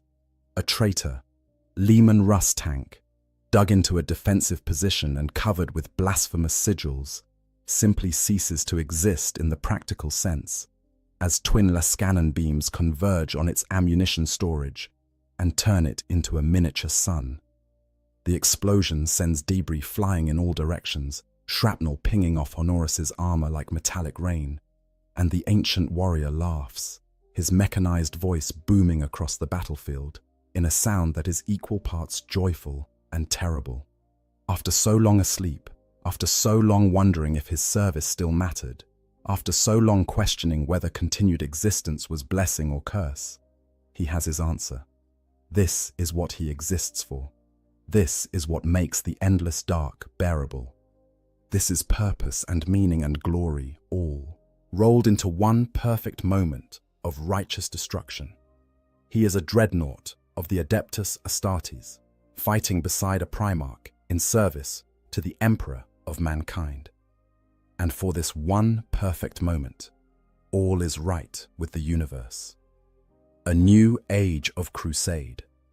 The battle for the city rages for 3 days and 3 nights, a grinding campaign of urban warfare that sees entire districts reduced to rubble before the traitor forces are finally routed. Honorus fights throughout it all, his chassis taking hits that would have crippled lesser vehicles, but holding together through a combination of ancient engineering and constant field repairs by tech priests who work under fire to keep their most valuable asset operational. He loses count of how many enemies fall before his weapons, how many fortifications he reduces to ruin, how many times he places himself between the enemy and his battle brothers to absorb fire that would have killed them. But what he does remember, what his enhanced memory banks preserve with perfect clarity, are the moments when he fights in proximity to the Primarch himself. 3 separate occasions during the campaign find Honorus and Guilliman operating in the same tactical zone, close enough that the ancient warrior can observe firsthand what it means when a Primarch goes to war. The first time is on the 2nd day, when traitor forces make a desperate counterattack aimed at retaking the primary landing zone. They come in waves, cultist mobs backed by corrupted tanks and twisted things that were once human, but have surrendered to the warp's mutations. It is a powerful assault, well coordinated despite the chaos markings adorning every surface, and for a moment, it seems like it might actually succeed in overwhelming the Imperial perimeter. Then, Robuta Guilliman appears at the breach point, and the entire character of the battle changes instantly. He moves with speed that seems impossible for something so large. The Emperor's sword in his hands, blazing with golden fire that burns with a light entirely unlike any physical flame. Each swing of that blade cuts down multiple enemies. The psychic energies infused into the weapon by the Emperor himself, incinerating traitors before the physical edge even makes contact. The Primarch's other hand holds the Hand of Dominion, a massive power gauntlet that tears through armor and flesh with contemptuous ease. Where he walks, death follows, and the traitor assault dissolves into panicked rout as those facing him realize they are not fighting a mere warrior, but something that transcends human limitation entirely.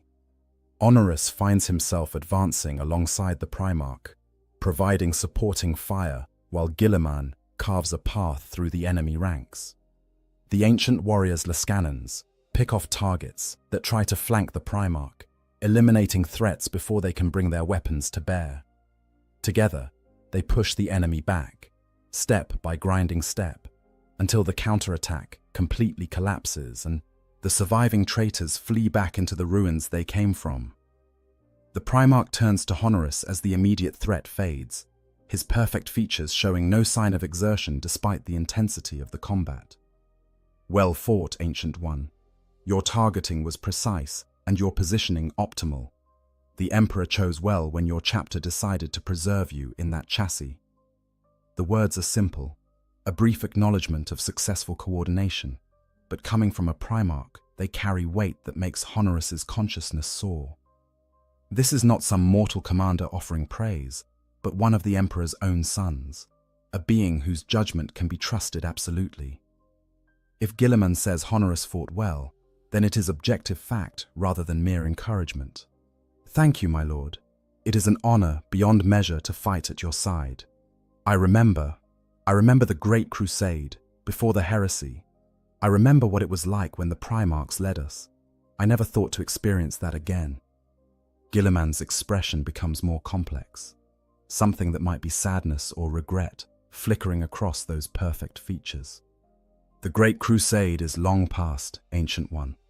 What we build now will be different, tempered by 10,000 years of hard lessons. But perhaps we can reclaim some of what was lost, some of the hope and purpose that drove us in those early days. If warriors like you stand with me, willing to fight for a better Imperium, rather than simply accepting the decay that has consumed my father's dream, then perhaps there is hope yet. Then the Primarch is moving again, advancing toward the next objective, and Honorus can only follow and wonder at what he has been told. The Primarch speaks of building something different, of not simply restoring what was, but creating something new and hopefully better. This is not the rhetoric Honorus has heard from other imperial leaders, who typically speak of preservation and restoration rather than transformation. Guilliman, it seems, understands that the Imperium has changed beyond recognition, and that simple restoration is impossible. Instead, he aims to steer that change, to guide the evolution towards something that serves humanity rather than consuming it. It is a bold vision, perhaps impossibly bold. The Imperium is vast beyond human comprehension, grinding slowly forward under the weight of tradition and dogma and bureaucracy that has calcified over millennia. Changing it, steering it toward a new course, seems like trying to alter the orbit of a planet through force of will alone. But if anyone can accomplish such a task, it would be a Primarch, one of the beings specifically designed by the Emperor to lead humanity to its destiny. The second time Honorus fights near Guilliman is during the assault on the governor's palace, where the traitor leadership has fortified themselves behind meters of armorplus and void shields. The palace is a fortress within a fortress, designed to withstand orbital bombardment and stocked with enough supplies to endure a siege lasting years. Under normal circumstances, taking such a position would require months of patient siege work, slowly degrading the defenses until they could be breached. But Guilliman does not have months to spend on a single world, not when the entire galaxy burns. So instead, the Primarch decides on a direct assault, leading from the front as he always does, trusting in his tactical genius and the superior capability of his forces to overcome defenses that would stop any conventional attack. Honorus is part of the breaching force, his dreadnought chassis, equipped with a siege drill specifically to punch through the reinforced walls. The assault is brutal, every meter contested by defenders who know they have nowhere to retreat.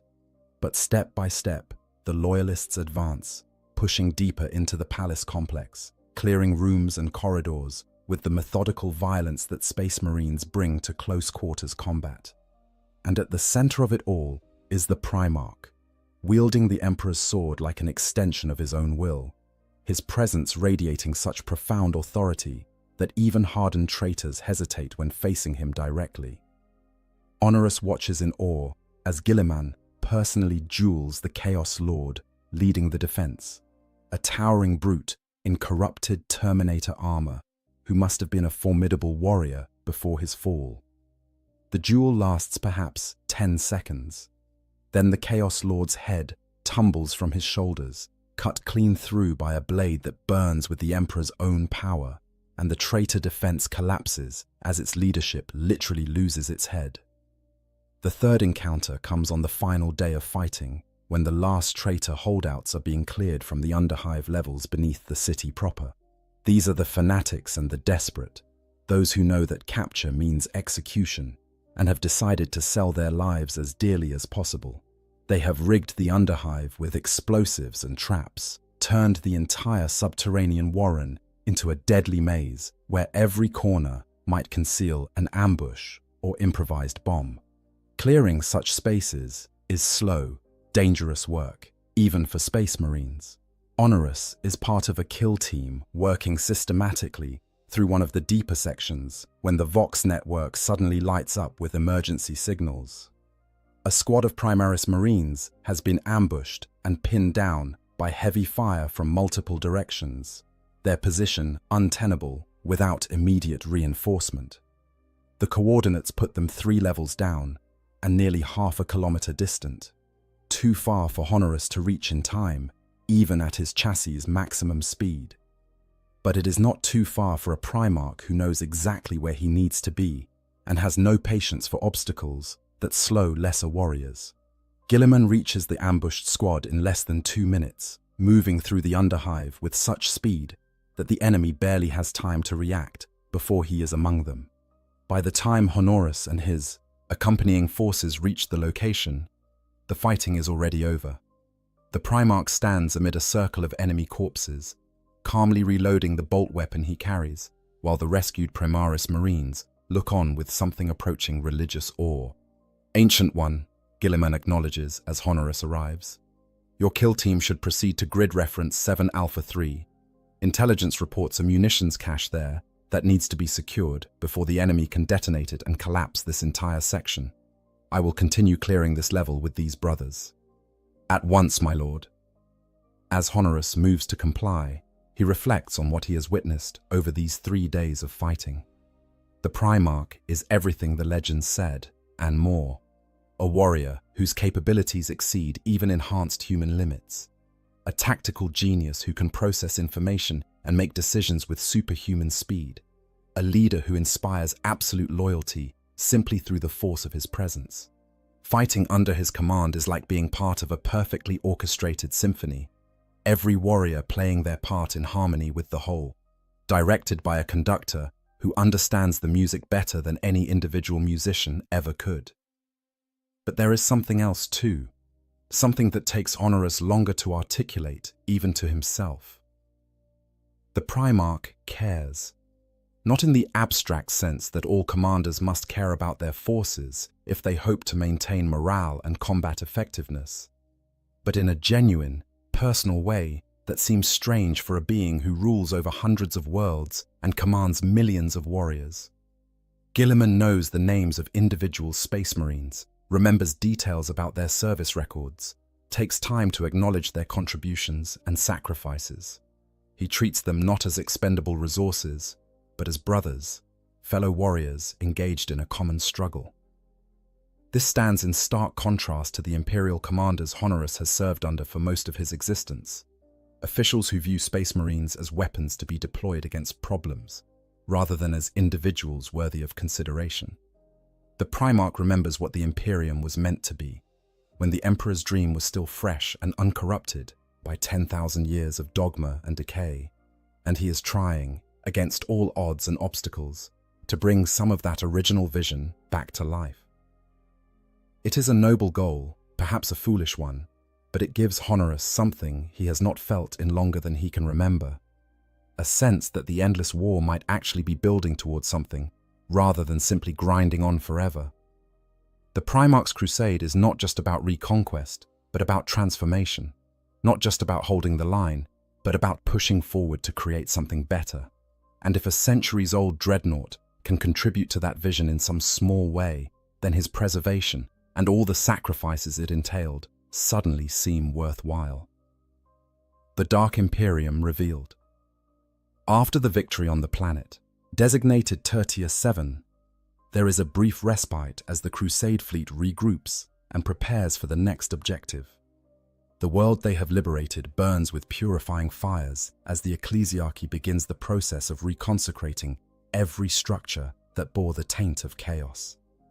The work will take years, perhaps decades, but it is necessary if this world is to rejoin the Imperium as a faithful member, rather than a potential source of future corruption.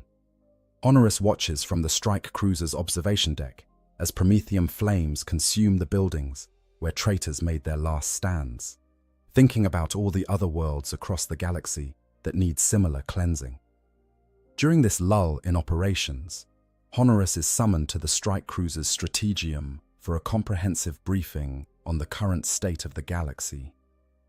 The summons comes through official channels, delivered by a chapter serf who seems nervous about approaching the massive dreadnought chassis. Honorus follows the serf through corridors built for regular space marines, his frame forcing him to duck through doorways and carefully navigate tight turns. Other crew members press themselves against the walls as he passes, giving the ancient warrior the space his bulk requires.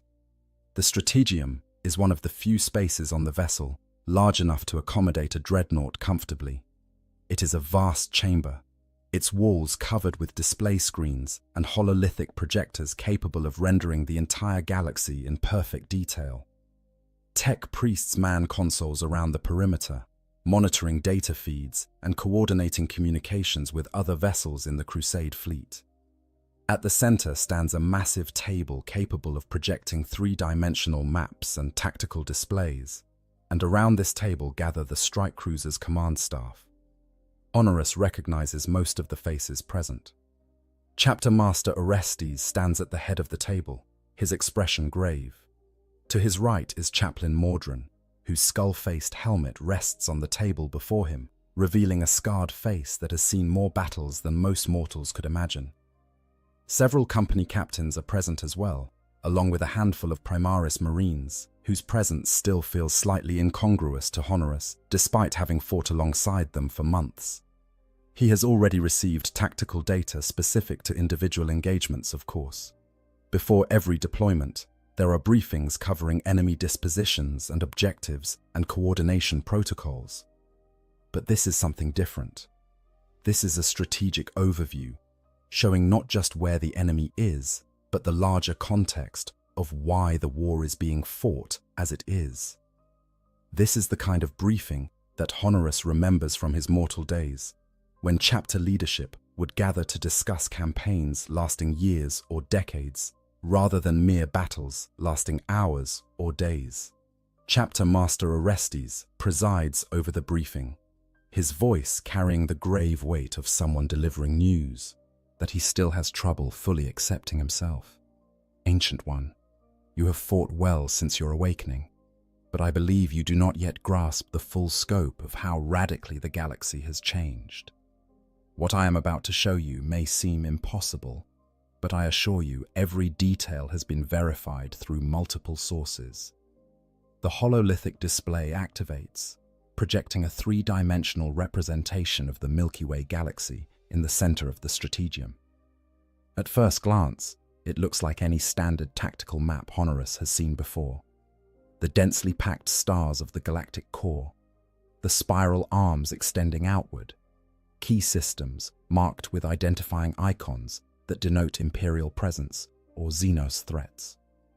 But then the chapter master gestures, and the map updates to show the current situation. And Honorus's consciousness reels at what he sees. A massive scar runs across the entire galaxy, a twisting wound in reality that stretches from the Eye of Terror in the galactic west all the way to the eastern fringe. This is no ordinary warp storm, no localized phenomenon that might dissipate given time and prayer. This is a fundamental tear in the fabric of space and time itself, a permanent breach between the material realm and the immaterium, and it has split the Imperium cleanly in two. The Cicatrix Maledictum, Orestes explains, his voice heavy with import, also known as the Great Rift. It appeared in the wake of the 13th Black Crusade and the fall of Cadia, when the pylons that had held back the Eye of Terror for 10,000 years were finally destroyed. The energies released by that catastrophe cascaded across the galaxy, tearing open warp rifts and warp storms that merged into this single massive breach. We estimate that approximately 43% of Imperial territory lies on the far side of the rift, cut off from Terra and the light of the Astronomicon. 43%, nearly half the Imperium, separated from the rest by a barrier more impassable than any physical distance. Honoris tries to process the implications and finds them almost too vast to comprehend. Thousands of worlds, hundreds of Space Marine chapters, countless billions of Imperial citizens, all isolated in what the briefing calls the Dark Imperium or Imperium Nihilus. Some have continued fighting despite the isolation, holding out against enemies that see the rift as opportunity rather than disaster. Others have succumbed to conquest or corruption, lost to Xenos expansion or chaos infestation, or simple collapse of civil order. The creation of the rift caused what we call the Noctis Aeterna, the chapter master continues, a period of darkness when the Astronomican's light was obscured across the entire galaxy. Warp travel became impossible or fatally dangerous. Worlds were isolated from one another, unable to call for help or receive reinforcement. The exact duration of the Noctis Aeterna is difficult to determine due to temporal distortions the rift causes, but estimates range from weeks to years depending on local conditions. During that time, the Imperium came closer to total collapse than at any point since the Horus Heresy. The briefing continues, laying out detail after terrible detail. Worlds that descended into civil war when cut off from higher authority. Space Marine chapters wiped out defending planets that received no reinforcement. Forge worlds overrun by chaos invasions. Hive cities consumed by demonic incursions. The list goes on, a litany of loss that would be crushing if Honoris allowed himself to dwell on it. But the chapter master is not dwelling on past failures. He is building toward the crucial point that makes sense of everything that has happened since. This is why the Primarch's return was so critical, Orestes says. This is why his resurrection, achieved through methods some might consider heretical, was absolutely necessary despite the theological controversies it raised. The Imperium could not survive the opening of the Great Rift without exceptional leadership at the highest level. Lord Guilliman has provided that leadership, organizing and launching the Indomitus Crusade to stabilize the Imperium Sanctus, while simultaneously preparing operations to eventually cross the rift and bring aid to those worlds still fighting on the far side. The hololithic display shifts, showing fleet movements and campaign objectives, worlds liberated and sectors secured. The scope of the Indomitus Crusade becomes clear. A massive military operation involving millions of warriors and thousands of ships, all coordinated by the Primarch's strategic genius. This is not just war. This is the largest mobilization of Imperial forces since the Great Crusade itself, an attempt to not merely survive, but to actively push back against the darkness threatening to consume humanity entirely. What of the worlds beyond the rift? Honoris asks. The Dark Imperium, are they simply lost? Abandoned to their fate? Not abandoned, Orestes replies, but cut off. Lord Guilliman has made it clear that once the Imperium Sanctus is stabilized, crossing the rift and bringing reinforcement to those worlds is a top priority. He has already made one crossing himself, to Baal, where the Blood Angels and their successors were under siege by Hive Fleet Leviathan. That intervention saved the sons of Sanguinius from annihilation and appointed Commander Dante as regent of the entire Dark Imperium. But the crossing was costly and dangerous, and we cannot mount such operations regularly until we better understand how to navigate the rift without losing entire fleets to the warp's fury. So there are worlds still fighting, still loyal, still holding the line, despite isolation that would break lesser cultures. This knowledge gives Honoris a strange mixture of pride and sorrow. Pride that humans can endure such circumstances and continue to resist. Sorrow that they must do so alone, without the support that a unified Imperium could provide. The ancient warrior wonders how many heroes are being born in the Dark Imperium, Space Marines and Guard regiments, and Navy crews, fighting desperate battles that no one on the Terra side of the rift will ever know about.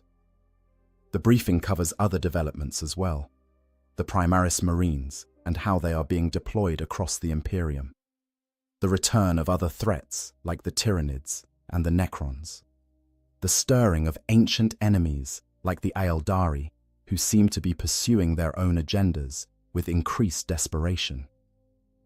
The revelation that Chaos Primarchs like Magnus and Mortarion are actively leading forces in the material realm again, pursuing their own campaigns of destruction and corruption. Every piece of information adds to a picture of a galaxy in crisis, where the old certainties have shattered and new threats emerge constantly. But through all of it, one fact remains clear: the Imperium endures. Despite everything, despite the rift and the Noctis Eterna, and the innumerable enemies pressing in from all sides, humanity survives. The Space Marine chapters continue their eternal vigil. The Imperial Guard musters countless regiments to fight on endless battlefields. The Imperial Navy patrols the void between stars. And now, for the first time in 10,000 years, a Primarch leads them, providing the strategic vision and tactical excellence that only one of the Emperor's own sons can offer.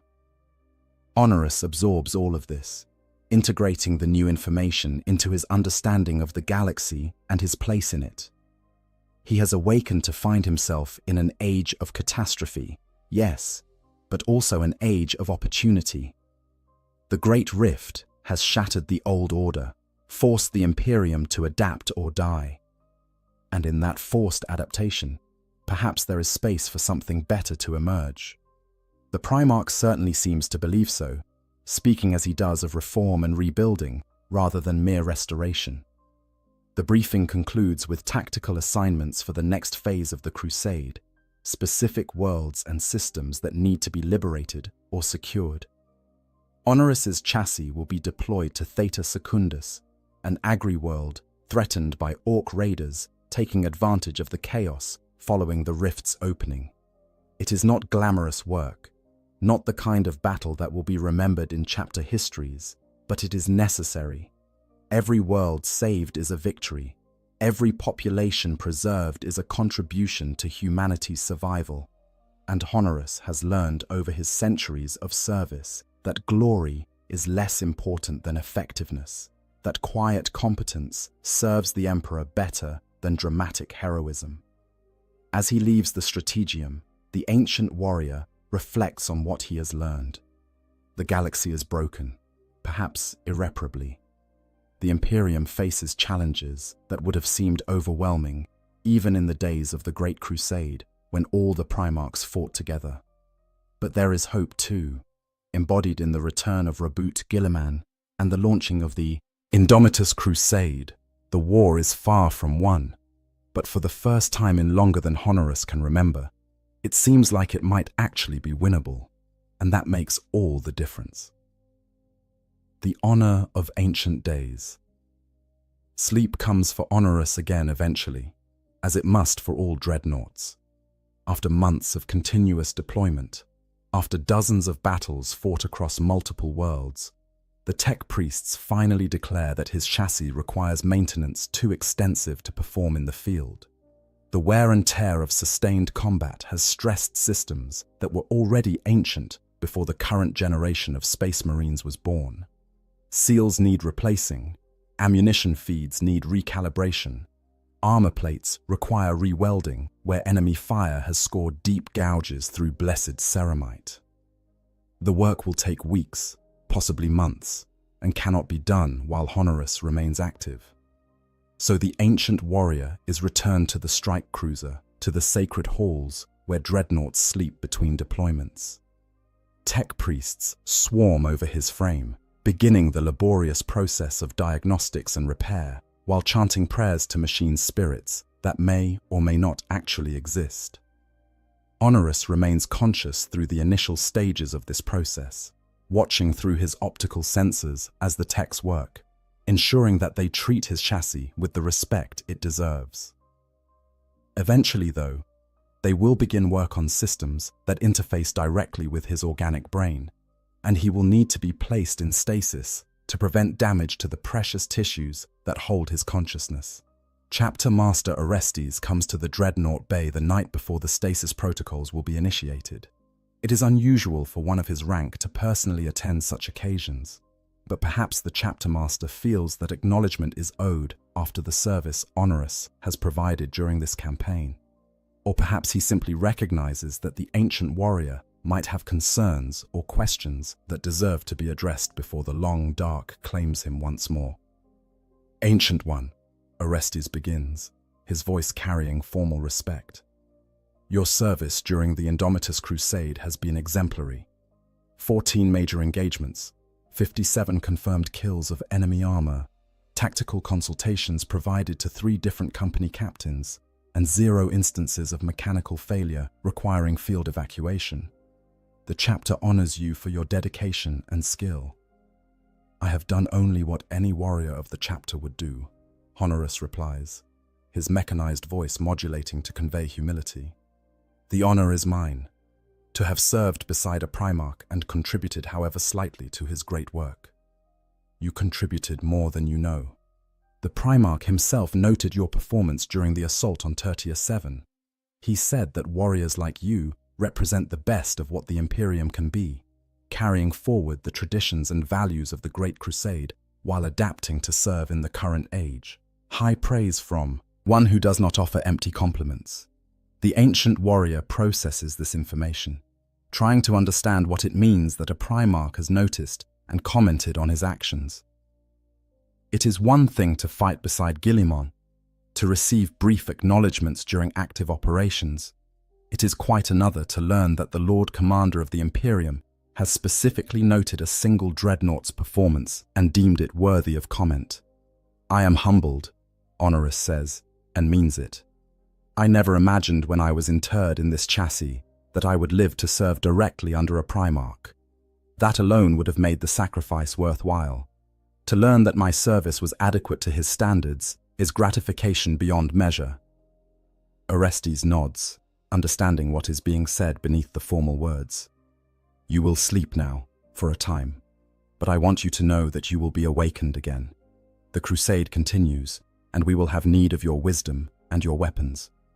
The Primarch has authorized expansion of the chapter, incorporation of new Primaris brothers, to replace our losses and increase our strength. You will awaken to find many unfamiliar faces, but they will know your name and your deeds. You are becoming legendary, Ancient One, a living connection between the chapter's past and its future. Legendary. The word strikes Honorus with strange force.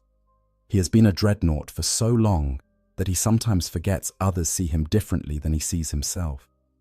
To the ancient warrior, he is simply trying to do his duty, to serve as best he can, despite the limitations of his altered existence.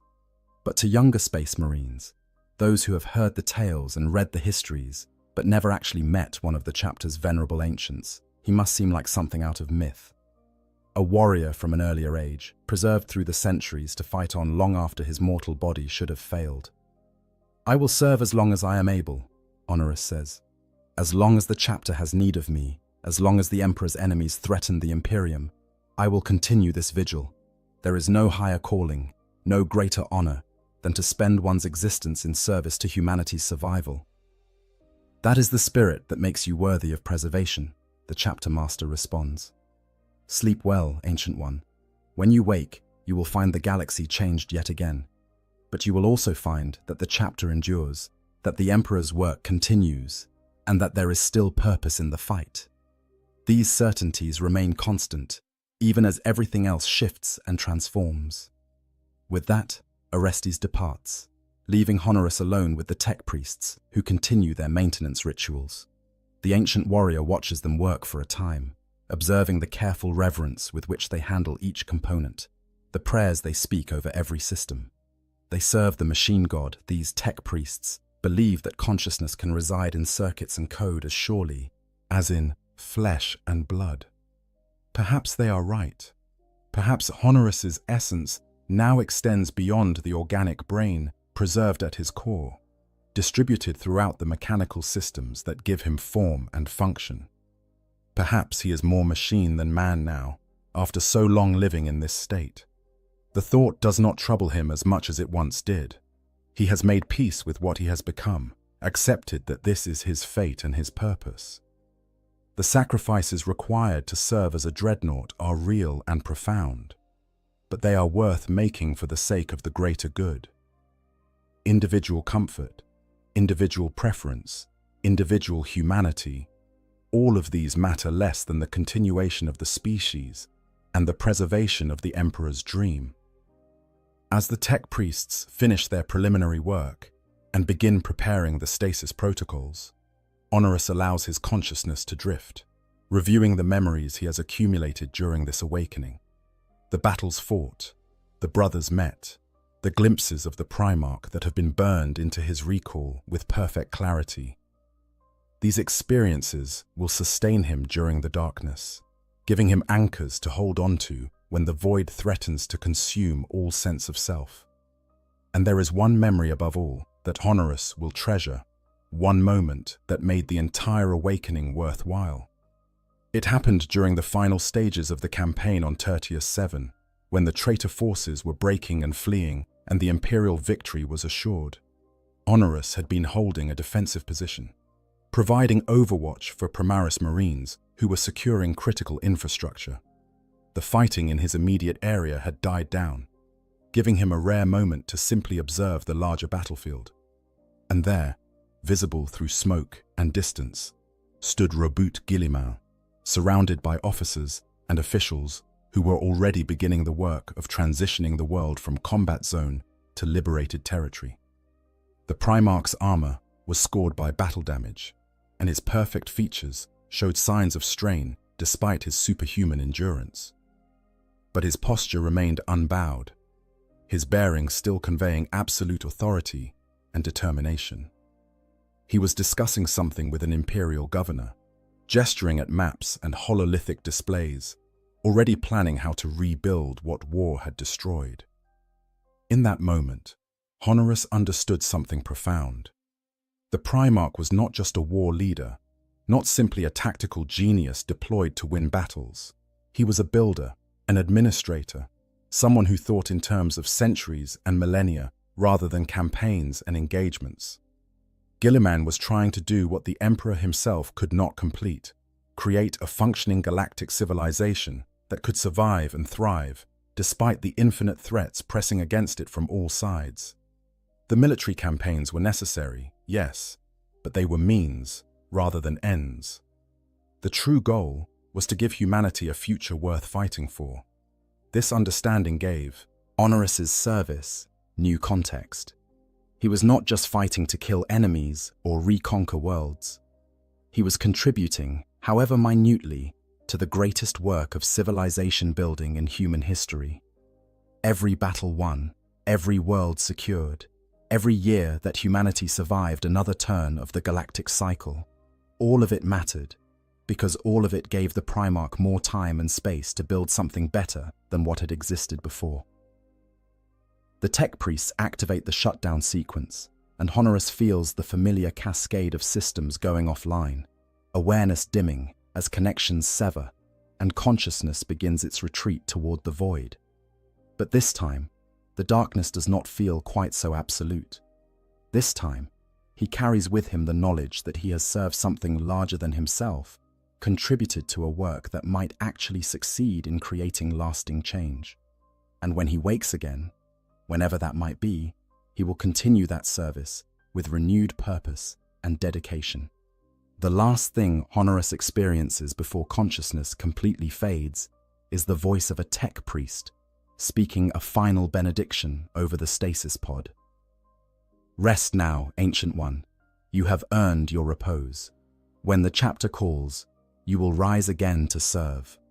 Until that day, may the Emperor watch over you.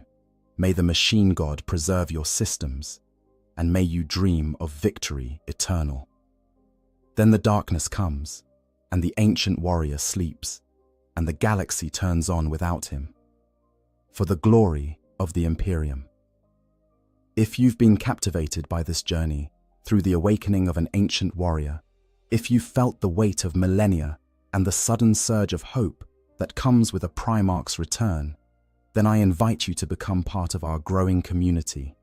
Subscribe to Stories of Hammer for more deep dives into the rich lore of Warhammer 40,000, exploring the characters, events, and themes that make this universe so compelling.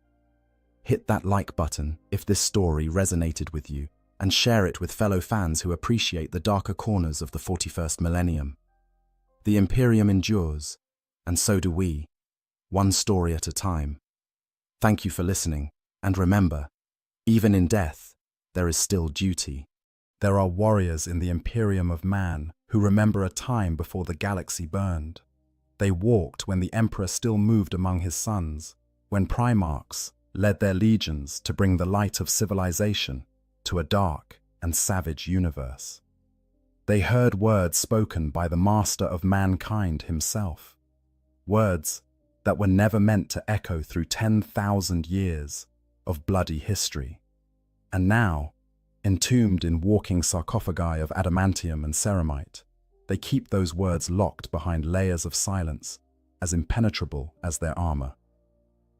In the deep sepulchres of chapter fortresses across the Imperium, ancient dreadnoughts slumber in darkness.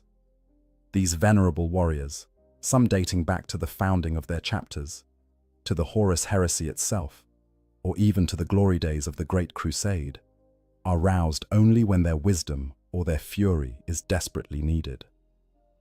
When they wake, younger Space Marines gather to hear tales of battles long forgotten, to receive counsel from those who fought beside legends. Yet for all the stories these ancients tell, for all the tactical wisdom they dispense, there remains a conspicuous void in their narratives. They speak of the Primarchs with reverence, describe the campaigns that forged the Imperium with vivid detail, recount the horror of brother turning against brother during the heresy.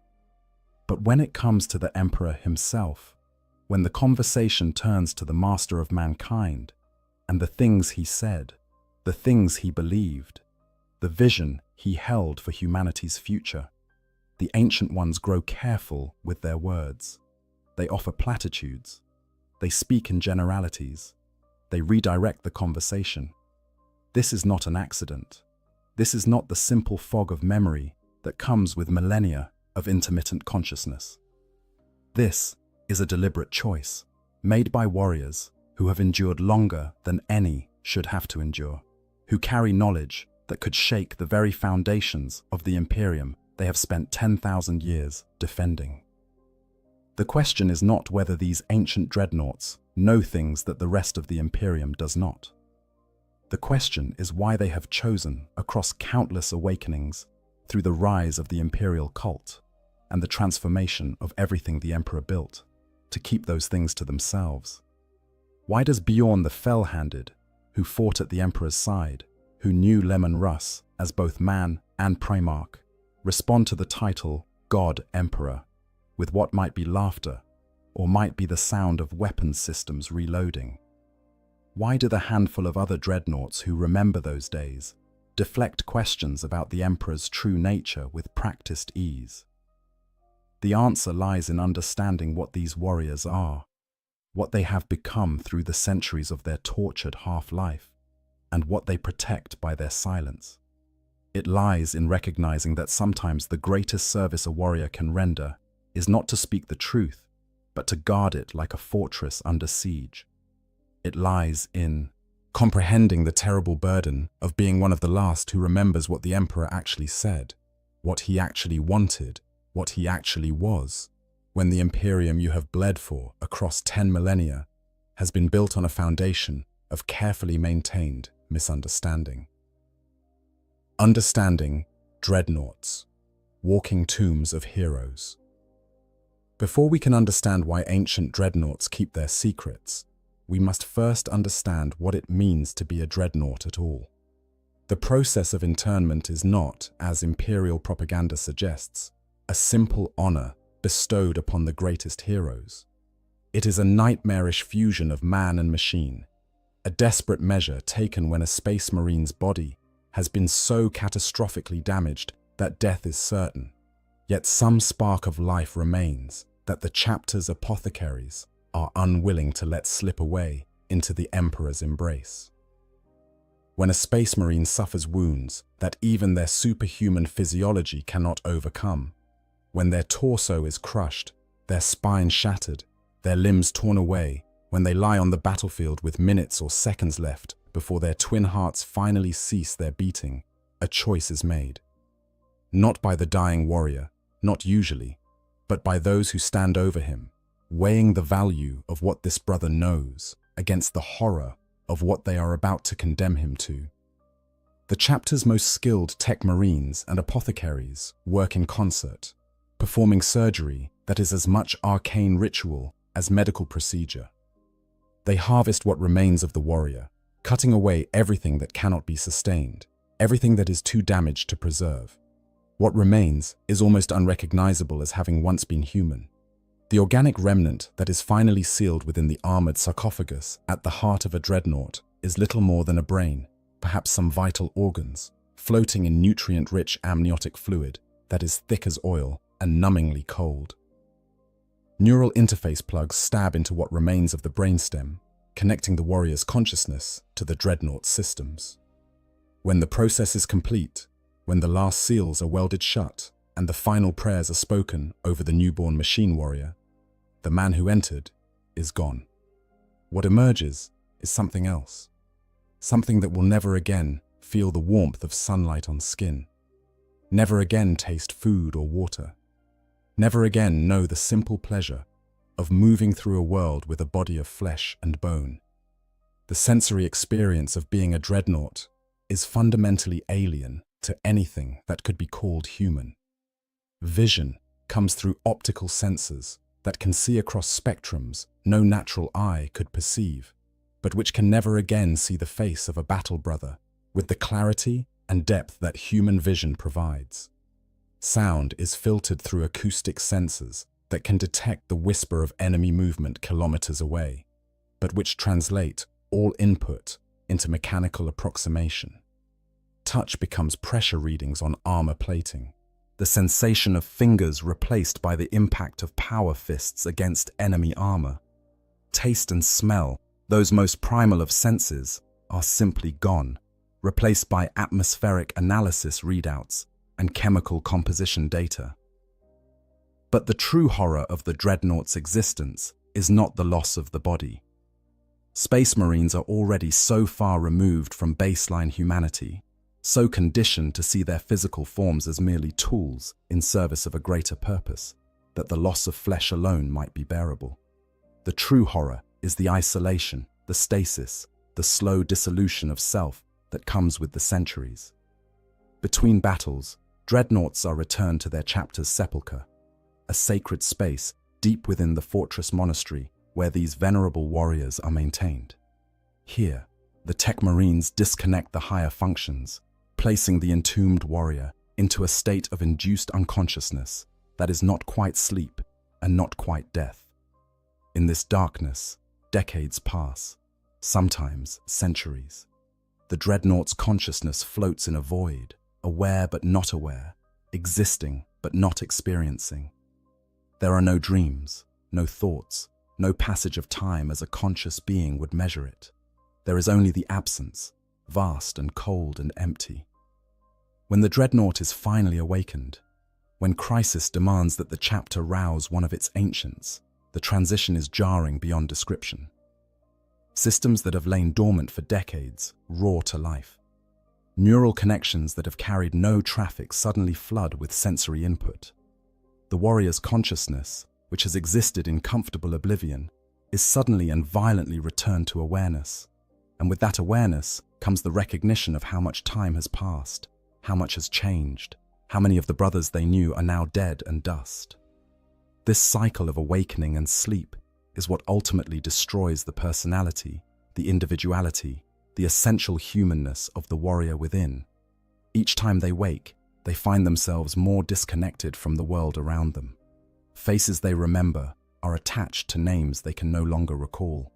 Battles they fought begin to blur together, melding into a single endless campaign.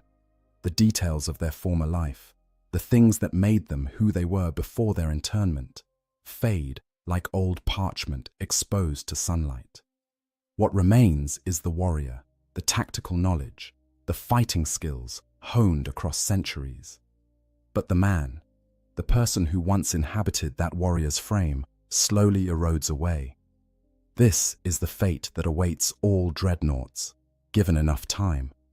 Some go mad, their damaged psyches unable to cope with the endless cycle of battle, sleep, and isolation. These unfortunates must be restrained when awakened, their consciousness so fractured that they can no longer distinguish friend from foe, past from present, memory from hallucination. Others become hollow, going through the motions of war with mechanical precision, but no passion, no drive, no spark of the person they once were. They answer questions in monosyllables, offer tactical assessments devoid of context or creativity, and return to stasis with what seems like relief. For Chaos Space Marines, internment in a dreadnought is considered a fate worse than death, a punishment reserved for those who have failed their dark masters. Without the sacred oils and careful maintenance provided by loyalist chapters, without the protective stasis between battles, Chaos dreadnoughts deteriorate rapidly. The warp itself seems to corrupt them, their organic components mutating, their mechanical systems becoming fused with demonic essence. They are kept chained between battles, howling their rage and madness into the void, and released only when their masters have need of their fury. This is what awaits warriors who lack the discipline, the chapter structure, the sacred rituals that make the suffering of loyalist dreadnoughts at least bearable. Yet even loyalist dreadnoughts, maintained with reverence and awakened only when necessary, face the same inevitable erosion. The process is slower, more gradual, but it is no less certain. With each century that passes, more of the man is lost. Memories become fragmented. Emotional connections fade. The ability to relate to those who still live in bodies of flesh becomes increasingly difficult. The world moves on while the dreadnought remains trapped in an eternal present, unable to fully participate in the life of the chapter, unable to truly die. This is what makes the ancients, those dreadnoughts, who have somehow maintained their clarity of mind across millennia, so remarkable. Warriors like Bjorn the Fell-Handed, who has been entombed for over 10,000 years, yet still speaks with coherence and wit, who still remembers not just the battles he fought, but the brothers he fought beside, who can still recall the voice of Leman Russ and the face of the Emperor himself. Such longevity of consciousness is almost unheard of, achieved through some combination of iron will, advanced life support systems, and perhaps simple stubbornness, the refusal to let the endless dark take what remains of who they were. These are the warriors who hold the secrets. These are the ones who remember what the galaxy was like before the Imperium became an empire of faith, before the Emperor became a god, before 10,000 years of war ground down everything that the Great Crusade was meant to achieve. They have watched the slow transformation of everything they fought to build, seen the imperial truth give way to the imperial cult, witnessed the Imperium of reason and science become an Imperium of superstition and dogma. And they have chosen, again and again across the centuries, to keep what they know to themselves. Understanding their silence requires understanding their suffering. These are not simply old soldiers with long memories. They are beings who have endured torments that would break lesser minds, who have persisted through isolation that should have driven them mad, who have clung to their sanity and their identity through sheer force of will. When such warriors choose not to speak, when they deflect questions about the Emperor with practiced ease, it is not from forgetfulness or confusion. It is from a purpose so deeply held that even the erosion of centuries cannot shake it.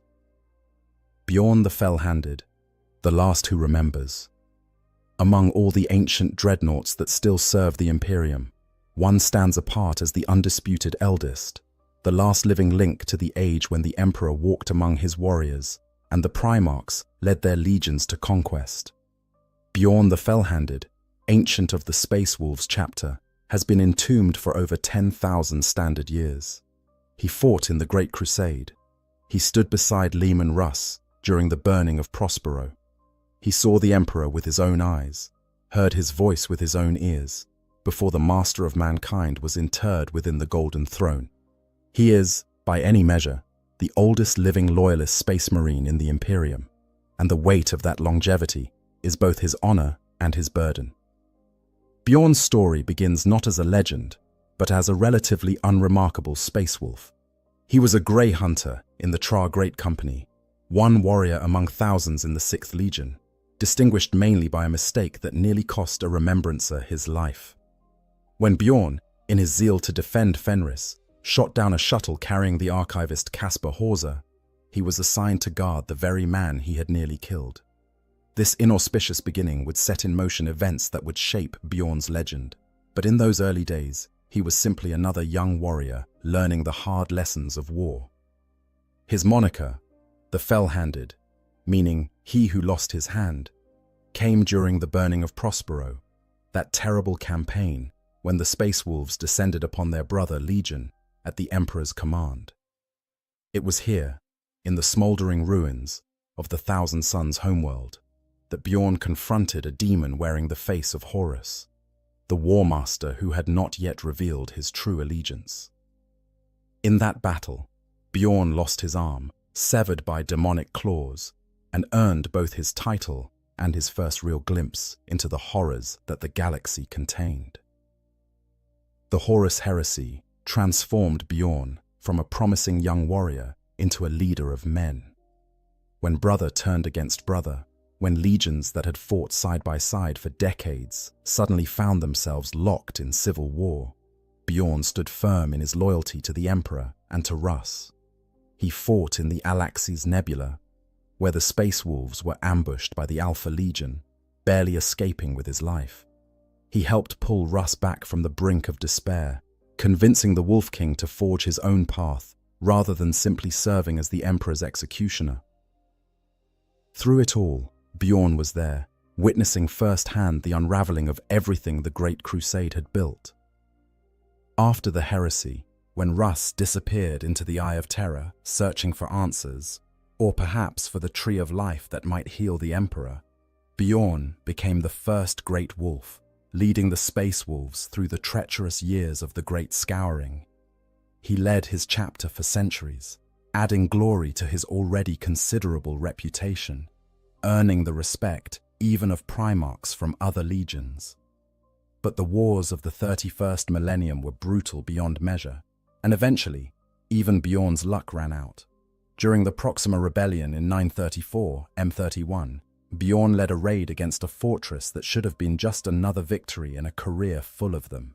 Instead, he was so catastrophically wounded that the chapter's apothecaries had no choice but to inter him in a dreadnought or watch him die. The process saved his life, after a fashion, but it also marked the end of Bjorn as he had been, and the beginning of Bjorn as he would be for the next 10 millennia. As a dreadnought, Bjorn's legend only grew. He remained active for 500 years after his interment, his kill count rivaling that of entire chapters. His advanced dreadnought chassis, incorporating technology that was rare even during the heresy, allowed him to move with a speed and precision that belied his massive form. He fought with the fury of a warrior who understood that each battle might be his last opportunity to serve, knowing that eventually the long sleep would claim him for good. And eventually, it did. The years took their toll, and Bjorn began spending longer and longer periods in stasis, awakened only when the chapter faced its gravest threats or needed the wisdom that only he could provide. By the 41st millennium, he wakes perhaps once every 1,000 years, or when the fate of Fenris itself hangs in the balance. Each awakening is a jarring transition from the comfortable void into a galaxy that has changed yet again, where faces that were young are now old or dead, where brothers he remembers as initiates are now great wolves themselves. It is in these rare awakenings that we catch glimpses of what Bjorn truly knows, and more importantly, what he chooses not to say. During the months of shame, that dark period after the First War for Armageddon, when the Space Wolves nearly went to war with the Inquisition and the Grey Knights, Bjorn was awakened to mediate the dispute. It was then, in conversation with Grey Knights who spoke of the God Emperor, that Bjorn offered perhaps his most famous response. When the Grey Knight referred to the Emperor as a god, Bjorn made a sound that his dreadnought systems translated either as laughter or as weapon systems reloading. The ambiguity itself is telling. He then spoke words that have been repeated across the Imperium by those few who heard them. Calling him a god was how all this mess started. These words, simple though they appear, contain multitudes. They acknowledge that the Emperor was not, in Bjorn's direct experience, a deity.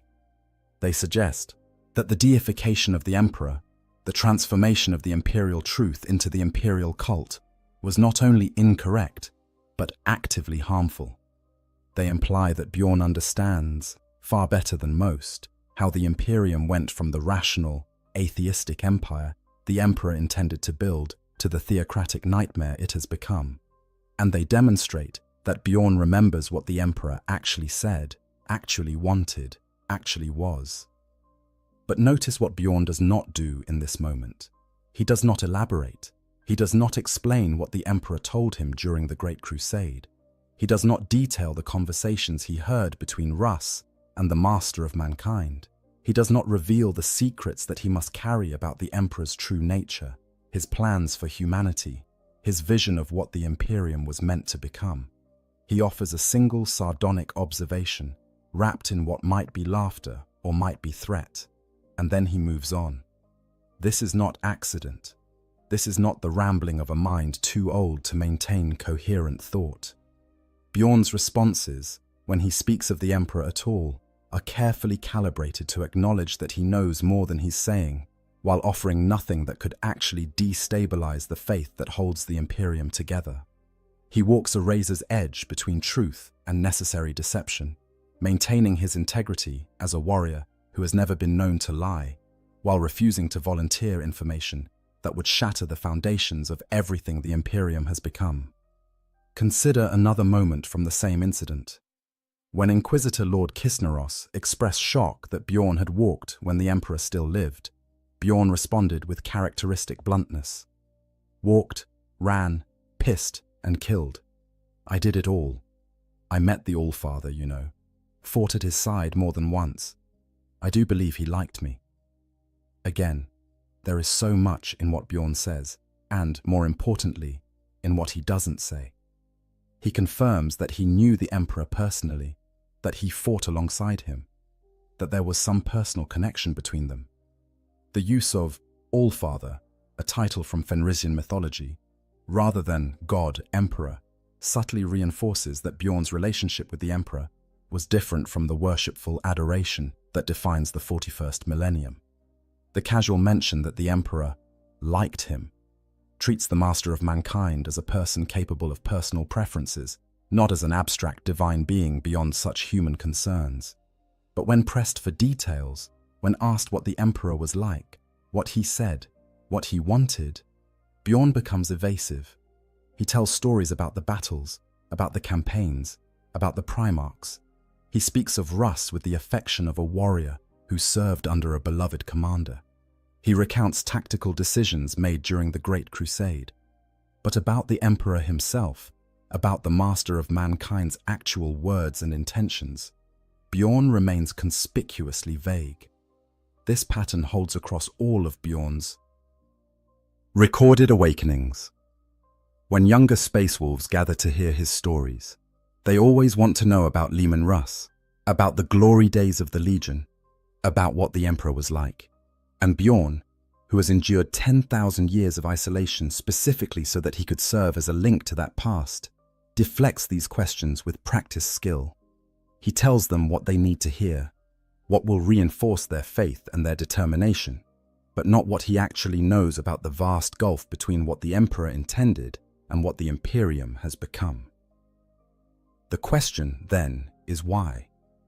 Why does Bjorn, who owes no loyalty to the ecclesiarchy, who predates the imperial cult by millennia, who remembers when the Emperor explicitly forbade worship of himself as a god, choose to maintain this silence? Why does he not simply tell the truth about what he heard, what he saw, what the Emperor told him during those long-ago campaigns? The answer lies in understanding what Bjorn has become through the centuries of his service. He is not simply an old soldier with good memories. He is one of the last remaining anchors to a time that must remain, in some ways, mythologized.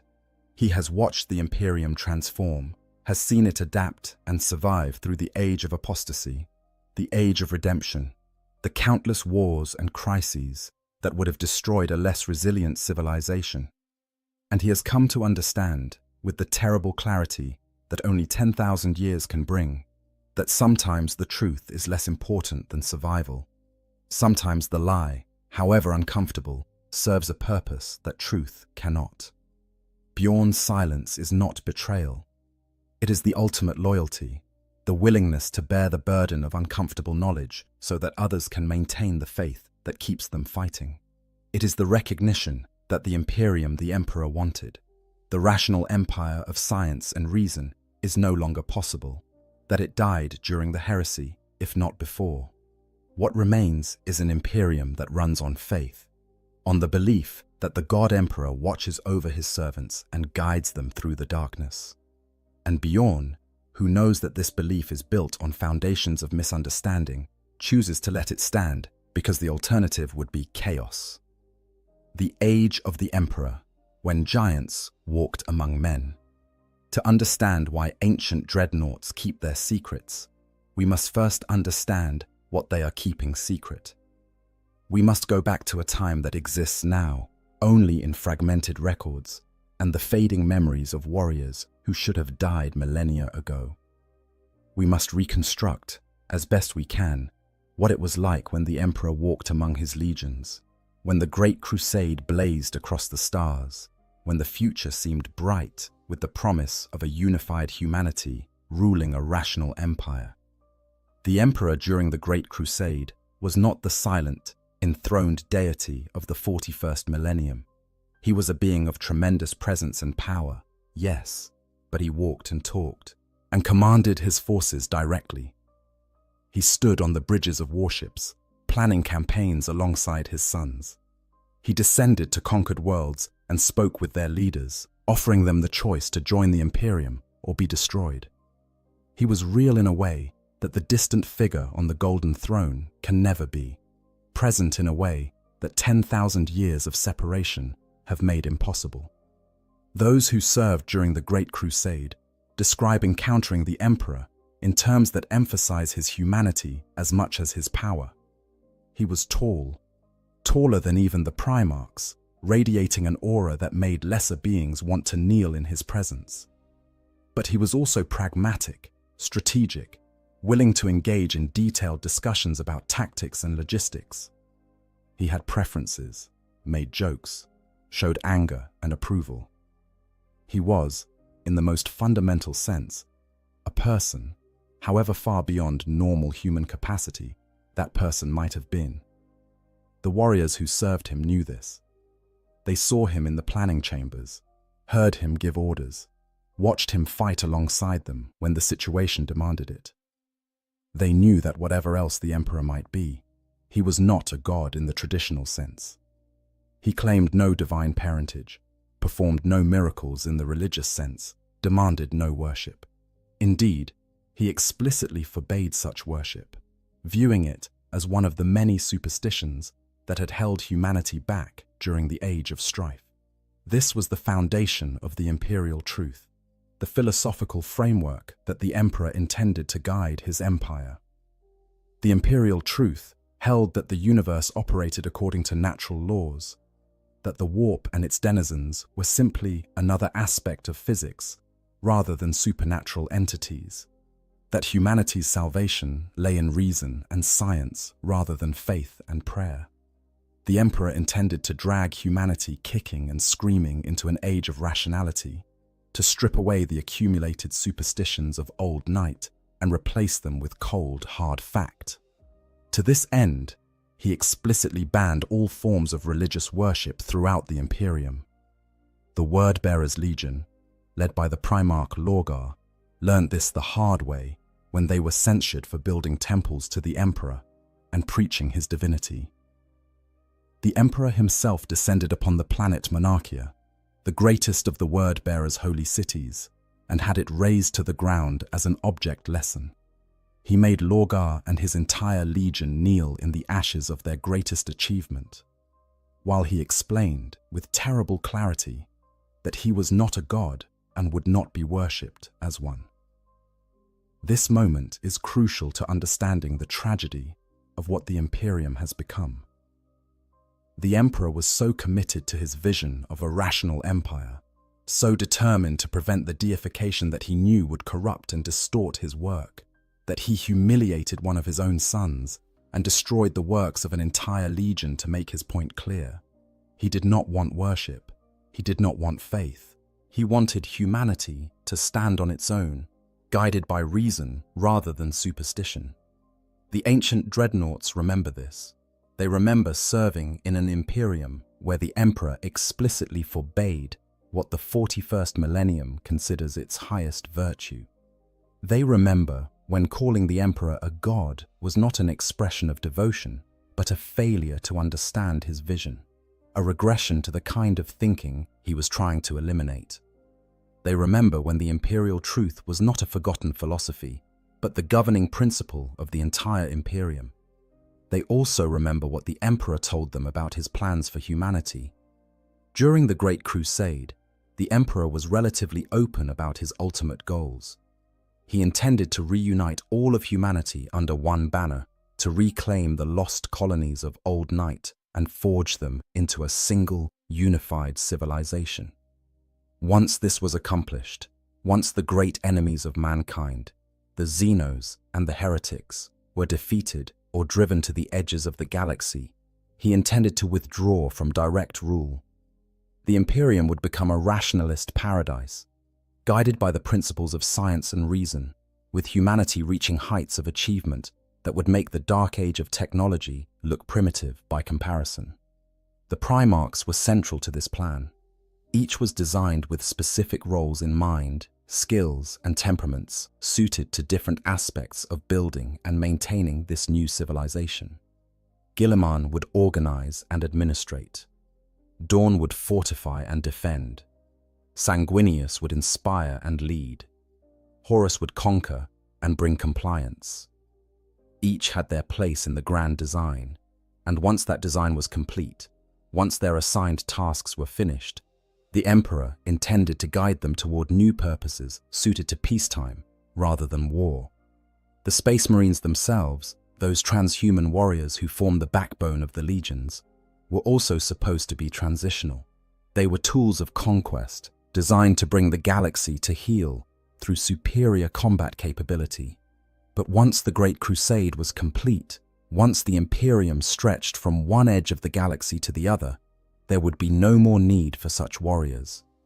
The Emperor's plans for what would happen to the Legions Astartes after their purpose was fulfilled were never entirely clear, but those who served him knew that he did not envision endless war.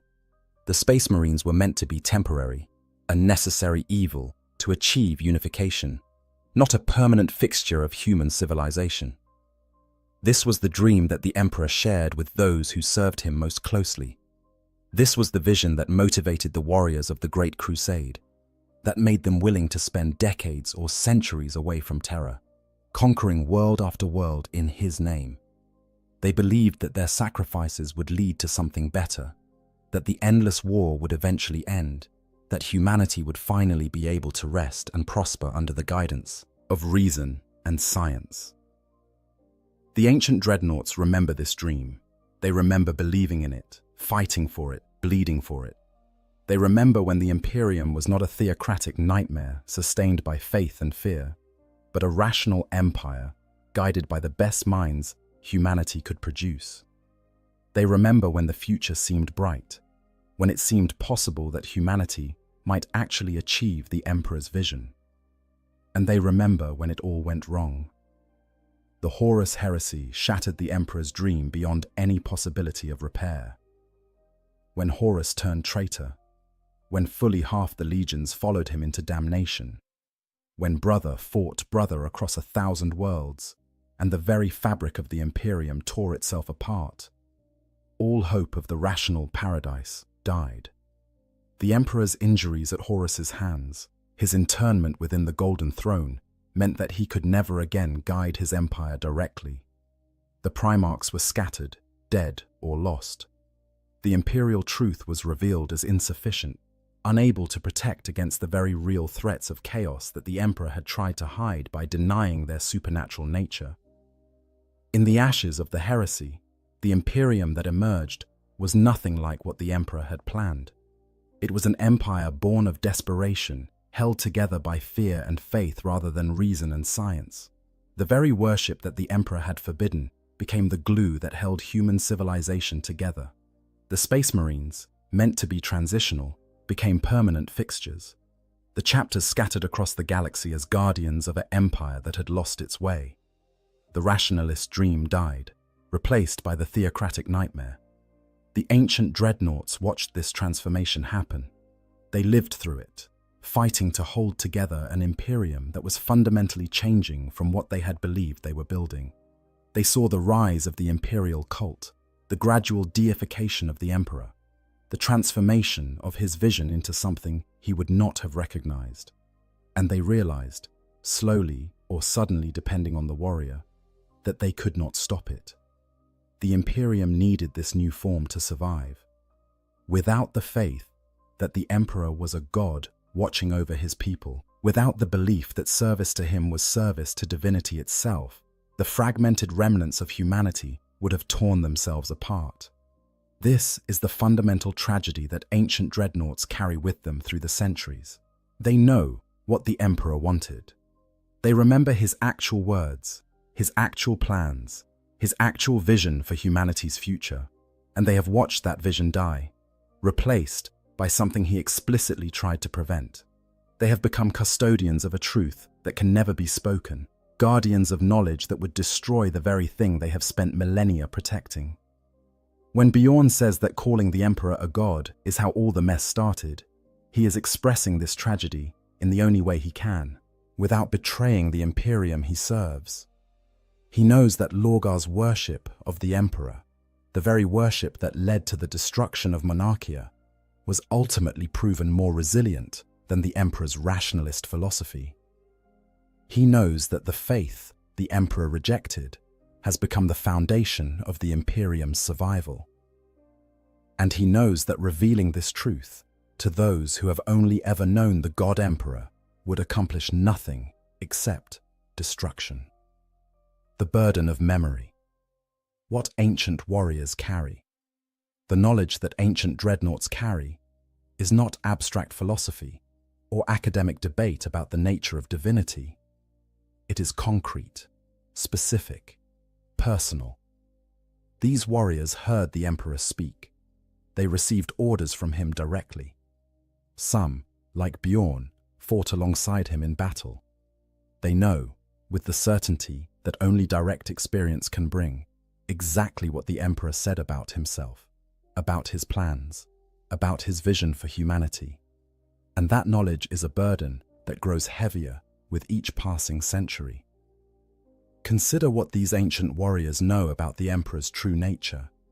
They remember that he ate and drank, that he could be wounded, that he required rest. They saw him make mistakes in judgment, change his mind when presented with new information, express frustration when plans went awry. All of these are marks of a being who, whatever else he might be, is not the omniscient, omnipotent deity that the imperial cult worships. The emperor was supremely powerful, yes, possessed of psychic might beyond anything else in the galaxy, but he was not infallible. He was not all-knowing. He was not beyond the possibility of error. The ancient dreadnoughts also know about the emperor's mistakes, and they know that he acknowledged them as such. The handling of the Primarchs, for instance, was riddled with errors that the emperor himself recognized. The decision to ban the study of the warp while simultaneously using it as a tool of conquest. The failure to properly explain to his sons why certain things were forbidden. The catastrophic misjudgment of Magnus's character and intentions that led directly to the Thousand Sons' fall. These are not the actions of an infallible god, but of a supremely powerful being, doing his best with incomplete information and facing challenges even he could not fully predict. More than this, the ancient warriors know what the emperor said about gods and worship. They heard him explain, in councils of war or in conversations with his primarchs, why he rejected divinity. They heard him describe gods as parasitic entities that fed on human belief, that grew powerful on worship, and used that power to manipulate and control their followers. They heard him say that the only way to defeat such entities was to starve them, to deny them the worship they needed, to build a human civilization that stood on reason and science rather than faith and prayer. This philosophical framework was not incidental to the emperor's plans. It was central to everything he was trying to achieve. The emperor understood, better than anyone else in the galaxy, the true nature of the warp and the beings that dwelt within it. He knew that the chaos gods drew their power from human emotion and belief, that every prayer offered to them made them stronger, that every act of worship fed their endless hunger. His atheistic philosophy was not mere preference or intellectual exercise. It was a calculated strategy to weaken the forces of chaos by denying them the one thing they needed most: acknowledgement of their power.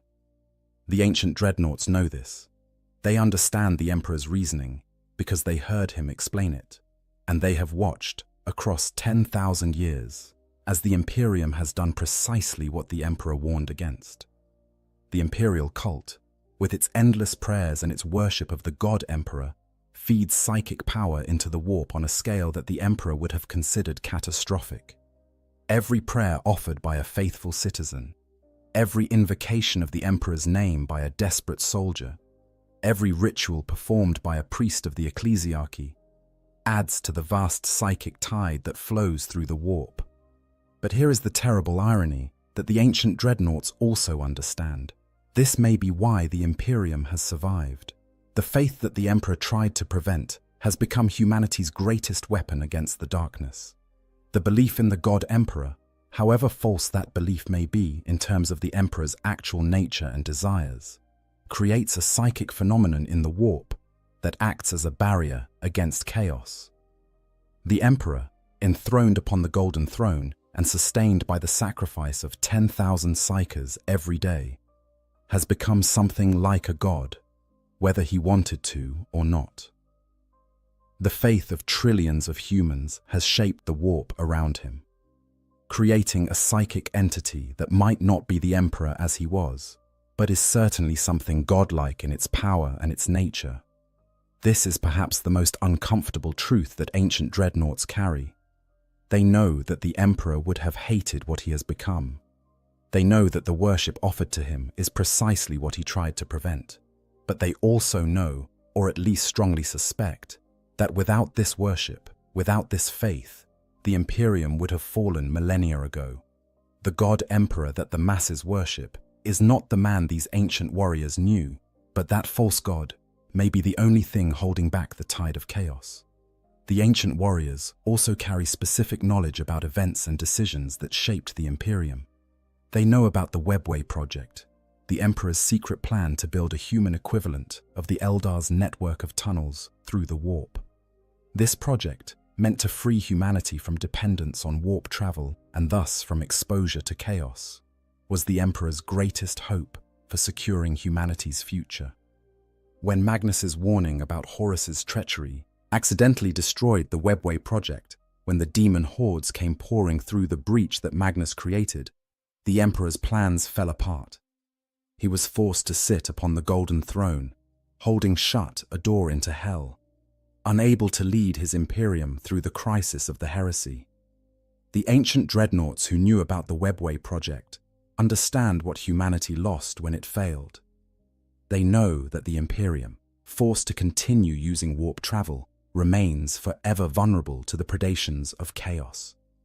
They know that every ship that enters the warp risks corruption, that every navigator who looks into its depths risks madness, that every psyker who channels its power risks possession. They know that the Emperor intended to free humanity from this vulnerability, and they know that his plan failed. More than just factual knowledge, The ancient dreadnoughts carry emotional truths about the emperor that contradict the image promoted by the ecclesiarchy. They know that he was capable of affection for his sons, that he showed what might be called love in his own way for the primarchs he created. They know that he grieved when Ferrus Manus fell, that he was enraged by Horus's betrayal, that he wept when he was forced to strike down his most beloved son. These are not the actions of an abstract, distant deity, but of a father who loved his children and was destroyed by their betrayal. The ancient warriors remember conversations where the emperor expressed doubt or uncertainty, where he admitted that he was operating on incomplete information or making the best guess he could with the data available. They remember him asking for advice, considering alternatives, changing his plans when new circumstances arose. They remember, in short, a being who was more like them than the distant god of the 41st millennium could ever be. And they carry this knowledge in silence, watching as generation after generation of space marines are raised in the faith of the God Emperor, knowing that what these young warriors believe is fundamentally at odds with what the ancient dreadnoughts witnessed. They watch as the ecclesiarchy grows in power, as faith becomes ever more central to imperial society, as the rational vision the emperor tried to build is replaced by the theocratic structure he tried to prevent. And they say nothing. Because what would they say? How would they explain to a space marine raised in the imperial cult, whose every action is motivated by faith in the God Emperor, that the being they worship explicitly rejected that worship? How would they convince a warrior whose chapter has been sustained for millennia by the belief that they serve a god, that their god wanted them to serve a man instead? How would they tear down the foundations of faith that hold the Imperium together without offering something to replace it? The ancient dreadnoughts understand that their knowledge is useless. It cannot change what has happened. It cannot restore the Emperor's vision. It cannot return the Imperium to what it might have been before the heresy shattered everything. All it can do is cause pain, confusion, and doubt. And so they keep it to themselves, bearing the burden of uncomfortable truth so that others can maintain the comfort of necessary faith. This is not moral cowardice. It is pragmatic acceptance of reality. The ancient dreadnoughts have lived long enough to understand that truth, however valuable it may be in the abstract, is not always useful. Sometimes lies, or at least carefully maintained misunderstandings, serve purposes that truth cannot. The lie that the emperor is a god has sustained the Imperium for 10,000 years. The truth that he was a man with a plan that failed would accomplish nothing except destroying what he spent 30,000 years building. Why silence is necessary? Protecting the Imperium. The decision by ancient dreadnoughts to maintain their silence is not merely a personal choice driven by fear or uncertainty. It is a strategic calculation made by warriors who understand the Imperium at a level that few others can match, about what revelations would accomplish and what they would destroy. To understand why these ancient warriors choose silence, we must understand what would happen if they chose to speak. Imagine, for a moment, that Bjorn the Fell-Handed decided to tell the complete truth about the Emperor to anyone who asked. Imagine that he shared, without reservation or careful editing, everything he knew about the Emperor's actual nature, his explicit rejection of divinity, his vision of a rationalist empire, his specific plans for humanity that bore no resemblance to the Imperium that exists in the 41st millennium. What would happen? The immediate effect would be confusion and doubt among those who heard these revelations. Space Marines, whose faith in the God Emperor forms the core of their identity, would be forced to confront the fact that the being they worship explicitly rejected worship. Guardsmen who pray to the Emperor for protection in battle would have to grapple with the knowledge that their God was a man who wanted humanity to stand without divine assistance. The billions of imperial citizens who find meaning and purpose in service to a divine emperor would discover that their entire worldview is built on a foundation of misunderstanding. But the damage would not stop with mere confusion. The Imperium is not held together by rational self-interest or utilitarian calculation of what serves humanity best. It is held together by faith, by the belief that service to the God Emperor is the highest calling a human can answer, that death in his name guarantees a place at his side, that the suffering and sacrifice of imperial life have meaning because they serve divine purpose. Take away that faith, reveal that the Emperor was a man with a plan that failed rather than a god with a grand design that is still unfolding, and the entire structure of imperial society begins to crumble. Consider what would happen on a world that learned the truth. The priests of the ecclesiarchy, whose authority derives from their claimed ability to interpret the will of the God Emperor, would be revealed as either liars or fools.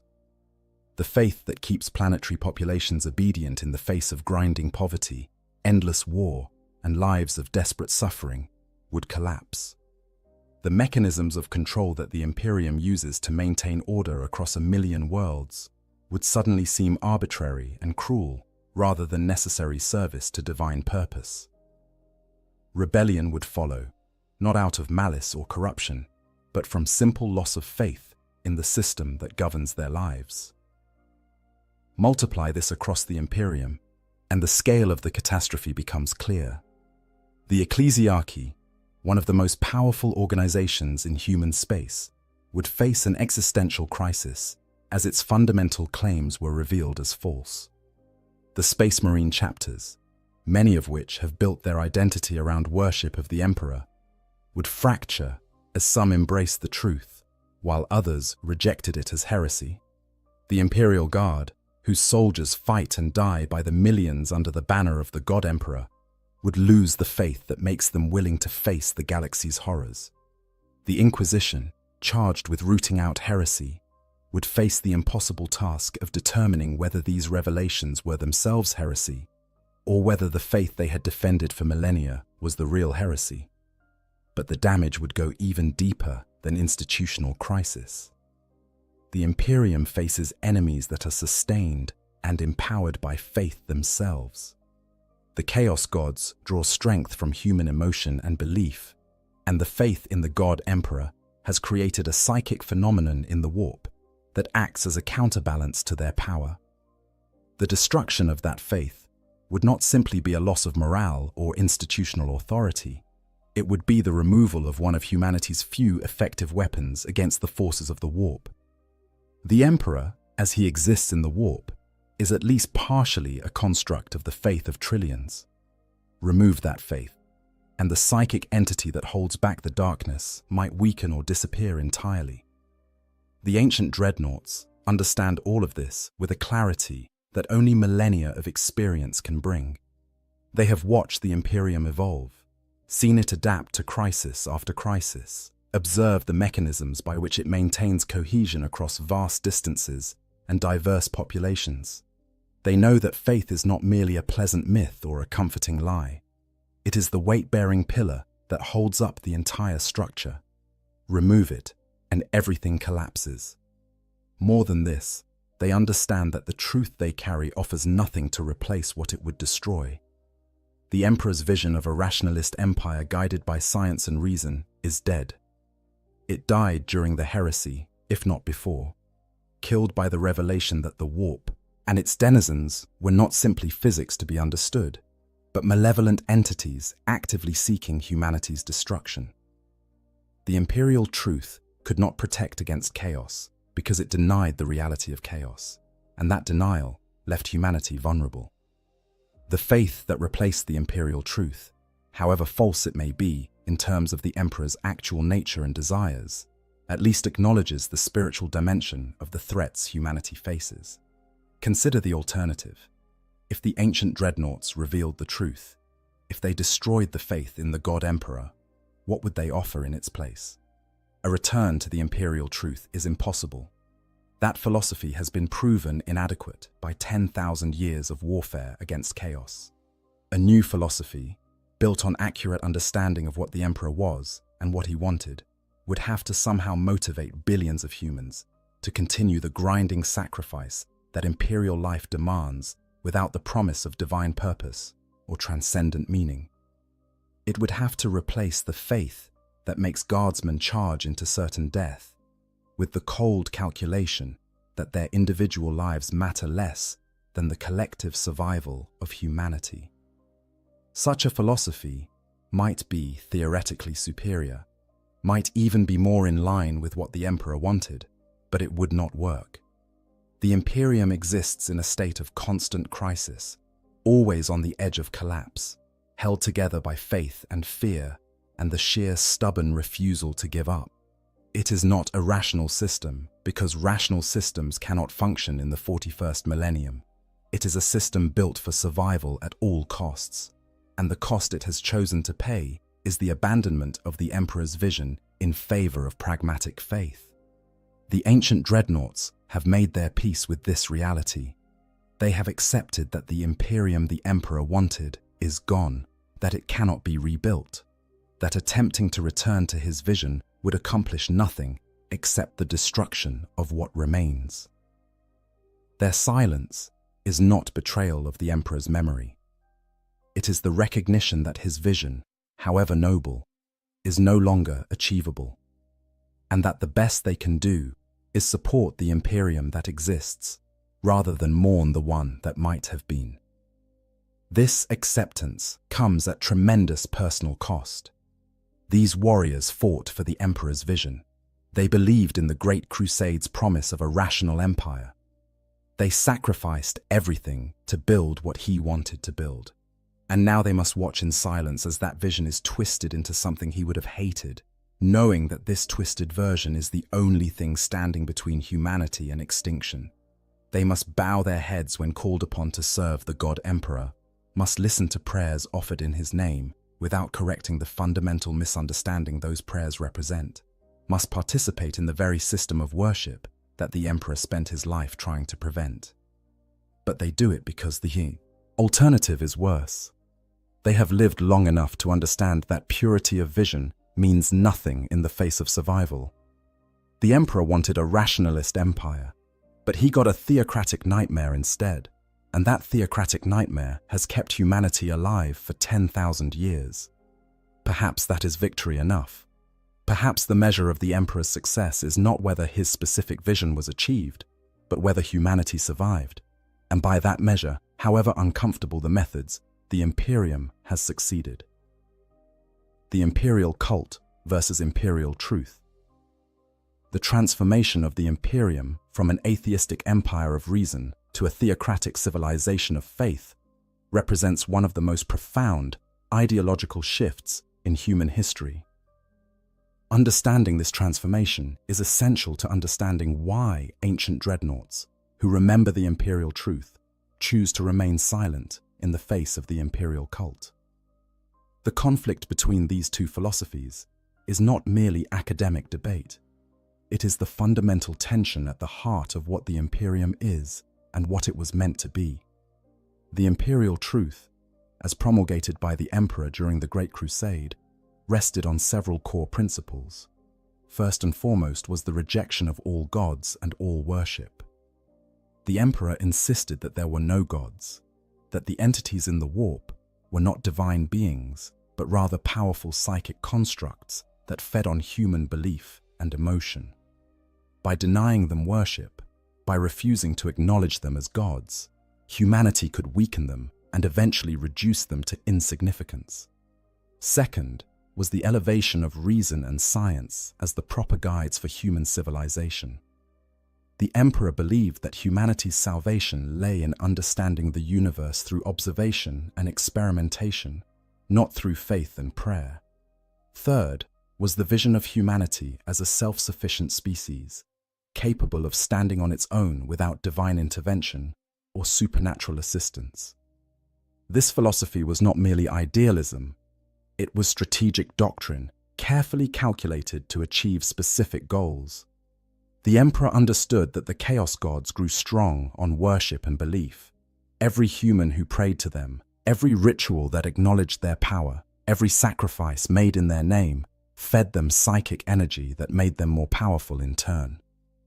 The only way to defeat entities that existed as constructs of belief was to stop believing in them, to deny them the worship that gave them strength. The imperial truth was designed to starve the chaos gods by cutting off their supply of psychic sustenance. The word-bearers, ironically, were the first to truly understand both the power of faith and the danger of abandoning the imperial truth. Before their fall to chaos, they were the most devout of all the legions, believing absolutely in the emperor's divinity, even when he explicitly rejected such worship. Their primarch, Lorgar, wrote the Lectitio Divinitatis, a religious text proclaiming the emperor as the one true God of humanity. The emperor's response was brutal and unambiguous. He had the word-bearer's greatest achievement, the city of Monarchia, razed to the ground by the Ultramarines while forcing Lorgar and his entire legion to kneel in the ashes. The message was clear. Worship of the emperor was not merely discouraged. It was forbidden, punishable by the most extreme measures. But Lorgar's insight about the power of faith, however twisted it became after his fall, was fundamentally correct. Faith could move mountains. Belief could reshape reality, at least in the warp. The emperor's attempt to deny this, to insist that faith was merely superstition without real power, was undermined by the nature of the warp itself. The chaos gods were proof that belief had real, measurable effects. The emperor's attempt to build a rational empire was swimming against a fundamental current of the universe itself. The Horus heresy shattered the possibility of maintaining the imperial truth. The horrors of the warp, the existence of demons, the power of chaos, all became impossible to deny in the face of civil war that split the galaxy. The emperor's insistence that these were merely psychic phenomena to be understood through science seemed naive, even criminally negligent, when demons were pouring through warp rifts and primarchs were falling to corruption. The imperial truth had left humanity unprepared for spiritual warfare because it denied that such warfare was possible. In the wake of the heresy, as the emperor sat upon the golden throne and could no longer guide his imperium, the vacuum of spiritual authority was filled by those who had never accepted the imperial truth in the first place. The ecclesiarchy rose to power, building on the foundations laid by Lorgar's Lectitio Divinitatis. The worship of the god emperor became not merely accepted but mandatory, the defining characteristic of imperial culture. The rationalist vision was swept away, replaced by a faith that, whatever its falsehoods, at least acknowledged the reality of the spiritual threats humanity faced. The ancient dreadnoughts watched this transformation happen. They saw the imperial truth abandoned, saw faith in the god emperor become the new orthodoxy, saw the very worship the emperor had forbidden become the foundation of imperial society. And they understood, however uncomfortable the understanding might be, that this transformation was necessary for survival. The imperial cult, for all its deviation from the emperor's vision, solved problems that the imperial truth could not. It provided spiritual weapons against chaos by acknowledging that such weapons were needed. It gave meaning to the suffering of imperial life by framing it as service to divine purpose. It created unity across vast distances and diverse cultures by giving all humans a common object of worship. It motivated soldiers to fight and die by the billions, by promising that their sacrifice had transcendent meaning. These are not small achievements. In a galaxy of endless war and horror, the faith that the imperial cult provides is perhaps humanity's most important weapon. But the cost of this transformation is the betrayal of everything the emperor said he wanted. The being who spent 30,000 years insisting that he was not a god has been transformed into the god emperor of mankind, the central figure in the largest religion human civilization has ever produced.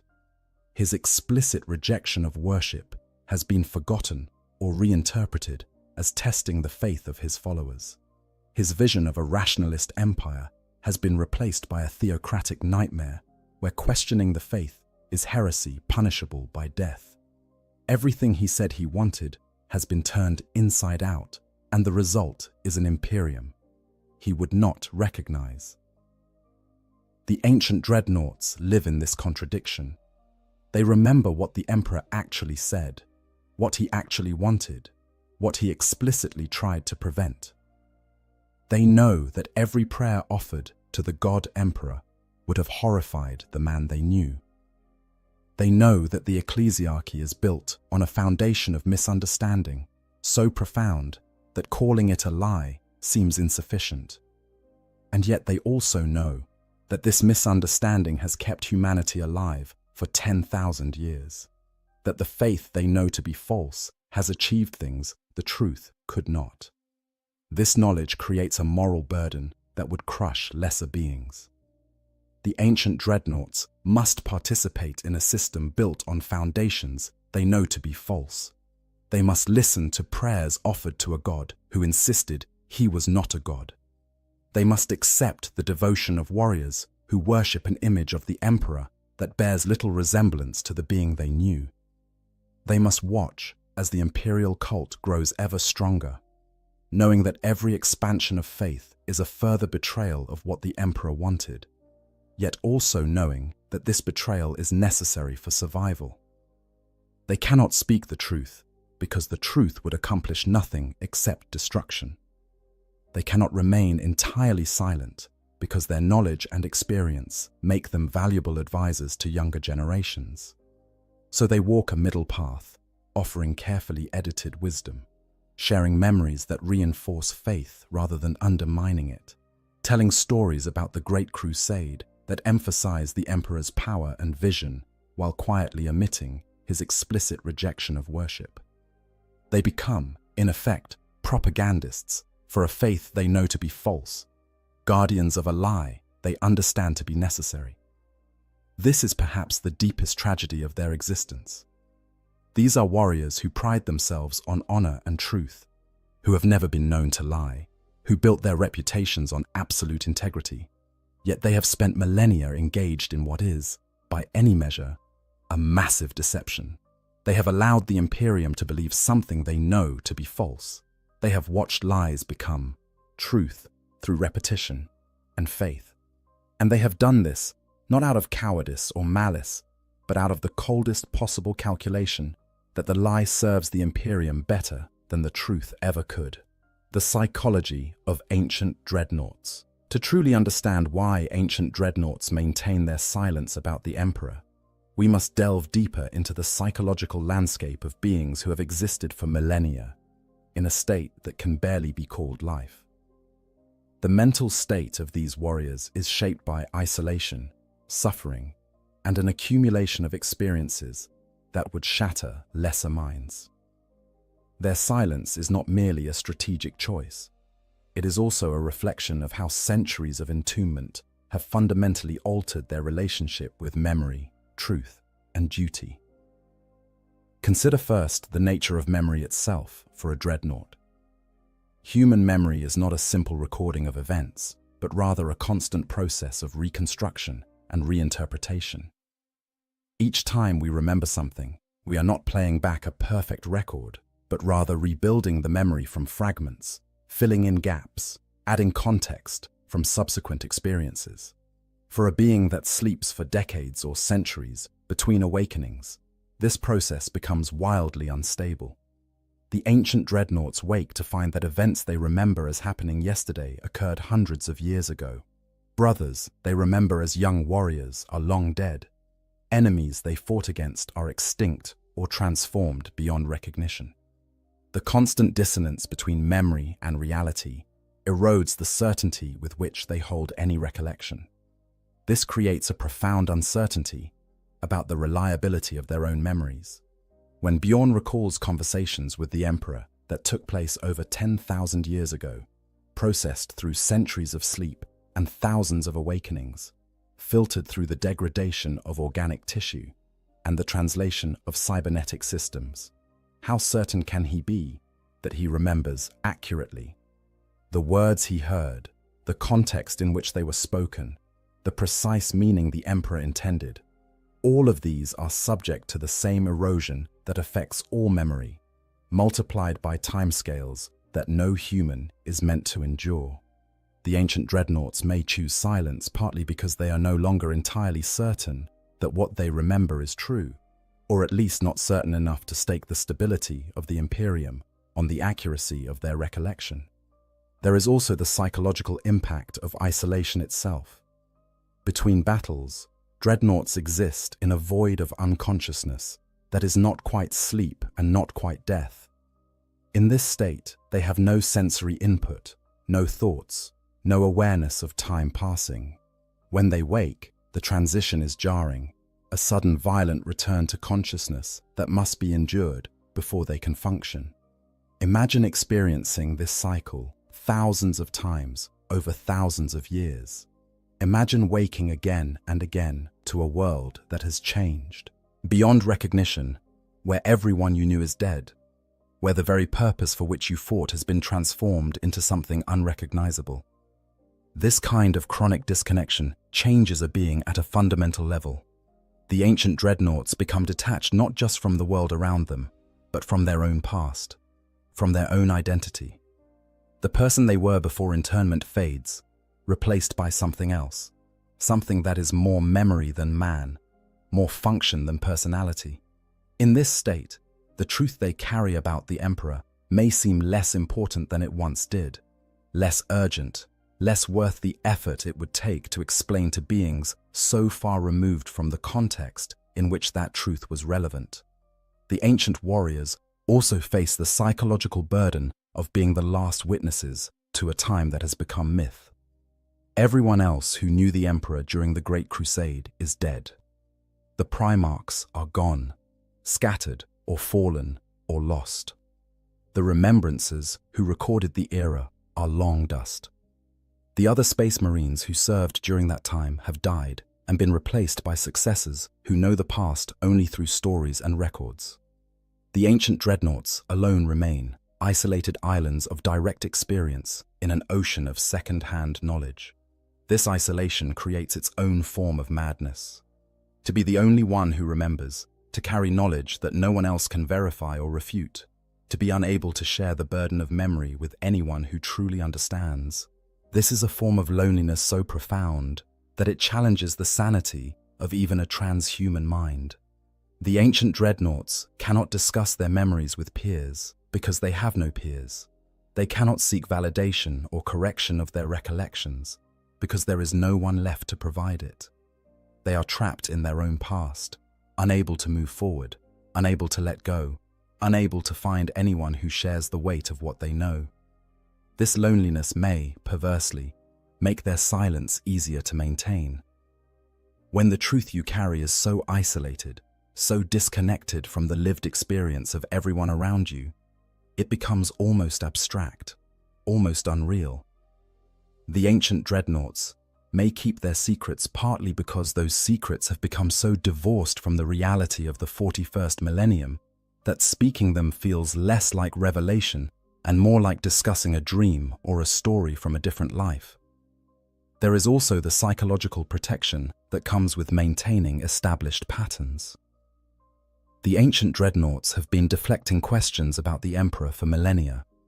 They have developed practiced responses, familiar ways of avoiding topics that might be uncomfortable, reflexive methods of steering conversations away from dangerous truths. These patterns become comfortable, become routine, become part of how they manage the cognitive load of their extended existence. Breaking these patterns, choosing to speak the truth after so long, would require an effort of will that may simply be beyond beings so exhausted by the weight of years. Consider, too, the impact of watching the Imperium slowly transform over centuries. The ancient dreadnoughts did not wake one day to find that the imperial truth had been replaced by the imperial cult. They watched it happen gradually, awakening every few decades or centuries to find that faith had grown a little stronger, that the ecclesiarchy had gained a little more power, that the emperor's divinity was being asserted a little more confidently. Each awakening presented a choice. speak out against this deviation from what the emperor wanted, or remain silent and let the transformation continue. Each time they chose silence, the next choice became easier. Each time they let the lie stand, the cost of revealing the truth grew higher. Eventually, the momentum of accumulated silence became so great that speaking out would require overcoming not just the immediate obstacles, but the weight of thousands of years of complicity. This is not moral weakness. It is the simple psychological reality of incremental change. When transformation happens slowly enough, it becomes possible to accommodate almost any deviation from the original vision, justifying each small step as necessary or unavoidable, while never confronting the totality of how far you have strayed. The ancient dreadnoughts may keep their silence partly because they have been keeping it for so long that breaking it would require them to confront their own role in allowing the Imperium to become what it is. Finally, there is the question of duty itself and how millennia of service reshape a warrior's understanding of what duty requires. The ancient dreadnoughts were created to serve the Emperor and the Imperium. That was their purpose, the meaning of their existence, the goal that justified all the suffering and sacrifice. But what does service mean when the Emperor is gone and the Imperium has changed beyond recognition? What does duty require when loyalty to the Emperor's vision conflicts with loyalty to the Imperium's survival? The ancient warriors have chosen to interpret their duty as service to the Imperium that exists, not the Imperium that the Emperor wanted to create. They have decided that their oath was to serve humanity's survival, and if humanity survives through faith in a lie rather than through dedication to truth, then serving that faith becomes their duty. This interpretation may be self-serving, a way of justifying their silence, but it is also psychologically necessary. Without it, the ancient dreadnoughts would face the unbearable conclusion that they have spent millennia serving a cause that betrayed everything they fought to build. Their silence, then, is not merely strategic calculation or political prudence. It is also psychological necessity, a way of maintaining sanity in a situation that should, by all rights, drive them mad. They cannot speak the truth without confronting their own complicity in its suppression. They cannot tear down the faith without acknowledging that they helped build it through their silence. They cannot restore the Emperor's vision without admitting that they failed to preserve it when they had the chance. Better to maintain the silence, to continue the patterns established over millennia, to let the burden of uncomfortable truth remain unshared rather than face the consequences of revelation. Specific secrets they might hold. While we have discussed the general nature of what ancient dreadnoughts know and why they keep it secret, it is worth considering the specific knowledge these warriors might carry, the concrete details that could shake the foundations of the Imperium if revealed. These are not abstract philosophical points, but precise, factual information about the Emperor, the Primarchs, and the nature of the Imperium that would fundamentally challenge everything the 41st millennium believes. First and most fundamentally, the ancient dreadnoughts know definitively that the Emperor was not a god in any traditional sense. They saw him eat and drink. They witnessed him sleep and rest. They watched him make decisions, change his mind, express frustration and satisfaction. More than this, they heard him explicitly reject divinity, not once, but repeatedly, in contexts that left no room for interpretation. The Emperor was not merely humble about his powers. He was actively hostile to any suggestion that he was anything more than an extraordinarily powerful and long-lived human being. The ancient warriors might know specific conversations where the Emperor explained his nature. Perhaps they heard him discuss his origins, whether he was a single perpetual human who had lived for 30,000 years, or a fusion of ancient shamans, as some texts suggest. They might know whether he was born with his powers or acquired them through some process. They certainly know that he considered himself bound by the same natural laws as everyone else, merely operating at a level of power and understanding that appeared godlike to lesser beings. This knowledge directly contradicts the central claim of the imperial cult, that the emperor is the divine creator and sustainer of humanity. They also know about the emperor's plans for the Space Marines, and this knowledge is perhaps more dangerous than any revelation about his nature. The ancient dreadnoughts remember when the legions were tools of conquest, means to an end, not the end itself. They know that the emperor intended to move beyond the need for Space Marines once the Great Crusade was complete. What exactly he planned to do with the legions Astartes after unification is unclear even to them, but they know he did not envision eternal war. The Space Marines were meant to be temporary, a necessary evil to bring compliance, not a permanent fixture of human civilization. This knowledge threatens the very identity of the Adeptus Astartes. Every Space Marine in the 41st Millennium believes that their chapter exists to serve the Emperor eternally, that their purpose is endless war in his name. To learn that the Emperor viewed them as transitional, that he planned for a future where humanity would not need warriors like them, would force a fundamental re-evaluation of what it means to be a Space Marine. The chapters might conclude that they exist in defiance of the Emperor's wishes, that their eternal war is a failure to achieve his vision rather than fulfillment of his purpose. The ancient dreadnoughts might also know the truth about the Primarch's creation, and this truth could be devastating. The exact nature of how the Emperor created his sons is deliberately obscured in imperial records, but those who served during the Great Crusade had access to information that has since been lost or suppressed. They might know what genetic material the Emperor used, what bargains he made to acquire the knowledge and power necessary for the Primarch project, what prices were paid in the process. If the Emperor used warp-based powers, or made deals with warp entities to create the Primarchs, as some sources suggest, this would undermine the very foundation of his supposed rejection of chaos. More specifically, the ancient warriors would know details about individual Primarchs that the Imperium has chosen to forget or reinterpret. They remember Primarchs who have been purged from all records, whose legions were destroyed and their names struck from history. They know why these Primarchs and legions were erased, what they did that was so terrible that even their existence had to be denied. They know the details of the Rangdan genocides and other campaigns from which entire legions never returned.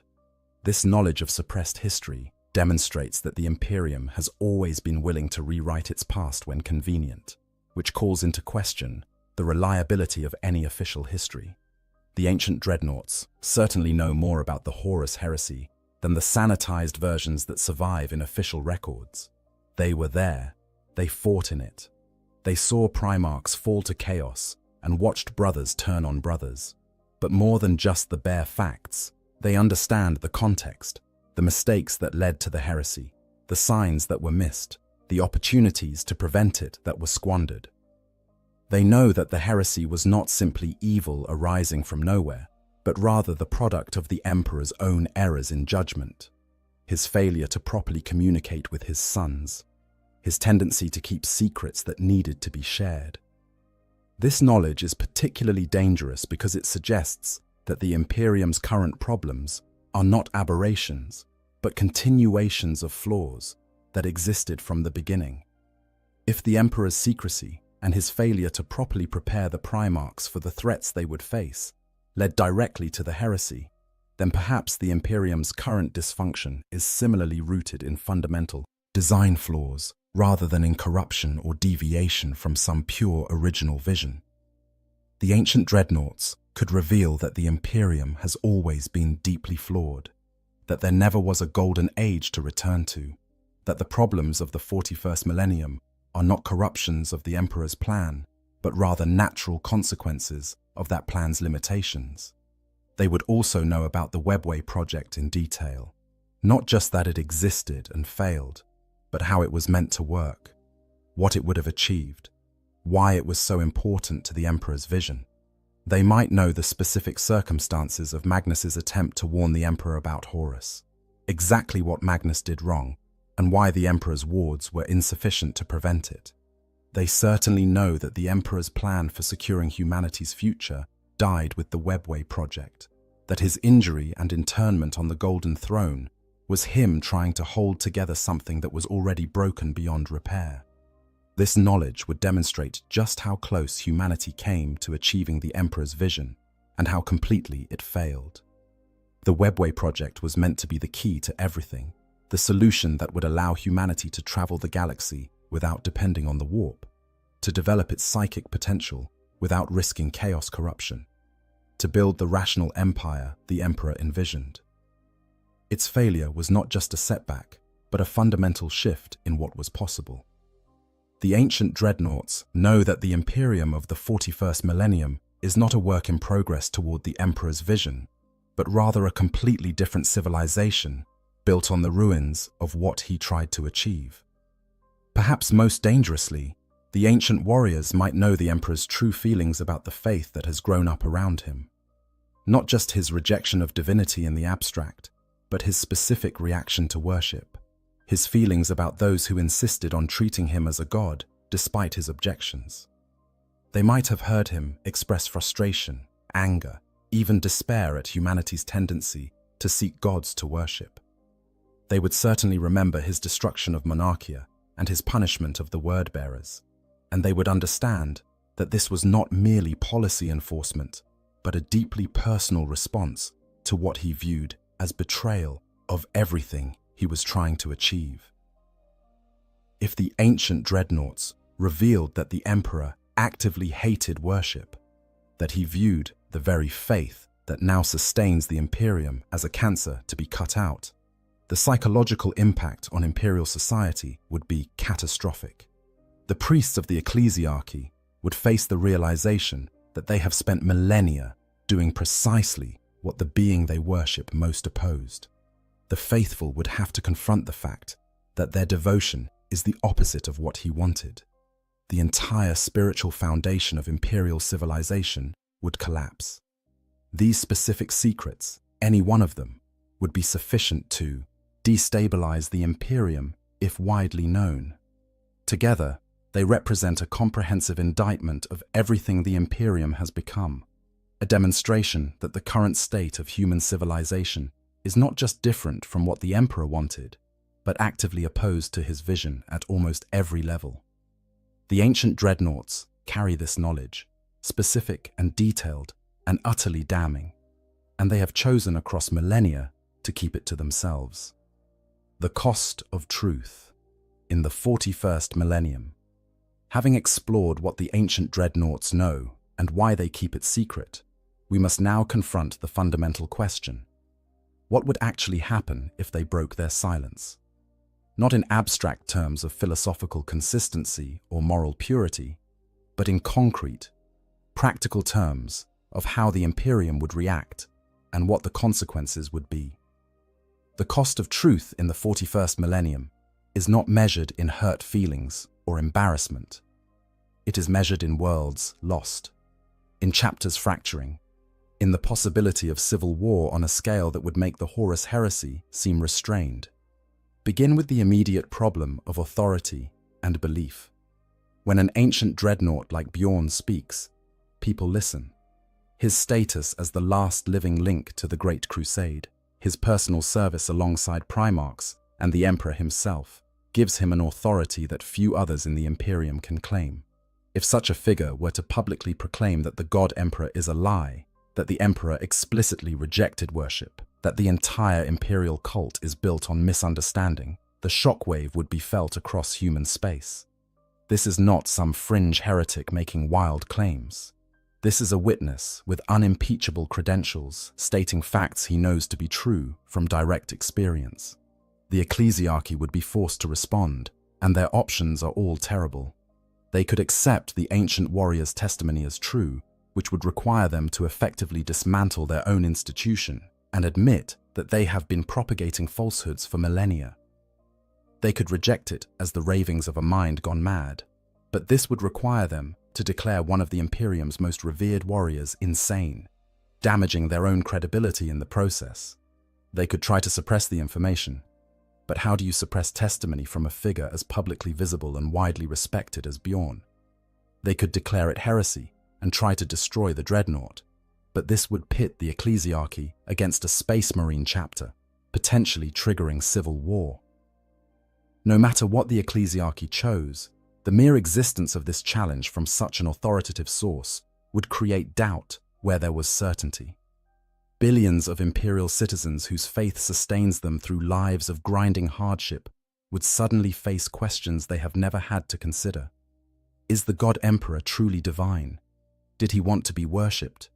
Is the suffering they endure actually service to divine purpose? Or is it simply suffering, meaningless and cruel, in service to a system that has betrayed what its founder intended? This doubt would not remain abstract. It would have immediate practical effects. The Imperial Guard depends on faith to make its soldiers willing to die by the millions in wars they barely understand. Take away that faith. Replace it with uncertainty about whether their deaths serve any purpose, beyond sustaining an empire that might be fundamentally illegitimate, and the willingness to sacrifice collapses. Planetary governors, who maintain control through the authority derived from serving the God Emperor's will, would find their power challenged by populations who no longer believe that authority is divine. The mechanisms of imperial control, already strained to breaking across 1 million worlds, would begin to fracture. The impact on Space Marines would be even more direct and more dangerous. The chapters of the Adeptus Astartes have built their identities around service to the Emperor over 10,000 years. For many chapters, particularly those like the Black Templars, who explicitly embrace the imperial cult, faith in the God Emperor is not merely belief, but the core of their existence. To learn that this faith is contrary to what the Emperor wanted, that they have spent millennia doing precisely what he tried to prevent, would force a crisis of identity that some chapters might not survive. We can predict how different chapters would react based on their histories and cultures. Some, like the Ultramarines with their emphasis on duty and pragmatism, might find ways to rationalize the revelation, arguing that serving the Imperium's survival is more important than strict adherence to the Emperor's original vision. Others, like the Dark Angels with their obsession with loyalty and their own history of hidden shame, might fracture between those who accept the truth and those who reject it as lies meant to test their faith. Still others, like the Black Templars, might simply refuse to believe, declaring the ancient dreadnought corrupted or deceived, and continue in their faith regardless of evidence. This fracturing would not remain peaceful. Space Marines are warriors, trained and conditioned to solve problems through violence. If chapters split over whether to accept revelations about the Emperor, if some embrace the truth while others reject it as heresy, the resulting conflicts could tear the Adeptus Astartes apart. Brother would fight brother not over corruption or treachery, but over competing interpretations of loyalty to the Emperor's memory. The Imperium has seen this before, during the Horus Heresy, and barely survived. A second such split, even on a smaller scale, could be the blow that finally breaks humanity's faltering empire.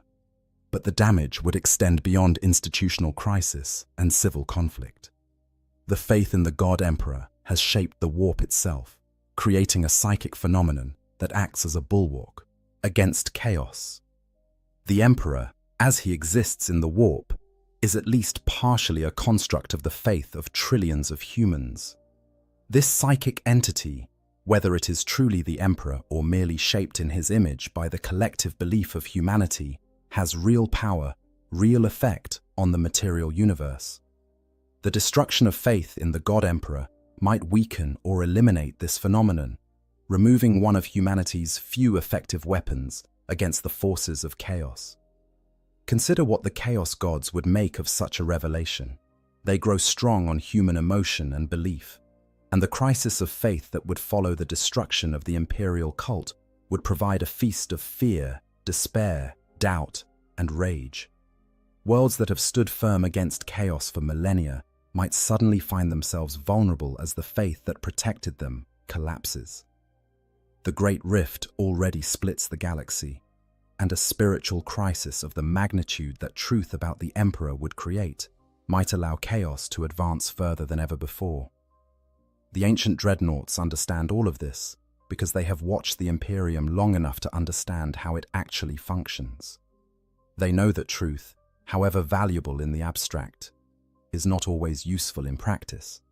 They know that the lies that sustain the Imperium are not merely convenient falsehoods, but necessary fictions required for the survival of human civilization in a galaxy that actively wants to destroy it. They know that their silence is not cowardice, but the coldest possible pragmatism, the recognition that some truths are too dangerous to speak. This does not make their burden lighter. If anything, understanding exactly what revelation would cost makes their silence more painful. They must live with the knowledge that they could, at any moment, speak truths that would shake the galaxy. They must choose, again and again across centuries of awakening, to protect a lie they know to be false because the truth would accomplish nothing except destruction. They must watch as the Imperium continues to build itself on foundations they know are rotten, unable to offer alternatives or corrections, consigned to the role of silent witnesses to a grand deception. The cost of truth in the 41st millennium is civil war, the collapse of faith, the fracturing of the Space Marines, the strengthening of chaos, and quite possibly the end of the Imperium itself. When weighed against this cost, the burden of silent complicity seems almost bearable. Almost. But the ancient dreadnoughts must live with this choice, must justify it to themselves across the centuries, must somehow maintain their sense of honor and integrity while participating in the greatest lie human civilization has ever told. Conclusion. The guardians of uncomfortable truths. In the deep sepulchres of the Imperium, in chambers where ancient machines sleep their centuries-long sleep, there are warriors who know the truth.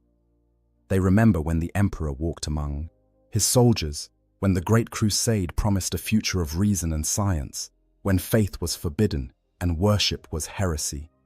They heard his words directly, received his commands, fought at his side. They know, with a certainty that only direct experience can provide, that everything the Imperium has become is a betrayal of what he wanted to build. And they choose silence. This silence is not simple cowardice, though it carries elements of all too human fear. It is not ignorance, though memory fades and certainty erodes across millennia. It is not betrayal, though it enables a lie to continue unchallenged. The silence of the ancient dreadnoughts is something more complex and more terrible than any of these simple explanations. It is pragmatic acceptance of reality, recognition that truth and survival sometimes pull in opposite directions, understanding that sometimes the greatest service a warrior can render is to guard knowledge too dangerous to share. Bjorn, the fell-handed, and the handful of other ancient warriors who remember the Emperor's time embody one of the Imperium's deepest contradictions. They are living history, direct links to a time that has become myth, guardians of truths that must remain hidden. They are honored as heroes, revered as wise elders, consulted when only the wisdom of ages will suffice. Yet they are also trapped, prisoners of knowledge they cannot share, witnesses to a transformation they cannot prevent, complicit in a deception they understand to be necessary. Their silence protects the Imperium, but at tremendous personal cost. These warriors, who have endured physical suffering beyond imagination in their entombment, who have persisted through isolation that should have driven them mad, carry an additional burden that might be heavier than all the rest. They must watch as everything the Emperor said he wanted is systematically destroyed or perverted. They must participate in rituals of worship that he explicitly forbade. They must listen to prayers offered to a god-emperor that the Emperor insisted he was not. And they must do all of this knowing that speaking the truth would accomplish nothing except destruction. The tragedy is not merely that the Emperor's vision failed. The tragedy is that its failure was so complete that even those who remember it cannot resurrect it, cannot restore it, cannot even properly mourn it without endangering the thing that rose in its place. The Imperium of the 41st millennium bears the Emperor's name and claims his authority, but it is not what he wanted to build. It is something else entirely, something he would likely have opposed if he could, yet something that has kept humanity alive through 10,000 years of war and horror. The ancient dreadnoughts have made their choice. They have decided that their duty is to the Imperium that exists, not to the Imperium that might have been. They have accepted that the Emperor's vision is dead, that attempting to resurrect it would kill what remains. That the best they can do is support the survival of humanity, even if humanity survives in ways the Emperor would have hated. This acceptance has come slowly, across centuries of gradual awakening to the reality of what the Imperium has become. But it has come. What makes their choice particularly poignant is that it is, fundamentally, the same choice the Emperor himself made. He wanted to build a rational empire, but he built it on lies and secrets. He claimed to reject divinity while demanding absolute obedience. He preached the imperial truth while hiding truths he deemed too dangerous to share. The Emperor was, in his own way, the first guardian of uncomfortable knowledge, the first to recognize that sometimes truth must be sacrificed for pragmatic necessity. The ancient dreadnoughts, in their silence, honor his memory not by revealing what he said, but by following his example of protecting truth, when revelation would serve no useful purpose. In the end, the silence of the ancient dreadnoughts is an act of love. Love for the Imperium, flawed and terrible though it may be. Love for humanity, struggling to survive in a galaxy that wants to destroy it. Love for the Emperor's memory, even as that memory is twisted and transformed into something he would not recognize. They keep their secrets, not because they are weak or cowardly, but because they are strong enough to bear the burden of uncomfortable truth, so that others can maintain the comfort of necessary faith.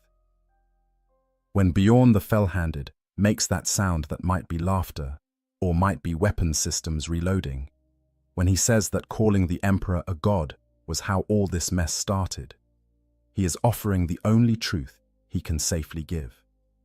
An acknowledgement that he knows more than he's saying, a hint that the official story is incomplete at best, a suggestion that those who seek deeper truth should be careful what they wish for. It is a masterclass in saying everything while revealing nothing, in honoring both the truth he knows and the lie he must protect. The ancient warriors will continue their vigil, waking every few centuries to find the galaxy changed again, sleeping their long sleep between awakenings, carrying truths that grow heavier with each passing century. They will continue to deflect questions about the Emperor with practiced skill, to tell stories that reinforce faith rather than undermining it, to serve an Imperium that betrayed everything they fought to build. And they will do this until they finally achieve the true death that has been denied them for so long, taking their secrets to whatever lies beyond, leaving the Imperium to continue on foundations they know are false, but have chosen to support. This is their burden. This is their choice. This is their sacrifice. They are the guardians of uncomfortable truths, the protectors of dangerous knowledge, the witnesses to a vision that failed. And they bear this weight in silence, choosing duty over truth, survival over purity, pragmatism over principle. In a galaxy of endless war and horror, perhaps this is the greatest heroism of all, not to fight and die for noble causes, but to live and suffer in service of necessities that contradict everything you believe, to guard truths you know should be spoken, but understand must remain hidden, to be complicit in a lie you recognize as necessary for survival. The ancient dreadnoughts won't say what the Emperor told them because the price of revelation is too high, because truth serves no purpose when lies are all that hold civilization together, because sometimes the greatest loyalty is knowing when to stay silent. They are the last guardians of a dying truth, watching over knowledge that must die with them, ensuring that the Imperium's necessary fictions remain unchallenged by the uncomfortable facts they carry. In the darkness of their sepulchres, in the void of their long sleep, the ancient dreadnoughts keep their secrets, and the Imperium survives. If you enjoyed this deep dive into the silent guardians of the Imperium's darkest truths, please hit that like button and subscribe for more Warhammer 40k lore. The ancient warriors of the Adeptus Astartes have many more secrets, and will continue exploring the hidden corners of the 41st millennium together. Thanks for watching, and remember, in the grim darkness of the far future, sometimes silence is the highest form of service. In the silent darkness of a forgotten tomb complex, two forms of immortality meet. One is ancient beyond human comprehension, a consciousness transferred into living metal 60 million years ago, awake after an eternity of dreamless sleep. The other is a more recent tragedy, a warrior hero sealed into a walking sarcophagus, counting the centuries in moments of violence, separated by voids of unconsciousness. When Necron scout units encounter a hibernating Imperial dreadnought, they stand face to face with something that mirrors their own cursed existence in ways that would be almost poetic, if the Necrons retained the capacity for such reflection. This is not simply a story about two war machines meeting in the dark. This is a confrontation between two philosophies of preservation, two methods of cheating death, two species that have chosen eternal service over the final piece of mortality. The Necrons, who shed their organic forms in a desperate bargain with star gods, now encounter humanity's own answer to preserving their greatest heroes past the point of death. Both races have created methods to extend the service of their warriors indefinitely, and both have discovered that immortality comes with costs that cannot be calculated in advance. The encounter begins quietly, as most profound moments do in the endless wars of the 41st millennium. Beneath the surface of a contested world, where human colonists have unknowingly built their settlements atop a slumbering Necron tomb complex, the awakening of the ancient race proceeds according to protocols established millions of years before humanity's ancestors first looked up at the stars. Tomb spiders click and whir as they restore stasis chambers to function. Scarab swarms flow through corridors, repairing damage accumulated over eons of hibernation. And Necron warriors begin their slow transition from dormancy to wakefulness, their consciousness flickering back into awareness like lights igniting in a vast, darkened hall. The Imperial presence on this world is substantial, but not overwhelming. A Space Marine strike force had been dispatched here months ago, responding to reports of strange technological artifacts emerging from beneath the planet's crust. The Marines conducted their operations with characteristic efficiency, establishing forward bases and launching reconnaissance missions deep into the underground structures. But when the true scale of what lay beneath became apparent, when the first Necron warriors phased into reality with their Gauss weapons already tracking targets, the situation transformed from archaeological investigation to desperate combat. Among the Imperial forces was a venerable dreadnought, a warrior who had served his chapter for over 7 centuries, witnessing conflicts that had passed into legend for most of his battle brothers. He had fought in the depths of these alien structures, his assault cannon roaring defiance at the rising tide of living metal warriors, his power fist crushing enemy constructs with the fury of the Emperor's wrath. But the battle had not gone as planned. Overwhelming numbers, combined with the reality-bending technologies of the awakening tomb complex, had forced the Imperials into a fighting retreat. In the chaos of withdrawal, the ancient warrior had fallen, not destroyed, but damaged. His systems forced into emergency hibernation as his battle brothers struggled to evacuate what forces they could. Now he lies in the darkness, his sarcophagus sealed and his consciousness suspended in the dreamless void that is the mercy granted to those interred within dreadnought chassis. His massive form rests against the wall of an ancient chamber, surrounded by Xeno's architecture that predates human civilization by millions of years. The markers that would identify his chapter are obscured by combat damage and the accumulated dust of the underground. His weapons are powered down, his sensors dark, his life support systems operating at minimal levels to preserve what remains of the organic component at his core. To any casual observer, he appears as nothing more than another piece of wreckage in a contested war zone. But to the Necrons, now slowly filling these chambers with their inexorable advance, he is something far more interesting. The first to encounter the dormant dreadnought are a pair of immortals, elite warriors, whose bodies are crafted from more sophisticated materials than the basic Necron warriors. They move through the chamber with purposeful efficiency, their Gauss blasters held ready, their sensors constantly scanning for threats. The chamber itself is ancient, its walls bearing the geometric patterns that the Necron tier favored in their architecture millions of years ago, designs that hurt human eyes to look at too long because they incorporate mathematical principles that organic brains are not optimized to process. The Immortals navigate this space with perfect precision, their targeting systems identifying potential threats and dismissing them in fractions of a second, their behavioral protocols driving them forward with the inexorable purpose that characterizes all Necron military operations. When their targeting systems identify the massive form in the corner, they pause. The readings are strange, contradictory, defying easy categorization. Metal, yes, but not the crude iron and steel of most human constructions.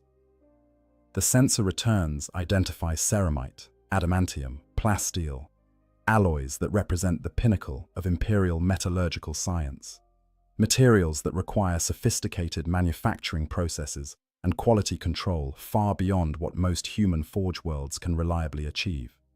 These are not the casual metals of civilian construction or even standard military equipment. This is armor designed to withstand punishment that would vaporize lesser materials, protection intended to keep its wearer functional in conditions that would destroy ordinary vehicles, and beneath those armored shells, something else, something that registers as organic, yet not quite alive in any conventional sense. The Immortals' sensors detect heat signatures consistent with functioning biological systems, electromagnetic patterns that suggest neural activity, chemical signatures that indicate the presence of organic compounds. But the configuration is all wrong for a living being. The organic components are too small, too fragmented, too intimately integrated with mechanical systems to represent a conventional life form. It is as if someone has taken a living creature and reduced it to its absolute minimum functional components, then wired those components directly into a machine designed to house them. One of the Immortals approaches, its footsteps clicking against the ancient stone floor with a rhythm that has remained precisely consistent for the 60 million years since biotransference first transformed it from organic being into mechanical construct. The Immortal is programmed to be cautious around unknown technologies, to gather data before engaging, to prioritize intelligence collection over immediate destruction unless directly threatened.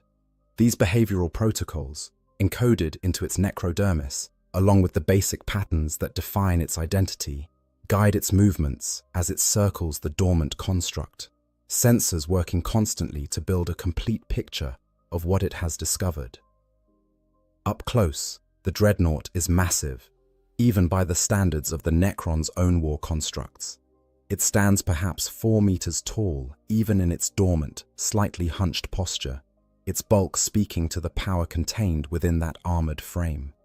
The proportions are oddly anthropomorphic, suggesting that humans designed their war machines to echo the shape of their own bodies, despite the inefficiencies that such design choices introduce. A Necron construct of similar mass would be configured differently, optimized for function rather than form, shaped according to mathematical principles rather than aesthetic preferences. But humans, the Immortals' tactical database reminds it, are a young species, still attached to the symbolism and imagery that older races have long since abandoned as inefficient. The Immortals' sensors play across the machine's surface, cataloging damage patterns, analyzing alloy compositions, attempting to understand the purpose of this strange hybrid of organic and mechanical components. Impact craters from Gauss weapons mark the ceramite, the distinctive pattern of molecular disassembly, clearly visible where the flare beam struck armor that was strong enough to resist complete destruction. Burns from Tesla arcs trace across one shoulder, the electrical discharge having briefly superheated the metal before the construct's thermal management systems could compensate. A scoring mark from a particle whip cuts across the torso, deep enough to have compromised the outer armor layer, but not deep enough to reach the vital systems beneath. These damage patterns tell a story that the Immortals' tactical analysis subroutines begin to reconstruct. The construct engaged multiple Necron units simultaneously, was subjected to concentrated fire from weapons positioned at different angles, fought with the desperation of a warrior who knew retreat was not an option, but continued fighting anyway. The pattern of impacts suggests that the construct was attempting to cover the withdrawal of other forces, was deliberately drawing fire to itself to allow lesser units to escape. This behavioral pattern is consistent with human concepts of sacrifice and duty, concepts that the Immortals database flags as important for understanding how these young beings think and fight. The data it gathers is transmitted instantly across the Tomb Complex's newly reactivated communications network, adding to the growing database of information about the younger race that has dared to intrude upon this world. Other Necron units receive the data stream and begin their own analysis, comparing what the Immortal has discovered against their stored knowledge of human capabilities and technologies. Tactical assessment algorithms calculate the threat level represented by such constructs. Strategic planning systems consider the implications of humans deploying such assets. Intelligence analysis functions attempt to determine how many similar constructs the humans might possess and where they might be located. The second Immortal maintains its position near the chamber entrance, sensors focused outward, weapon ready to engage any threats that might approach. But part of its processing capacity remains allocated to analyzing the data being gathered by its companion, contributing its own observations and conclusions to the shared tactical picture. The two Immortals function as a unit, their consciousness not truly merged, but coordinated through constant data exchange. Their individual perspectives combining to create a more complete understanding than either could achieve alone. This is how Necron military forces have always operated, through coordination so perfect that it appears telepathic to outside observers, through information sharing so complete that individual units function more like cells in a larger organism than as separate warriors. The sensor readings continue to accumulate, building a detailed picture of what the Immortals have discovered. The power source at the construct's core is identified as a compact fusion reactor, primitive by Necron standards, but functional enough to sustain operations for extended periods. The weapon systems are catalogued, an assault cannon and a power fist, both designed for devastating close-range combat, where the construct's heavy armor and massive strength would provide maximum advantage. The life support equipment, that strange collection of tubes and pumps and filters that maintains the organic components, is analyzed and its function understood even if the Immortals cannot comprehend why any species would choose such an inefficient method of preserving their warriors. The readings that confuse the Immortals most are those coming from the organic component itself. Their sensors can detect brain activity, neural patterns that indicate some form of consciousness, but the patterns are strange, reduced, not quite matching what their database suggests human brain activity should look like during normal function. It is as if the consciousness that inhabits this construct is only partially present, as if whatever intelligence guides the machine exists in a state between full awareness and complete shutdown. The Immortals lack the sophistication to understand what they are detecting, lack the context to recognize stasis when they see it. But they record the anomaly faithfully, add it to the data stream, trust that more specialized units will be able to interpret what they have found. In the the deeper chambers of the tomb complex, where the true masters of this dynasty are completing their awakening, this data stream attracts attention. A cryptech, one of the technological masters whose knowledge spans millions of years, directs its consciousness toward this anomaly. The cryptech has spent eons studying the physical laws of the universe, manipulating matter and energy in ways that would appear as sorcery to lesser minds, bending reality itself to serve purposes that most beings cannot even conceive. It has witnessed the rise and fall of civilizations, has observed the birth of stars and the death of galaxies, has accumulated knowledge that would take organic minds lifetimes merely to catalogue, let alone to understand. Yet here is something that defies easy categorization, a construct that seems to blend the organic and the mechanical in ways that the cryptech's vast database does not fully explain. The readings are fascinating in their complexity, perplexing in their implications, worthy of deeper investigation in ways that few discoveries manage to be, for a being who has seen essentially everything the material universe has to offer. The combination of advanced metalworking and primitive biotechnology, the marriage of sophisticated armor systems with crude life support equipment, the apparent decision to preserve organic consciousness through mechanical means rather than pursuing true consciousness transfer, all of these choices speak to a philosophy and capability set that the cryptech finds genuinely interesting.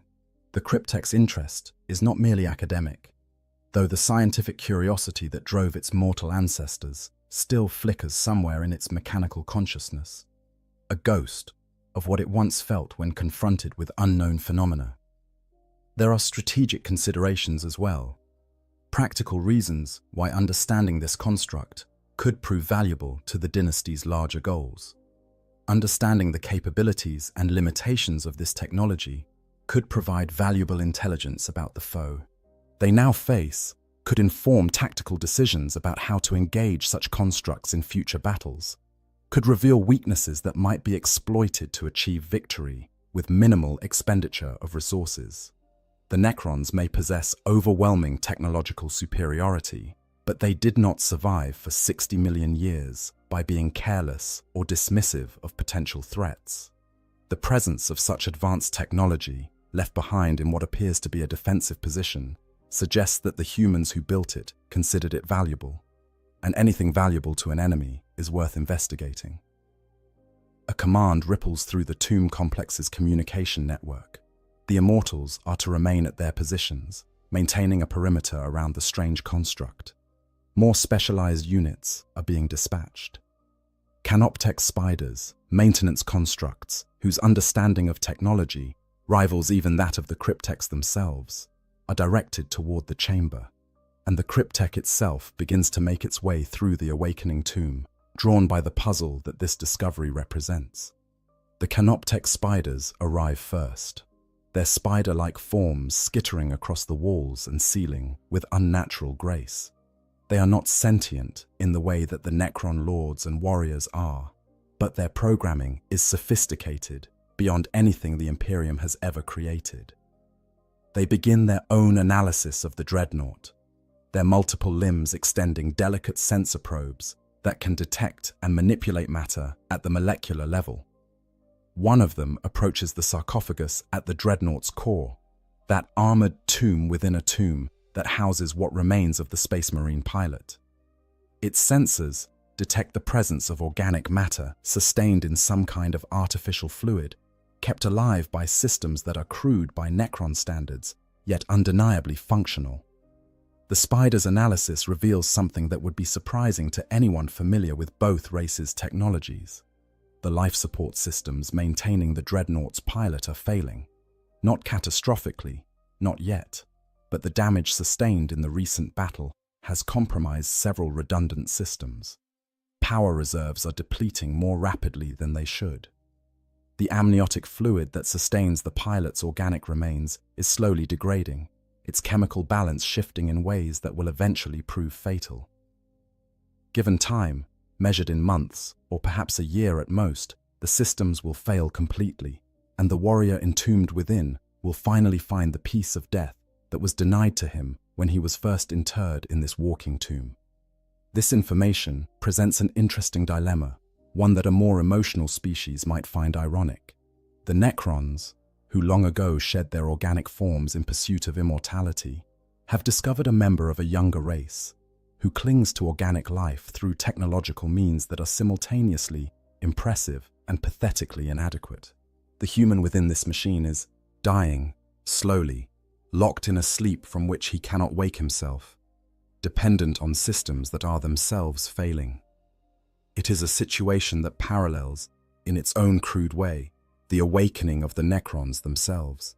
They too sleep in tombs, sustained by technologies designed to preserve them through eternity.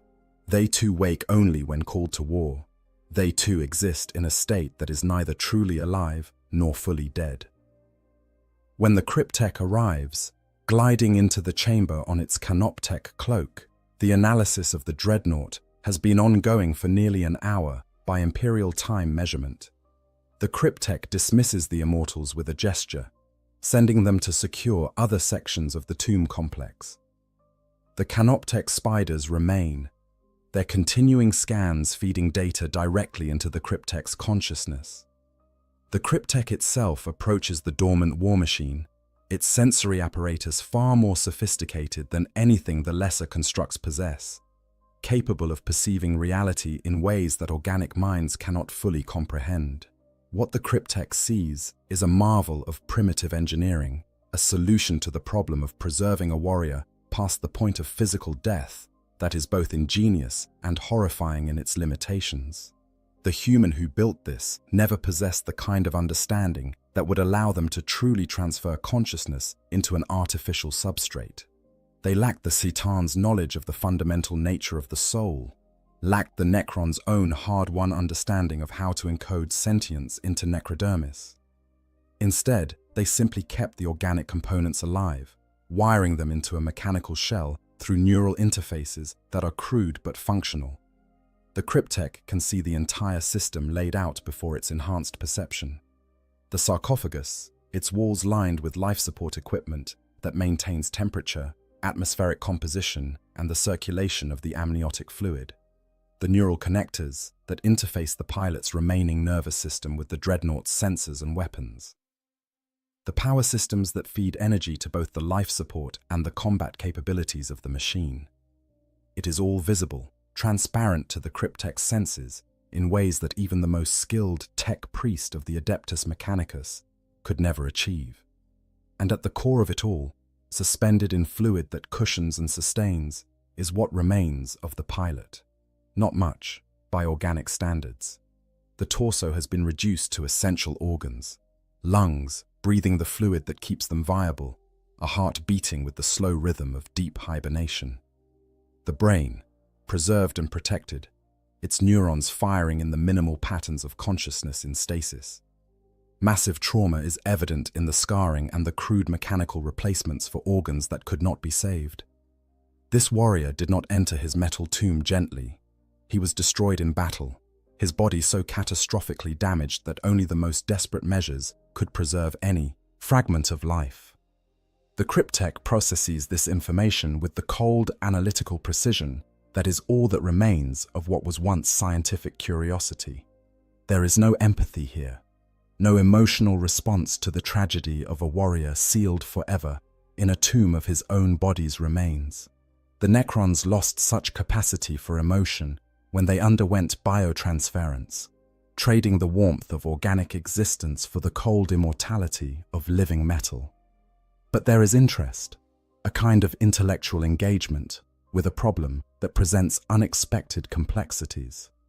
The technology itself is primitive, barely worthy of notice by the standards of a species that achieved mastery over dimensional engineering millions of years ago. The Cryptek could design superior systems in moments, could craft a consciousness transfer matrix that would allow the trapped warrior to exist in a body of necrodermis that would be superior in every measurable way to both his original flesh and his current mechanical prison. But the crude nature of the technology is not what holds the Cryptek's attention. Rather, it is the philosophical question that this discovery presents. The humans have created, in their own limited way, a mirror of what the Necrons themselves became. Here is a warrior who will never die, who sleeps in a tomb until called to battle, who exists in a state between life and death that can be sustained indefinitely. The parallels are undeniable, even to a mind that has long since lost the capacity for metaphorical thinking. The difference, of course, is one of scale and sophistication. The Necrons achieve total consciousness transfer, preserving their minds in substrates that would endure for millions of years. This human is merely being kept alive, his organic brain still vulnerable to age and damage, his existence dependent on technology that is already failing. Yet there is something here that merits consideration. The humans did this to preserve their greatest warriors, to allow heroes to continue serving their empire past the point of physical death. The motivation is identical to what drove the ancient Necrontyr to accept the Satan's offer of biotransference. Both species sought to preserve their warriors indefinitely, to create soldiers who could fight forever, accumulating experience and wisdom that would be lost if they were allowed to simply die. Both species chose eternal service over the finality of death. Both discovered that immortality comes with costs that cannot be fully anticipated. The Cryptek extends one of its manipulator appendages toward the dreadnought's sarcophagus, delicate sensor probes sliding across the armored surface. The technology here is interesting in its desperation, its clever solutions to problems that the humans clearly do not fully understand. The neural interface, for instance, is a crude approximation of proper mind impulse unit technology, yet it functions surprisingly well given the limitations of its design. The life support systems are inefficient, requiring constant maintenance and consuming resources at a rate that no Necron construct would tolerate, yet they have kept this warrior alive for centuries. The Cryptek's analysis continues, drilling deeper into the fundamental nature of what it has discovered. The power source is a compact fusion reactor, generating energy through processes that the humans barely understand, maintaining it through ritual and prayer as much as actual comprehension of the underlying physics. The weapons systems are powerful, if crude, capable of delivering devastating firepower that would be effective even against Necron constructs if the dreadnought were awakened and allowed to engage. The armor is layered ceramite and adamantium, materials that represent the best the Imperium can manufacture, providing protection that is genuinely impressive by the standards of younger races. But it is the organic component, the pilot, that remains the focus of the Cryptek's attention. The being that exists at the core of this machine is suffering, though it is too deeply in stasis to be aware of it. The neural interfaces cause constant low-level pain, a consequence of connecting organic nerve tissue directly to mechanical systems. The amniotic fluid, while sustaining life, is not a comfortable medium for organs designed to breathe air and pump blood through vessels. The psychological strain of being sealed in darkness, of existing only in brief windows of consciousness separated by centuries of nothingness, is something that would drive most organic beings to madness. The Cryptek recognizes this suffering because the Necrons themselves experienced something similar in the early centuries after biotransference. When their consciousness first awakened in bodies of necrodermis, many found the transition unbearable. They raged against the loss of sensation, the absence of taste and touch, and the thousand subtle feelings that organic existence provided. Some went mad, their personalities fragmenting under the strain of existing in a substrate so fundamentally different from what they had evolved to inhabit. Others simply ceased, their consciousness dissipating like smoke, unable to maintain cohesion without the biological framework that had once housed it. The humans have attempted to avoid this problem by keeping their warriors' organic components alive, by maintaining the biological substrate that houses their consciousness. It is a different solution to the same problem, one that preserves the connection to organic existence at the cost of trapping the consciousness in a body that is irreversibly damaged. The Cryptek cannot decide if this approach is more or less cruel than what the Necrons experienced. Both represent a kind of torture, an existence that is neither fully alive nor acceptably dead, a state of being that serves only the needs of eternal war. Additional Necron units begin to arrive in the chamber as word of the discovery spreads through the tomb complex's awakening hierarchy. A lord, its body adorned with the marks of rank and dynasty, emerges from a side passage to observe the strange artifact. The lord's interest is more strategic than scientific. It wants to know if this construct represents a threat that must be eliminated or an opportunity that can be exploited. The cryptech provides its analysis, describing the capabilities and limitations of the dormant war machine, explaining the strange hybrid nature of the technology that sustains it. The Lord considers this information with the cold calculation that passes for thought among the Necron nobility. The presence of such a construct suggests that the human forces that recently withdrew from this area considered it valuable enough to deploy, yet not valuable enough to recover when withdrawal became necessary. This implies either that they possess many such constructs, making each individual unit expendable, or that the tactical situation became so desperate that they were forced to abandon assets they would have preferred to retrieve. Either possibility has implications for the strategic assessment of the human forces on this world. There is also the question of what to do with the construct now that it has been discovered. Several options present themselves, each with its own merits and drawbacks. The simplest solution would be to destroy it, to eliminate a potential threat before it can be reactivated. The Necrons possess weapons that could reduce the dreadnought to its component atoms in moments. Gauss flayers that would strip away armor and flesh with equal efficiency. Particle whips that could shred the sarcophagus and everything it contains. Destruction would be clean, efficient, and tactically sound. It would eliminate any possibility of the construct being used against them, would prevent the humans from recovering a valuable asset, and would send a clear message about the fate of those who dare to intrude upon a Necron tomb world. But destruction has disadvantages as well. It would eliminate the opportunity to study the technology in greater depth, to fully understand the capabilities and limitations of the humans' approach to preserving their warriors. It would waste what could potentially be valuable intelligence about human military doctrine, tactical thinking, and technological capabilities. The cryptechs value knowledge above almost everything else, their scientific curiosity one of the few remnants of personality that survived biotransference. Destroying this construct before it has been fully analyzed would be wasteful in ways that offend the cryptech's fundamental nature. There is also a more subtle consideration, one that the Lord weighs carefully in its mechanical approximation of thought. The humans trapped on this world are already aware that they face Necron opposition.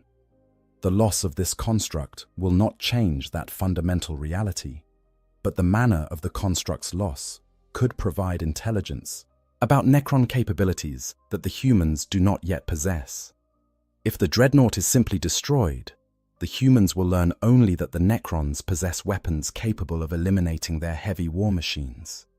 If the dreadnought simply disappears, never to be found, the humans will be left with questions that they cannot answer, will waste time and resources searching for an asset that no longer exists where they expect to find it. The cryptech makes a suggestion, its voice synthesized through systems that were designed to approximate the sounds of organic speech. The dormant construct could be transported deeper into the tomb complex, moved to one of the analytical chambers where it could be studied in greater detail. The process would not harm the warrior within, would not even disturb his slumber. The life support systems could be stabilized, the failing components repaired or replaced with Necron equivalents that would function with far greater efficiency. The construct could be preserved indefinitely, maintained in perfect stasis, while cryptechs examined every aspect of its design and function. The Lord considers this proposal. There is appeal in the idea of preserving the construct for study, of adding it to the growing collection of artifacts and specimens that the awakening dynasty is accumulating as it encounters the various younger races, now infesting what was once Necron space. Collections of such specimens serve multiple purposes. They provide research subjects for the cryptex, allowing detailed study of technologies and biological systems that might prove useful or at least interesting. They serve as trophies, evidence of the dynasty's dominance over the lesser races. And in some cases, particularly unique specimens become valuable trade goods, items that can be exchanged with other dynasties for resources or information. But there is also risk in preservation. The construct contains organic components, and organic matter is notoriously unstable, prone to decay and degradation despite the best efforts to preserve it. The life support systems are already failing, and while Necron technology could certainly repair them, there is always the question of whether such repairs would be worth the resources expended. The Necrons do not lack for resources in any absolute sense, but every action requires calculation of cost versus benefit, and the value of preserving this particular specimen is not immediately clear. There is a third option, one that neither the Lord nor the Cryptek has yet voiced, but that both are considering in their separate analytical processes. The construct could be awakened, roused from its hibernation to face its captors. This option carries obvious risks. The Dreadnought is designed for war, equipped with weapons that could inflict genuine damage on Necron forces before being overwhelmed. Its pilot, when conscious, would represent a genuine threat, a warrior with centuries of combat experience and the kind of desperate courage that makes organic beings dangerous even when facing superior forces.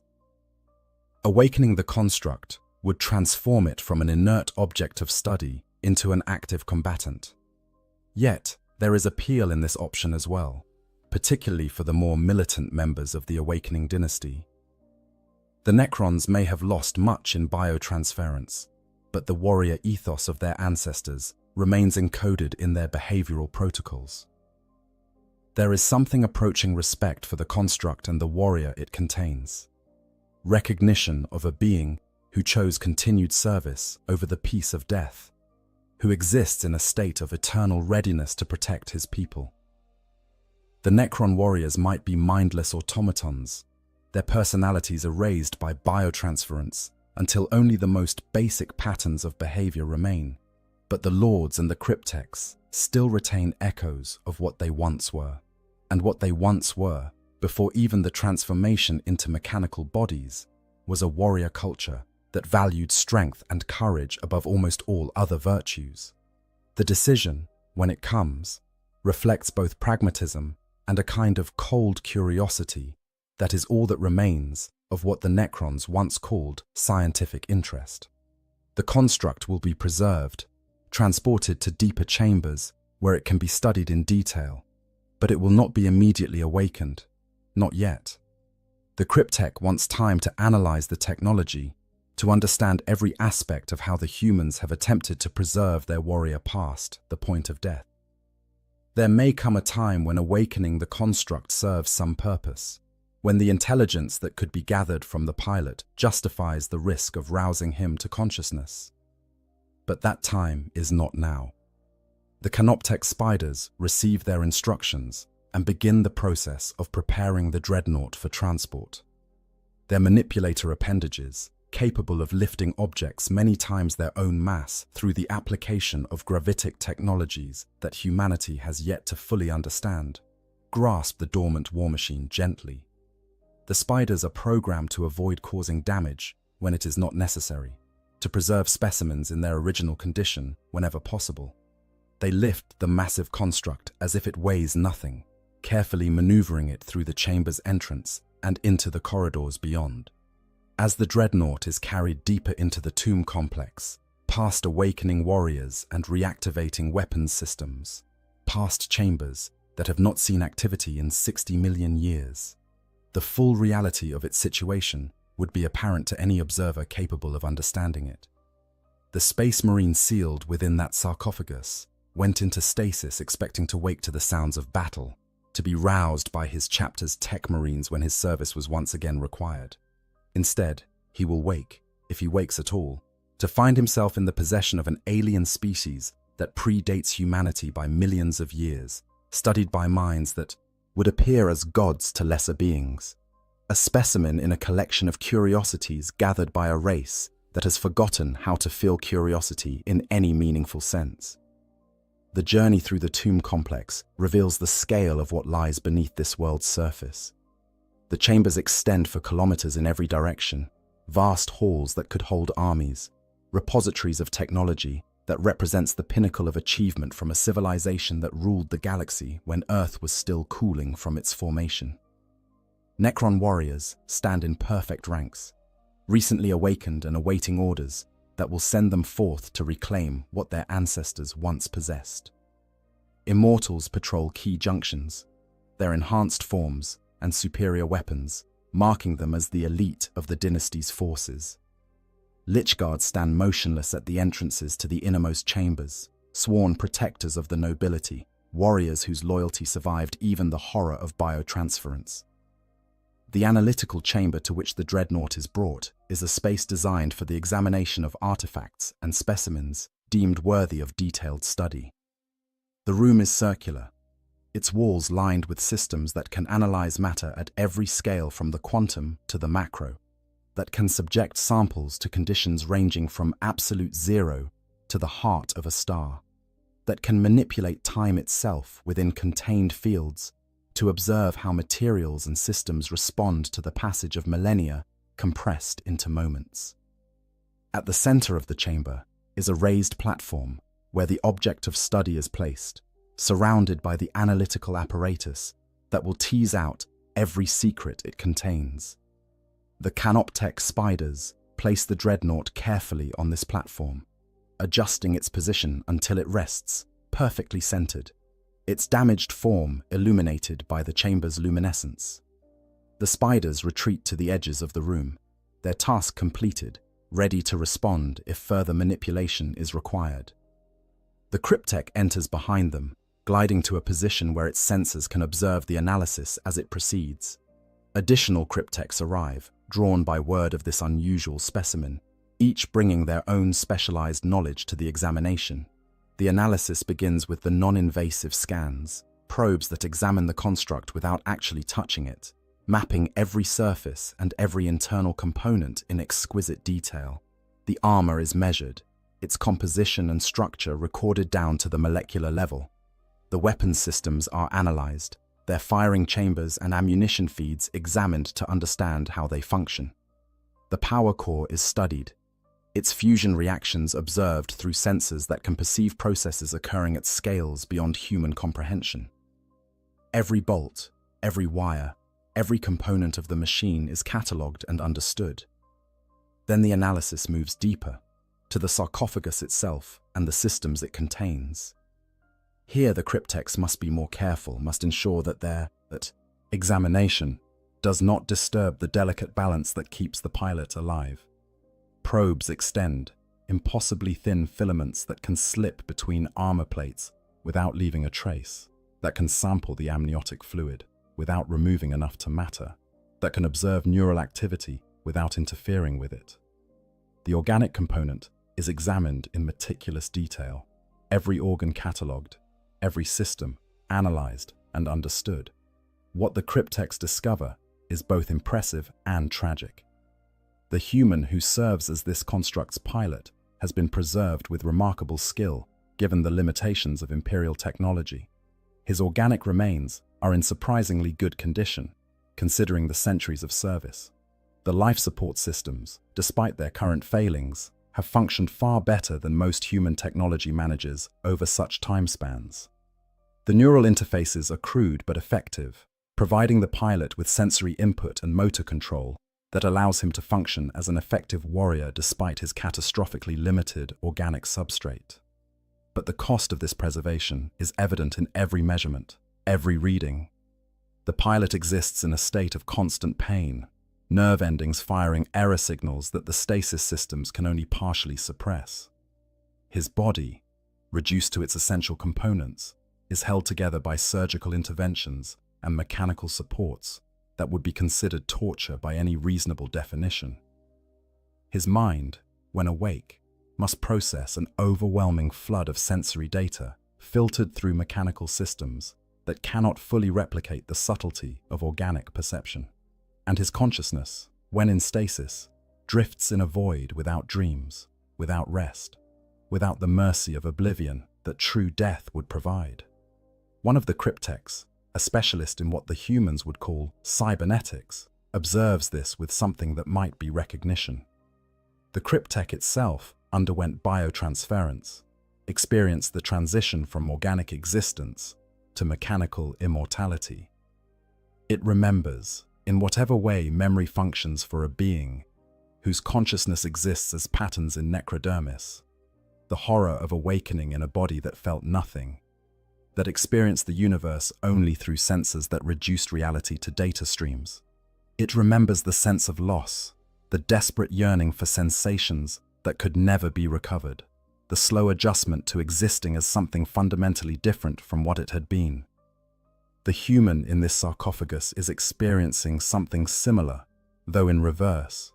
He clings to organic existence, his brain still flesh and blood, still capable of pain and suffering in ways that necrons can no longer experience. Yet he is separated from his body by the very systems that keep him alive, experiencing the world through sensors and interfaces that can never fully replace the rich sensory input of organic existence. He is trapped between two states of being, neither fully organic nor properly mechanical, a hybrid creature that combines the worst limitations of both forms. The analysis continues for hours by human time measurement, though the cryptechs do not measure duration in such limited terms. They examine every aspect of the construct and its pilot, building a comprehensive understanding of the technology and the biological systems it sustains. They discover the redundancies built into the life support, the backup systems that activate when primary systems fail, the clever solutions to problems that the human engineers clearly did not fully understand. They find evidence of past repairs, places where components have been replaced or modified, suggesting that this particular construct has survived multiple periods of service separated by intervals of stasis. And they discover something else, something that gives even the emotionless cryptechs pause in their analysis.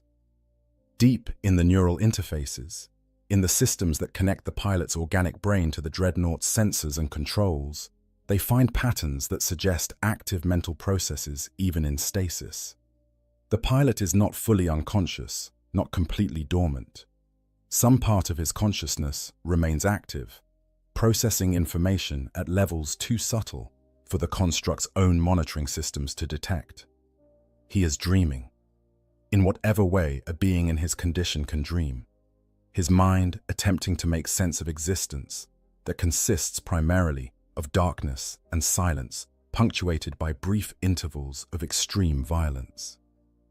This discovery fascinates the cryptechs because it suggests that the pilot's subjective experience of time does not match the objective passage of centuries. For him, the intervals of stasis may feel shorter or longer than they actually are. His perception of duration distorted by the nature of his half-conscious state. He may experience each awakening as if moments have passed since his last period of activity, or he may feel the full weight of centuries pressing down on his consciousness. The cryptechs cannot determine which is the case without waking him and conducting direct analysis. But the possibility raises questions about the nature of consciousness and time perception that are interesting even by the standards of beings who have existed for 60 million years. The failing life support systems present both a problem and an opportunity. The cryptechs could easily repair them, could replace the damaged components with Necron equivalents that would function perfectly for millennia. The technology required is trivial by their standards, well within the capabilities of even basic canoptech constructs. But such repair raises questions about purpose and intent. Are they preserving this specimen because it has genuine value, or simply because they can? Is there utility in maintaining this human warrior in his half-life state? Or would resources be better spent elsewhere? One cryptech suggests an alternative approach. Rather than simply repairing the existing systems, they could improve them, enhance the life support to levels far beyond anything Imperial technology could achieve. They could strengthen the neural interfaces, provide the pilot with sensory input, far superior to what the crude human systems allow. They could even begin the process of biotransference, gradually replacing organic components with necrodermis equivalents, transforming the pilot into something closer to what the Necrons themselves have become.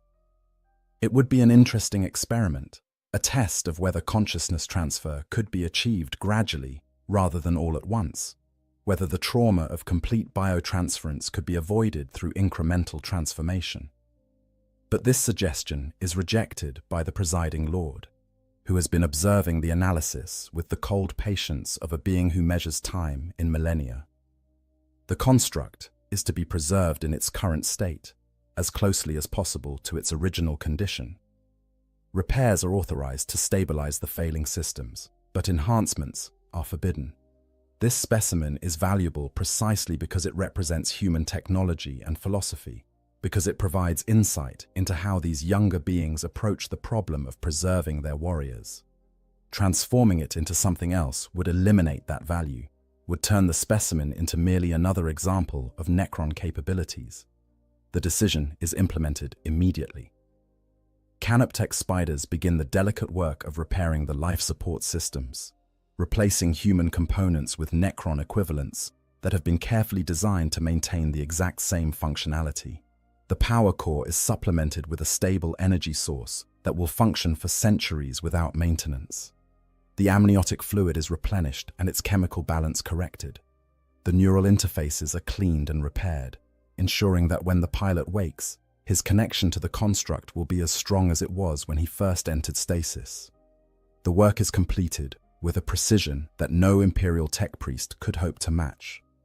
Every system is tested, every component verified to be functioning within acceptable parameters. The life support that was failing, degrading toward inevitable failure, is now stable and will remain so for longer than the Imperium has existed. The pilot, still locked in his dreamless half-sleep, is unaware that he has been preserved by the very beings his chapter would consider the gravest threat to humanity's existence. He sleeps on, suspended between life and death, maintained now by technology that predates his species by millions of years. With the immediate work completed, the cryptechs turn their attention to the broader questions raised by this discovery. What does the existence of constructs like this tell them about human military doctrine?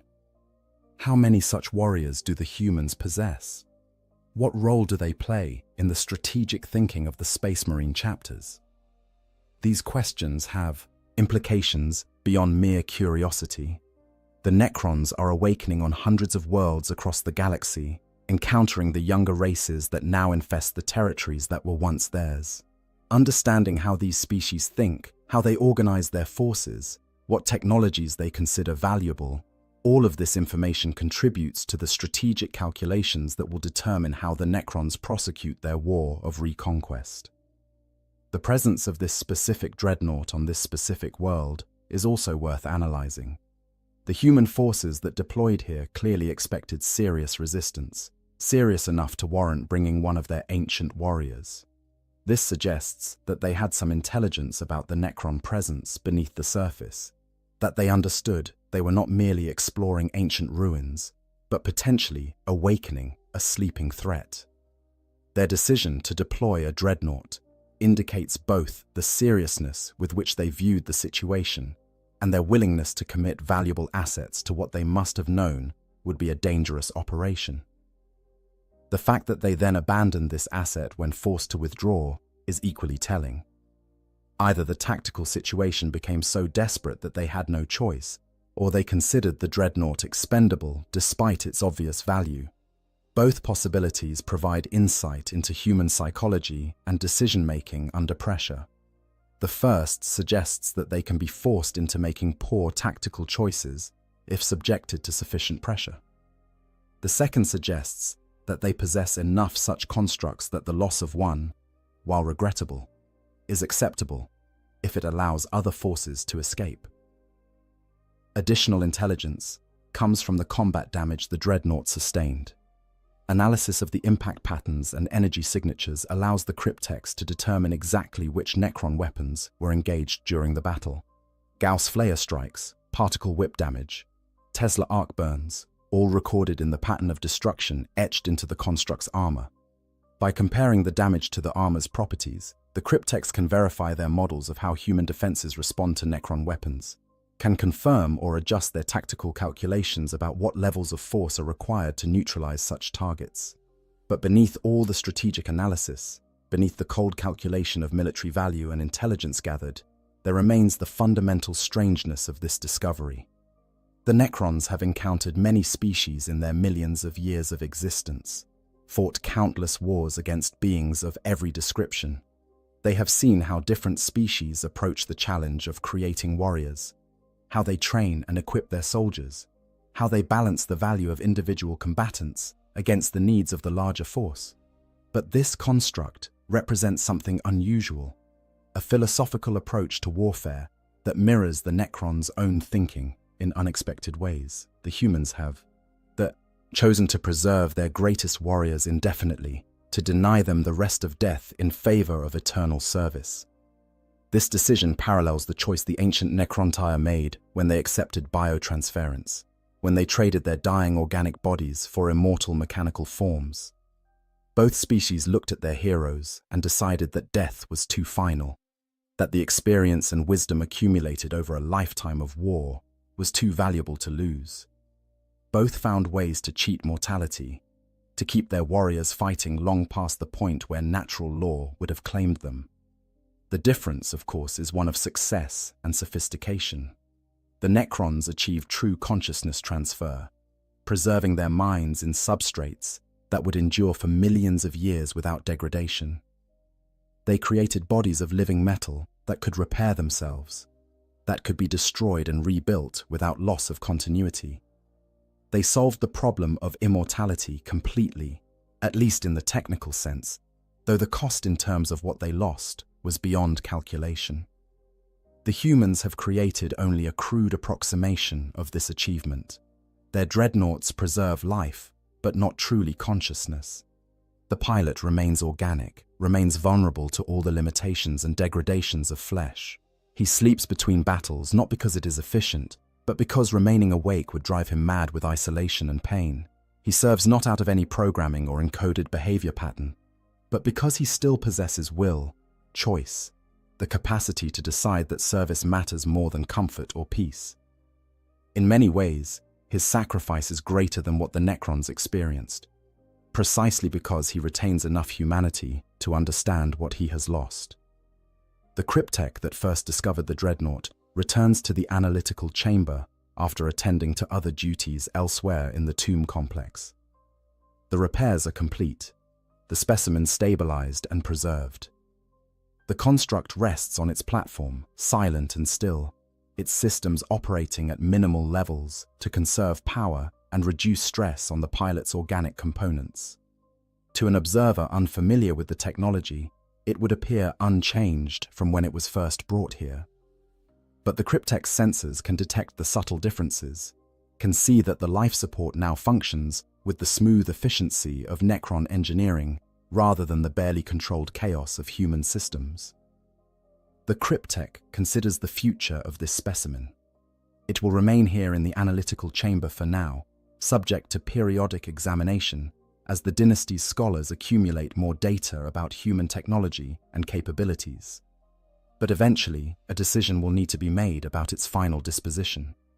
It could be kept indefinitely, maintained as part of the dynasty's collection of interesting artifacts. It could be destroyed once sufficient information has been extracted, eliminating any possibility that it might somehow escape or be recovered by human forces.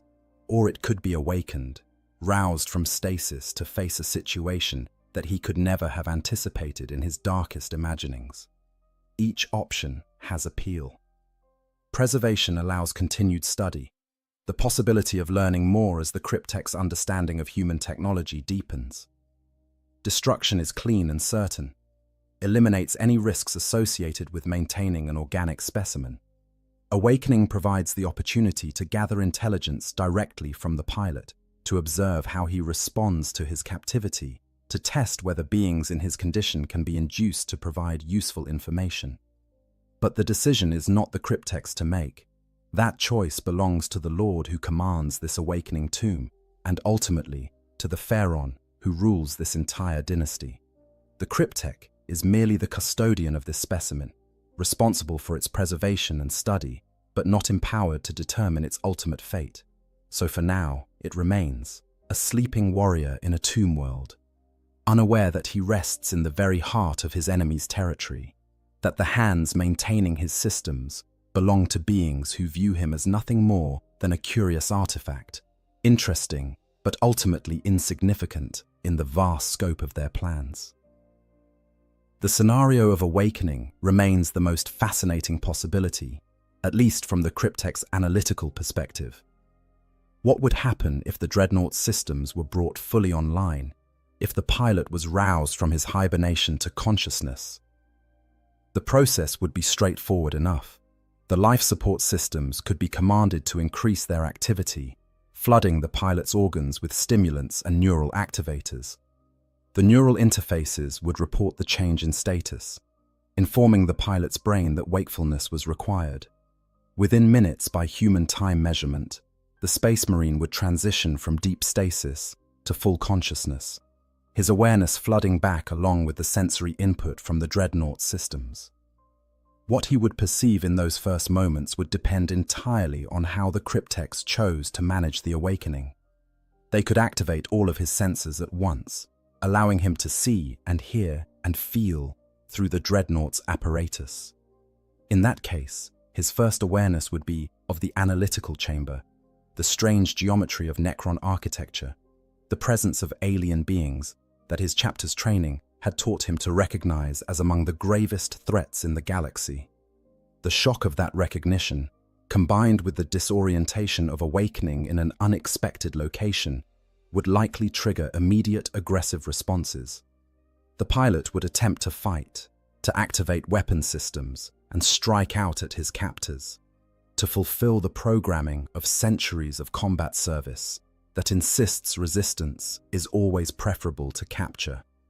But the cryptechs could also control the awakening more carefully, activating the pilot's consciousness while keeping his senses dark, denying him input about his location and situation.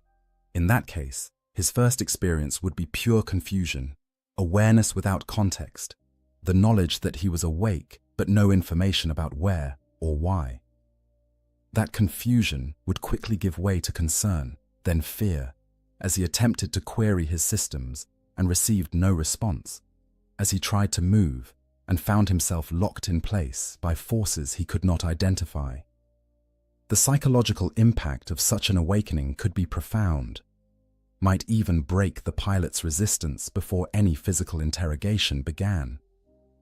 The Necrons possess weapons that could destroy the dreadnought easily, regardless of whether it was dormant or active.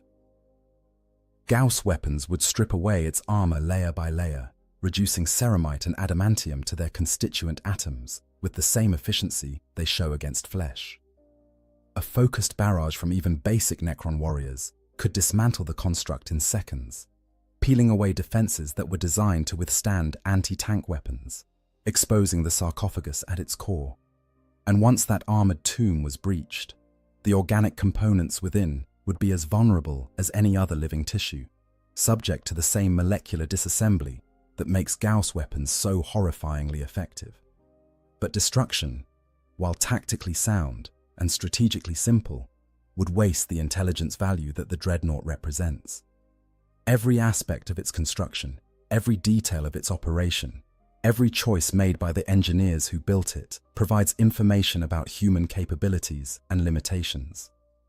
The armor tells how much protection they can manufacture and transport. The weapons reveal their understanding of destructive force and power generation. The life support shows their biotechnological capabilities, and their approach to preserving life in extreme conditions. All of this information is valuable, and destroying the specimen would eliminate any possibility of discovering more. There is also the question of what destroying the dreadnought would accomplish strategically. The humans already know they face Necron opposition on this world. The loss of one more construct, one more warrior, will not significantly change their calculations or capabilities. They lost dozens of Space Marines in the fighting before they withdrew, along with tanks and equipment representing far more resources than a single dreadnought. The Imperium's response to this world will be determined by larger strategic considerations, by the value they place on whatever resources or objectives attracted them here in the first place, not by the fate of one irreplaceable but ultimately individual warrior. The decision to preserve the dreadnought rather than destroy it reflects the Necron's own long view of conflict and conquest. They are not fighting for immediate tactical advantage, not seeking to maximize casualties in any particular engagement. Their campaign is measured in centuries and millennia, aimed at the complete reconquest of territories that were theirs millions of years ago. Individual battles, individual casualties, matter only insofar as they contribute to that larger goal. Preserving this specimen for study serves that goal more effectively than destroying it for immediate tactical benefit. The analytical chamber, where the dreadnought rests, is one of many such facilities throughout the tomb complex. In adjacent chambers, other specimens await study. Orc weapons, carefully preserved after their owners were eliminated. Their crude but effective designs analyzed to understand the threat posed by the greenskin species. Tau battlesuits, recovered from conflicts on other worlds, their sophisticated technology examined and compared to Necron capabilities. Eldar equipment, rare and valuable because the Eldar rarely leave anything behind when they withdraw from battle, studied to understand the surviving children of the old ones. The dreadnought joins this collection, another piece in the vast puzzle the awakening Necrons are assembling as they attempt to understand the galaxy they have inherited. Time passes differently for the sleeping dreadnought pilot than it does for the Necrons who now serve as his unwitting custodians. For him, if his subjective experience could be measured, the transition from battle to stasis was instantaneous, a sudden shift from the chaos of combat to the void of unconsciousness. When he next wakes, whether that happens tomorrow or 1,000 years from now, it will feel like mere moments have passed. The centuries of service, the long intervals between battles that define a dreadnought's existence, these happen in his memory, in the gaps between periods of consciousness, but they do not accumulate in real-time experience. He sleeps away the ages while the universe changes around him. For the Necrons, time is different. They measure duration in the cycles of stars, in the slow drift of galaxies through the void, in processes that occur over spans that would be incomprehensible to organic minds. The hours and days that pass while the dreadnought lies in their analytical chamber are less than eye blinks in the scope of their existence. Yet they are also patient in ways that their organic ancestors could never achieve. They can wait decades, centuries, millennia for the right moment to act, secure in the knowledge that time is not their enemy, that they will endure long past the point where organic beings would have decayed to dust. This fundamental difference in temporal perspective shapes everything about how the two species approach warfare and conquest. Humans fight with urgency born of limited lifespans, knowing that every moment wasted is a moment they will never recover. They seek decisive victories, quick resolutions, outcomes that can be achieved within the span of years or decades that individual commanders will live to see. The Necrons fight with the patience of immortals, understanding that the galaxy itself is the battlefield and eternity is the timeline. They can afford to wait, to plan, to act only when conditions are optimal, because they know they will be here when the younger races have long since passed into extinction. The dreadnought pilot, trapped in his strange state between organic life and mechanical existence, embodies something of both perspectives. He has served for centuries, has fought in conflicts separated by decades of stasis sleep, has accumulated experience that spans timescales beyond normal human comprehension. Yet, he remains fundamentally organic in his thinking, driven by the urgency of mortal consciousness, by the knowledge that although his life has been extended far beyond natural limits, it remains ultimately finite. He will serve until destroyed, but that destruction is inevitable, a certainty that shapes his every action, even if he cannot consciously acknowledge it. As word of the captured dreadnought spreads through the tomb complex and to other awakening tomb worlds throughout the dynasty's territories, various Necron nobles and commanders begin to express interest in examining the specimen themselves. A destroyer lord, one of those Necrons who has devoted itself entirely to the extinction of organic life, requests permission to test the construct's durability against various weapons. The request is denied, not out of any concern for the specimen's well-being, but because such testing would compromise the intelligence value of keeping it intact. A chronomancer, one of the cryptechs who specializes in the manipulation of time itself, suggests an experiment involving temporal manipulation. The dreadnought could be subjected to accelerated time within a contained field, allowing observation of how the organic components degrade over what would be centuries of compressed duration. This experiment would provide valuable data about the long-term viability of the human preservation technology. But this proposal is also rejected for the same reason. The specimen is more valuable in its original state than it would be after being subjected to temporal distortion. The requests continue to arrive, each reflecting the particular interests and specializations of the Necrons making them. A psychomancer wants to attempt to influence the sleeping pilot's mind, to see if their madness-inducing technologies can affect organic consciousness, even in deep stasis. A plasmancer suggests testing how the construct's armor responds to various plasma temperatures and densities. A technomancer offers to attempt reverse engineering the life support systems to create Necron versions that could sustain organic specimens indefinitely. All of these proposals are filed for potential future consideration, but none are immediately approved. The Pharaon who rules this dynasty, awakened now and assuming command of the forces gathering on this world, eventually takes personal interest in the captured construct. The Pharaon is, ancient even by Necron standards, one of those nobles who remembers the biotransference, who existed as organic being before being transferred into necrodermis. Much of that memory has degraded over the millions of years since, personality and emotion eroding until only the core drives and purposes remain. But some fragment of what the Pharaon once was still exists, enough to recognize in this sleeping warrior something familiar, something that resonates with distant memories of choosing eternal service over the peace of death. The Pharaon visits the analytical chamber, its presence announced by the sudden precision with which every Necron in the vicinity aligns itself, by the way even the lords step aside to allow their supreme commander unobstructed view. The Pharaon approaches the platform where the dreadnought rests, its sensors examining the construct with the perspective of millions of years of experience. What it sees is both familiar and strange, a combination of the technological and the organic that represents a different solution to the problem that the Necrontyr faced so long ago. In the end, the Pharaon's decision shapes the dreadnought's immediate future. The specimen will be preserved in its current state, maintained with the same care given to the dynasty's most valued artifacts. It will not be awakened unless there is compelling reason to do so, some intelligence need or strategic purpose that cannot be served in any other way.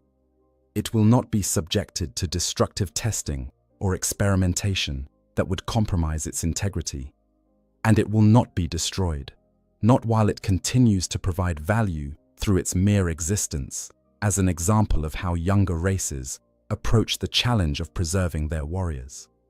The dreadnought sleeps on, unaware of the debates and decisions occurring around it, unconscious of the fact that it has become a specimen in an alien collection, that the systems keeping it alive are now maintained by technology from a species that ruled the galaxy when humanity's ancestors were still single-celled organisms floating in Earth's primordial oceans. Its pilot dreams, whatever dreams are possible in his half-conscious state, his mind drifting through memories of battles fought centuries ago, of brothers long since dead, of a chapter that may no longer even exist by the time he next wakes. For the Necrons, the dreadnought represents both a mirror and a warning. They see in it their own fate reflected back, the consequence of choosing eternal service over natural death, the price of attempting to preserve consciousness in substrates not evolved to contain it. The humans made a different choice than the Necrontyre did, kept their warriors' organic components alive rather than transferring consciousness entirely, but the fundamental motivation was the same. Both species looked at their heroes and decided that death was unacceptable, that service must continue, regardless of the cost to those who serve. The irony is, apparent even to minds, as limited by biotransference as the Necrons have become. The humans fight to preserve their Imperium, to maintain control over territories they claim in the name of their God-Emperor. The Necrons fight to reclaim territories that were theirs millions of years before humanity evolved.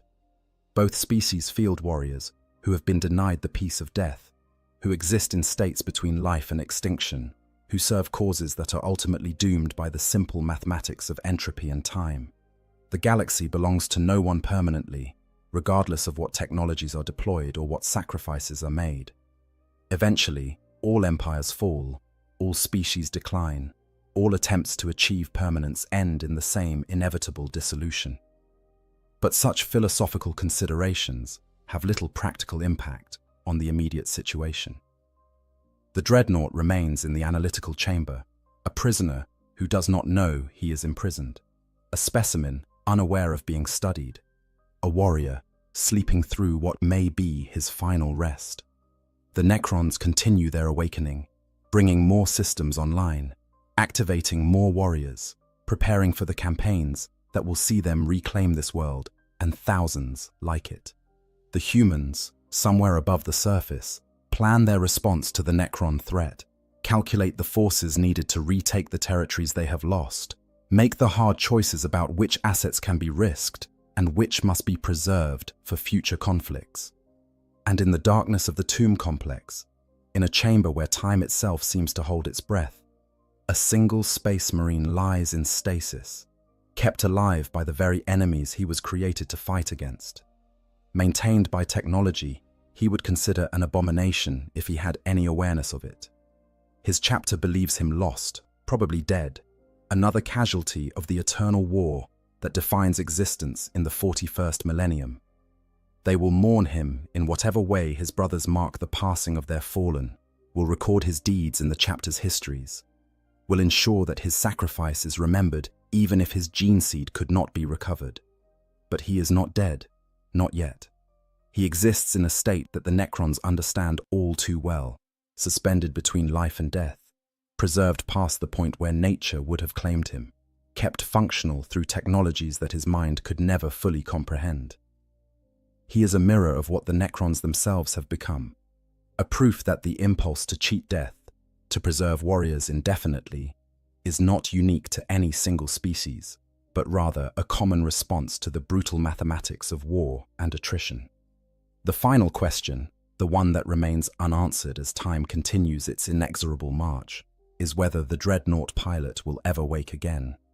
Will the Necrons find reason to rouse him, to activate his systems, and confront him with his captivity?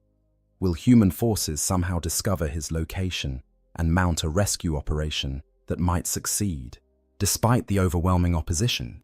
Or will he simply sleep on, maintained indefinitely by alien technology, his consciousness preserved in stasis while civilizations rise and fall around him, until some distant future when the galaxy itself has changed beyond recognition? The answer depends on factors beyond any single individual's control, on the vast churning of strategic decisions and random chances that determine the fate of worlds and species. For now, he sleeps, dreams his fragmentary dreams, and exists in the peculiar limbo that both he and his captors understand far too well. The Necrons continue their slow, patient campaign to reclaim what they believe is rightfully theirs. The Imperium fights its endless defensive war against countless threats from all sides. And somewhere in the space between these vast, impersonal forces, a single warrior waits in darkness, maintained by enemies who saw in him something familiar, something that reminded them of what they themselves have become. The encounter between these two forms of preserved warriors raises profound questions about the nature of service, sacrifice, and the price of immortality that extends across the grim darkness of the far future. When we examine the Dreadnought and the Necron side by side, we see two philosophies of warrior preservation that arrived at similar endpoints through vastly different paths, each paying costs that would horrify the uninitiated. The Space Marine who becomes a Dreadnought makes his sacrifice knowingly, though perhaps not fully understanding the implications until it is far too late to reverse the decision. When the Apothecaries and Tech Marines approach a mortally wounded hero with the offer of internment, they frame it as the highest honor, as an opportunity to continue serving the Emperor and the chapter past the point where death would normally claim even the mightiest warrior. The brother, lying on the operating slab, his body shattered beyond conventional repair, accepts this honor because his entire existence has been devoted to service. To refuse would be to abandon his duty, to leave his brothers without the benefit of his experience and wisdom. But what the dying Space Marine cannot fully grasp in that moment is the reality of what internment truly means. He cannot understand what it will feel like to wake in darkness, sealed within a tomb of his own body's remnants, breathing fluid instead of air, experiencing the world only through sensors that reduce reality to data streams. He cannot anticipate the psychological burden of existing for centuries, of watching everyone he knew die while he endures, of forgetting faces and names and events until his own past becomes a fog of half-remembered images. He cannot comprehend the isolation of being awake only for battle, of sleeping away decades between conflicts, of existing in a state where violence is the only respite from the void of unconsciousness. The ancient Necrontyr who accepted biotransference also made their choice in ignorance, though their ignorance was perhaps more willful than that of the Space Marine. The Satan promised them immortality, freedom from the diseases that ravaged their bodies, power to defeat their ancient enemies. What the Satan did not explain, or perhaps explained in terms so technical that the Necrontyr could not understand, was that the process would hollow them out, would strip away everything that made existence worth living in the first place. They thought they would become immortal versions of themselves, enhanced and improved. Instead, they became something else entirely, machines wearing the memories of dead beings like ill-fitting garments. The parallel extends beyond just the mechanism of preservation to the fundamental existential crisis that both forms of warriors face. The Dreadnought pilot, in his rare moments of full consciousness, must confront the knowledge that he is no longer truly alive in any meaningful sense. His body is gone, reduced to the minimum organic components necessary to sustain consciousness. His existence is defined entirely by service to the chapter, by the intervals of violence that punctuate the darkness of stasis. He has become, in every practical sense, a weapon that can think, a tool of war that retains just enough awareness to be tortured by what it has become. The Necron warriors, those who were once the common citizens and soldiers of the Necrontyr civilization, face a different but related horror. Biotransference did not preserve their personalities intact. The process, whether by design or by cruel flaw, erased most of what made them individuals, leaving only the most basic behavioral patterns and responses. They are aware, in some limited sense, but they are not truly conscious in the way they once were. They exist in a state that is neither sleep nor wakefulness, following commands with mechanical precision, killing without understanding why, continuing to function long after the purposes they were meant to serve have been forgotten.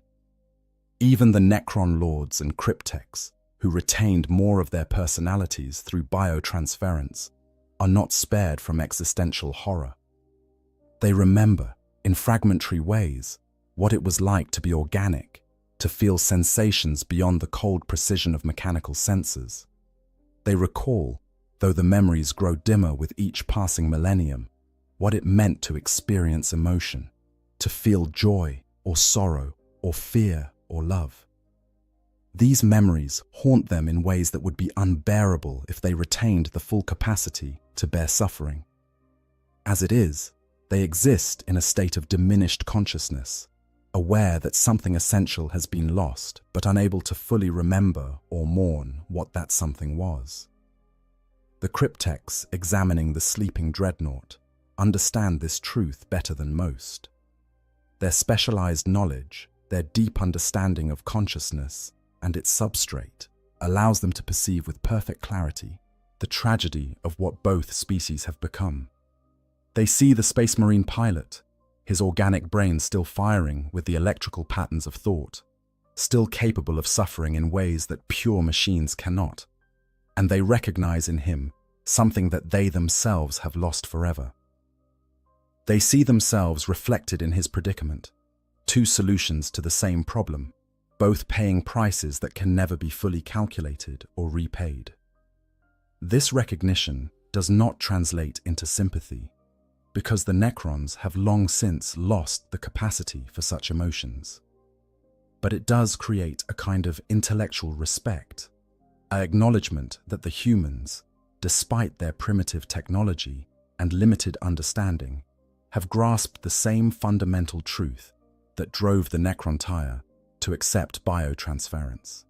The truth is simple and brutal. In a universe of endless war, death is a luxury that the greatest warriors cannot afford. The species that preserves its heroes indefinitely gains an advantage in the eternal struggle for survival, even if that preservation comes at costs that would horrify those who have not yet paid them. The practical military implications of this encounter extend far beyond the fate of one captured dreadnought. The intelligence gathered from studying this specimen will inform Necron strategy across hundreds of worlds, will shape how they approach future conflicts with the Imperium's Space Marine forces. Understanding how dreadnoughts function, what their capabilities and limitations are, how they can be defeated or neutralized, all of this information contributes to the vast database of tactical and strategic knowledge that the awakening Necron dynasties are assembling. The knowledge that humans preserve their warriors in this manner also tells the Necrons something important about Imperial psychology and values.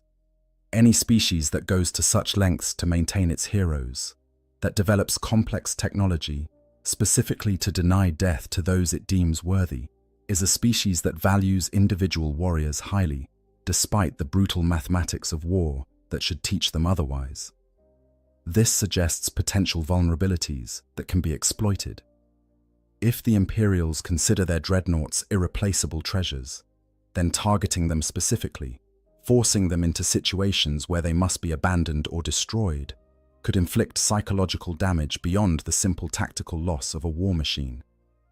Conversely, the encounter also demonstrates to the Necrons that humanity possesses greater technological sophistication than they might have initially assumed. The life support systems keeping the dreadnought pilot alive are crude by Necron standards, yes, but they function. They accomplish their purpose despite being based on principles that the Necrons mastered millions of years ago and then improved beyond recognition. This suggests that humanity, given sufficient time, might eventually develop technologies that could pose genuine threats to Necron supremacy. Not in the near future, not within any timeline that matters to beings who measure time in epochs rather than years, but eventually, perhaps, if the younger race survives long enough. The question of what the Necrons will ultimately do with their captive remains unresolved, deliberately so. The beauty of this hypothetical encounter is that there is no single correct outcome, no predetermined path that events must follow. Different Necron dynasties might make different choices based on their own priorities and philosophies. A dynasty led by a pragmatic military commander might simply destroy the dreadnought once sufficient intelligence has been extracted, eliminating a potential asset that enemies might attempt to recover. A dynasty with a strong tradition of collecting specimens and trophies might preserve it indefinitely, adding it to vast museums of artifacts gathered from across the galaxy. A particularly aggressive dynasty, one of those led by destroyer lords who have devoted themselves entirely to the extinction of organic life, might see the dreadnought as an opportunity for cruel sport. They could awaken the pilot, allow him to fight against overwhelming odds, let him experience the futility of resistance against forces he cannot hope to overcome. Not out of sadism exactly, because such emotional motivations are beyond what most Necrons retain, but out of a cold desire to demonstrate the superiority of their own immortal forms, to prove that the human attempt at preservation is inferior to what the Necrons achieved through biotransference. Alternatively, a dynasty led by cryptechs with strong scientific interests might see the dreadnought as the beginning of an ongoing experiment. They could attempt to improve the human preservation technology, to enhance the life support systems beyond what Imperial science could achieve, to gradually transform the pilot into something closer to what the Necrons themselves have become. This would not be done out of any desire to help the human, but rather as a test of whether biotransference could be achieved gradually, through incremental modifications, rather than the all-at-once process that the Necrontyr underwent. The pilot would become a living experiment, conscious or unconscious depending on the phase of testing, his existence prolonged indefinitely as subject rather than warrior. There is even the possibility, remote but not impossible, that the encounter could lead to a form of communication between the two species. If the Necrons chose to awaken the pilot and engage him in something resembling dialogue, both sides might gain insights that would be valuable in ways that transcend immediate military advantage. The pilot could provide information about Imperial strategies and capabilities, yes, but more importantly, he could offer perspective on what it means to exist in the state between life and death, could share his experience of consciousness preserved in a failing organic substrate maintained by machines. The Necrons, in turn, could provide the pilot with truths about his own condition that no Imperial tech priest could fully articulate. They could explain, in terms that transcend the religious mysticism that the Mechanicus wraps around all technology, exactly what has been done to him, how the systems keeping him alive actually function, what his future holds if he continues to serve in his current form. This knowledge would be devastating, would strip away the comforting lies that the Imperium tells itself about the honor of dreadnought service. But it would also be honest, a kind of truth that is rare in a universe where most species prefer comfortable falsehoods to uncomfortable reality. The philosophical implications of the encounter extend even further when we consider what it reveals about the nature of consciousness and identity. Is the pilot still the same person he was before internment, or has the process of being sealed in the dreadnought created something new? Something that merely believes itself to be continuous with the warrior who accepted this fate. The organic brain is the same physical object, yes, but consciousness is not merely the presence of a functioning brain. It is the pattern of activation, the network of connections, the ongoing process of perception and response that creates the subjective experience of being someone. The dreadnought pilot's consciousness has been fundamentally altered by the process of internment. His sensory input now comes through mechanical systems that cannot replicate the full richness of organic perception. His motor output is channeled through weapons and actuators rather than muscles and limbs. His sense of time has been distorted by the long intervals of stasis, by the discontinuity between sleeping for decades and experiencing only moments of subjective time.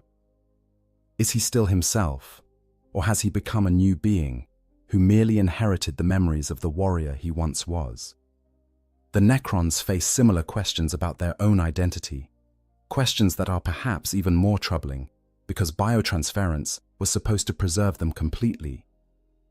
The lords and overlords insist that they are the same beings they were as Necrontyr, that the transfer process maintained perfect continuity of consciousness. But the evidence suggests otherwise. Their personalities have eroded over millions of years. Their emotions have dulled to the point of near absence. Their memories have become unreliable, fragmentary things that may or may not accurately reflect the past. Are they still the same beings who accepted biotransference so many millions of years ago? Or are they something else wearing the names and memories of the dead? These questions have no answers that both species would accept. The dreadnought pilot, if asked, would almost certainly insist that he remains himself, that despite everything that has been done to him, some core of identity has survived intact. The bull Necron lords would say the same about themselves, would assert that biotransference preserved what was essential even if it cost them much that they once valued. But the truth is probably more complex and more tragic than either species wants to acknowledge. Identity is not a fixed thing that can be preserved like data on a storage medium. It is a process, ongoing and dynamic, shaped by experience and embodiment. Change the embodiment radically enough, and the identity that emerges may be continuous with what came before, but is not truly the same. The tragedy is that both the dreadnought pilot and the Necrons have been forced to confront this truth in the cruelest possible way. They continue to exist, to function, to serve their respective causes, but they do so as diminished versions of what they once were, as beings who have paid costs that can never be repaid and made sacrifices that can never be unmade. They are warriors preserved past the point of death, yes, but the preservation has hollowed them out, has taken away much of what made their existence valuable in the first place. They are victories in the war against mortality that look very much like defeats when examined closely enough. The humans of the Imperium tell themselves stories about their dreadnoughts, create myths of honored service and eternal vigilance that make the reality more palatable. They speak of ancient heroes who continue to guide and protect their chapters, of wisdom accumulated over centuries that would be lost if these warriors were allowed to truly die. They frame the internment as a gift, as an opportunity that is granted only to the greatest heroes, as something to be sought rather than feared. And perhaps some of these stories are true.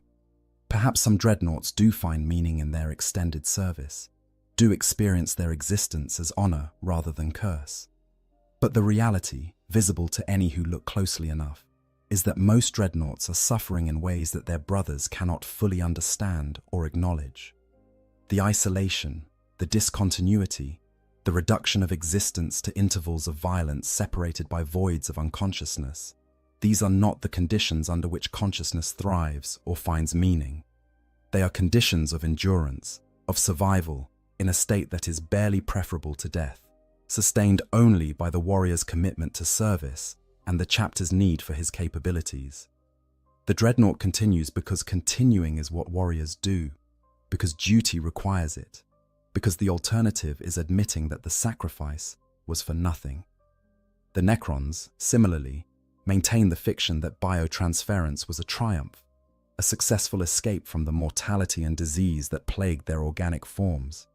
They do not openly acknowledge the losses that came with the transformation, do not admit that what they gained in immortality they paid for in diminished consciousness and eroded identity. They continue to fight their wars of reconquest, as if reclaiming their ancient territories will somehow restore what was lost, as if controlling the galaxy again will make the eons of empty existence meaningful in retrospect. They endure because they are programmed to endure, because the alternative is confronting the possibility that their entire civilization made a catastrophic mistake millions of years ago. When the Necron cryptechs look at the sleeping dreadnought, when they analyze its systems and study its pilot, they are looking at a mirror that reflects their own condition with uncomfortable clarity. They see a warrior who has been preserved past natural death, who exists in a state that is neither fully alive nor properly dead, who serves causes that may or may not be worth the costs he has paid. They see themselves, in other words, and if they retained the capacity for self-reflection that would trouble them, they might ask whether the dreadnought pilot made a better choice than they did, or a worse one. The pilot chose continued organic existence, acceptance of suffering in exchange for maintaining his connection to the flesh that defined him as human. The Necrontyre chose transcendence of flesh, acceptance of diminishment in exchange for escaping the diseases and frailties that made their organic existence unbearable. Neither choice was clearly correct. Both led to states of being that are tragic in their own ways, that represent victories over death, that feel very much like defeats when experienced from the inside. If the pilot ever wakes in the custody of the Necrons, if he is ever forced to confront his captors directly, this mutual recognition could create a moment of profound understanding between beings who should be enemies. The pilot would see in the Necrons what he himself has partially become, would recognize the end state toward which his own transformation tends. The Necrons would see in the pilot what they once were, would be reminded of the organic existence they traded away for cold immortality. The encounter would be brief, probably ending in the pilot's destruction or return to stasis.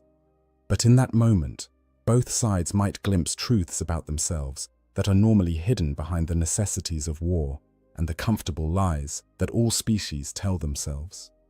The broader implications for the Warhammer 40,000 universe are significant. The existence of these parallel attempts at warrior preservation, the Imperium's dreadnoughts and the Necrons' biotransference, suggests that the impulse to cheat death is universal among species sophisticated enough to attempt it. Every species that reaches a certain level of technological capability eventually confronts the same question. Should we preserve our greatest individuals indefinitely, denying them the peace of death in service of collective survival? And every species that answers yes to that question eventually discovers the same truth: that preservation comes with costs, that immortality is not the victory. It appears to be that existence extended indefinitely becomes something other than life as it was originally experienced. The Tau, with their relatively young civilization, have not yet reached this point. They still allow their heroes to die naturally, honoring them with remembrance, but not attempting to preserve them beyond their organic lifespans. The Orcs, in their own crude way, achieve a form of collective immortality through their spore-based reproduction, allowing individual Orcs to die freely because the species itself is functionally immortal. The Eldar, who once achieved true immortality through their soul stones and their relationship with their gods, lost that security when Slaanesh was born, and now face the horror of having their souls consumed if they do not take extraordinary measures to preserve them. Only the Imperium and the Necrons have created technological solutions to individual mortality that successfully preserve consciousness in functional forms, and both have discovered that success in this endeavor is indistinguishable from a particularly refined form of torture. The Dreadnoughts and the Necron warriors both continue to serve, both fulfill their designated purposes, both contribute to their species' survival in measurable ways. But the cost of their service, measured in terms of consciousness diminished and identity eroded and existence reduced to something barely recognizable as life, is beyond calculation. The encounter between Necrons and a sleeping dreadnought therefore represents more than just a tactical situation or a potential source of intelligence.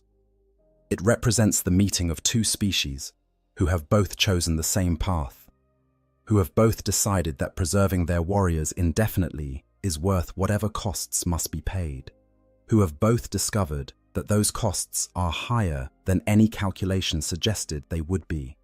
It is a confrontation with uncomfortable truths, a mirror held up to realities that both species would prefer to ignore, a moment where the grim darkness of the far future reveals itself with perfect clarity.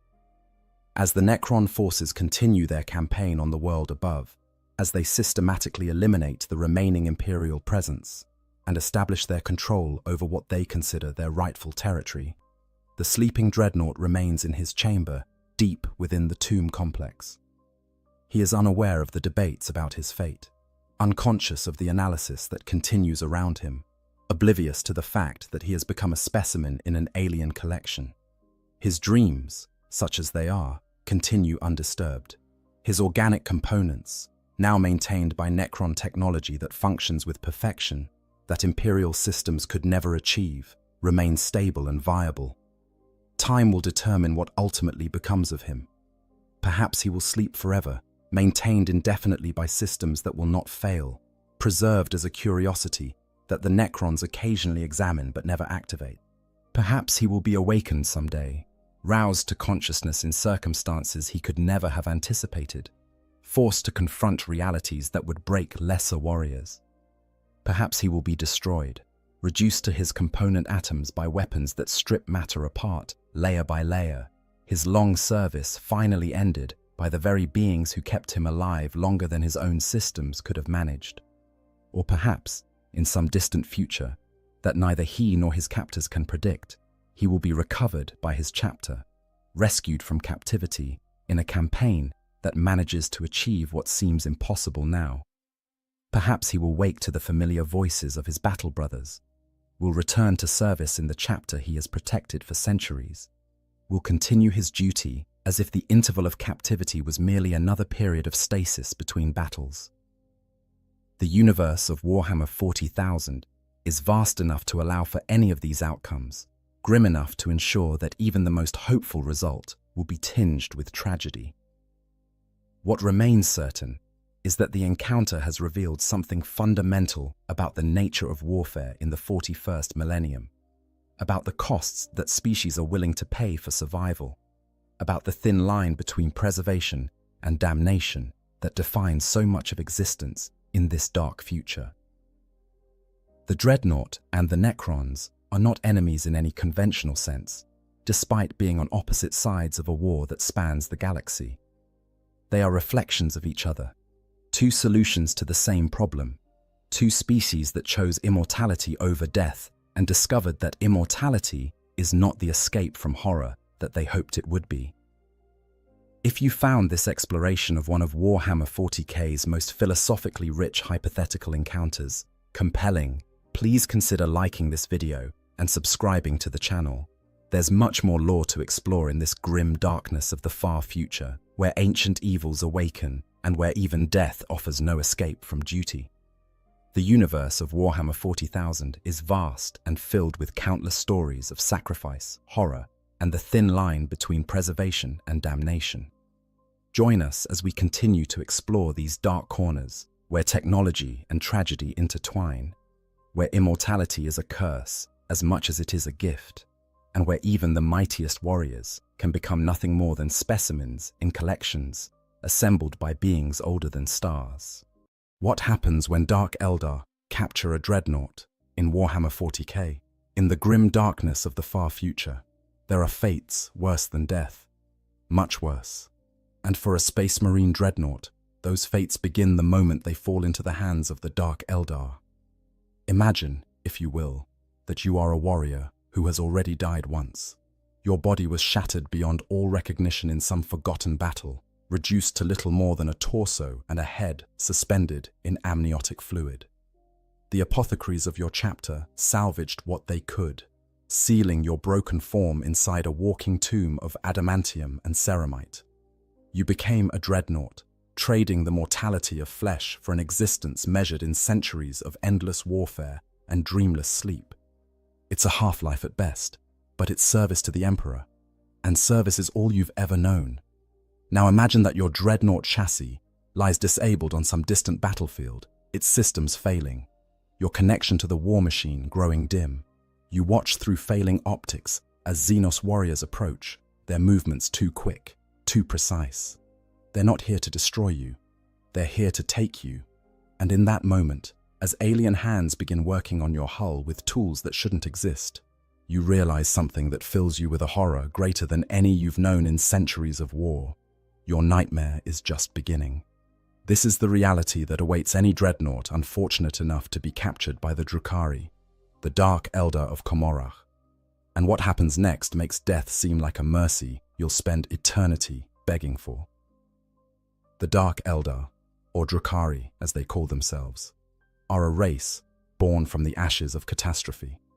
10,000 years ago, the ancient Elder Empire collapsed in an event so terrible that it literally tore a hole in reality itself. The excessive pleasures and dark pursuits of the Elder had grown so extreme, so utterly depraved, that they birthed a chaos god from the collective psychic echoes of their civilization.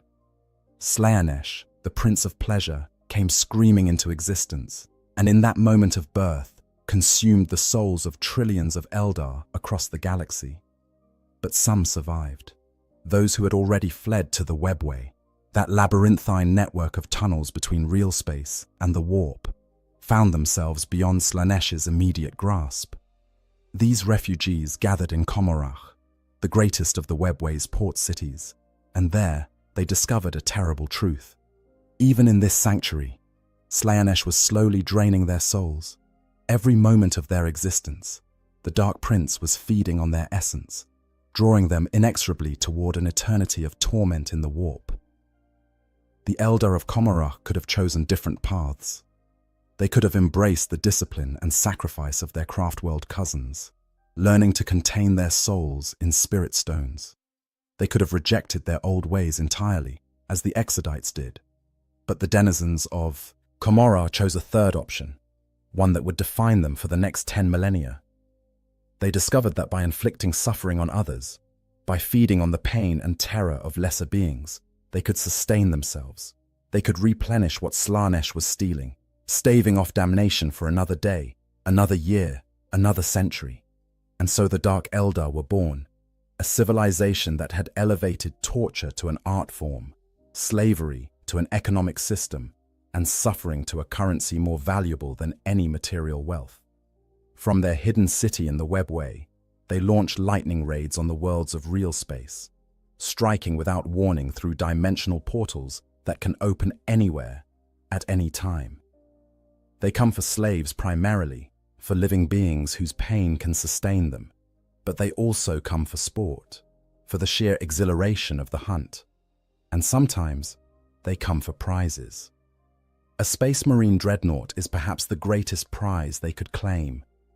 To understand why, you need to understand what the Dark Eldar crave above all else: new experiences in suffering. They've been perfecting the art of torture for 10,000 years.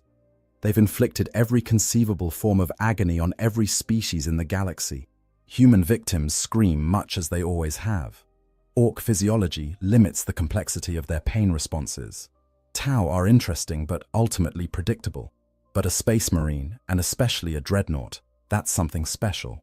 The Dark Eldar don't raid for simple pleasure, though pleasure is certainly part of it. They raid because they must.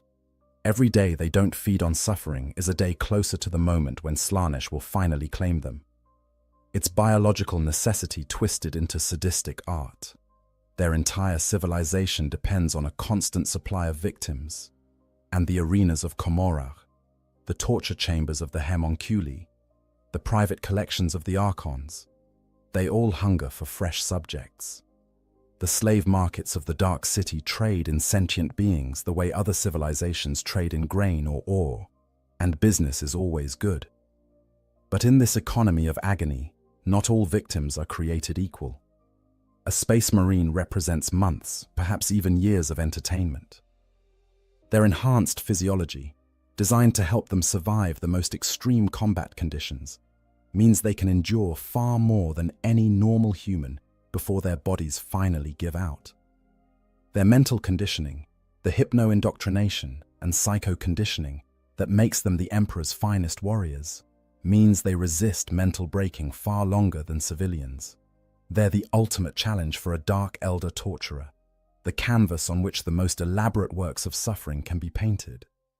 And a dreadnought. A dreadnought is a Space Marine who has already been broken once, who has survived injuries that would kill even their enhanced brethren, and who has been given a second life in a walking war machine.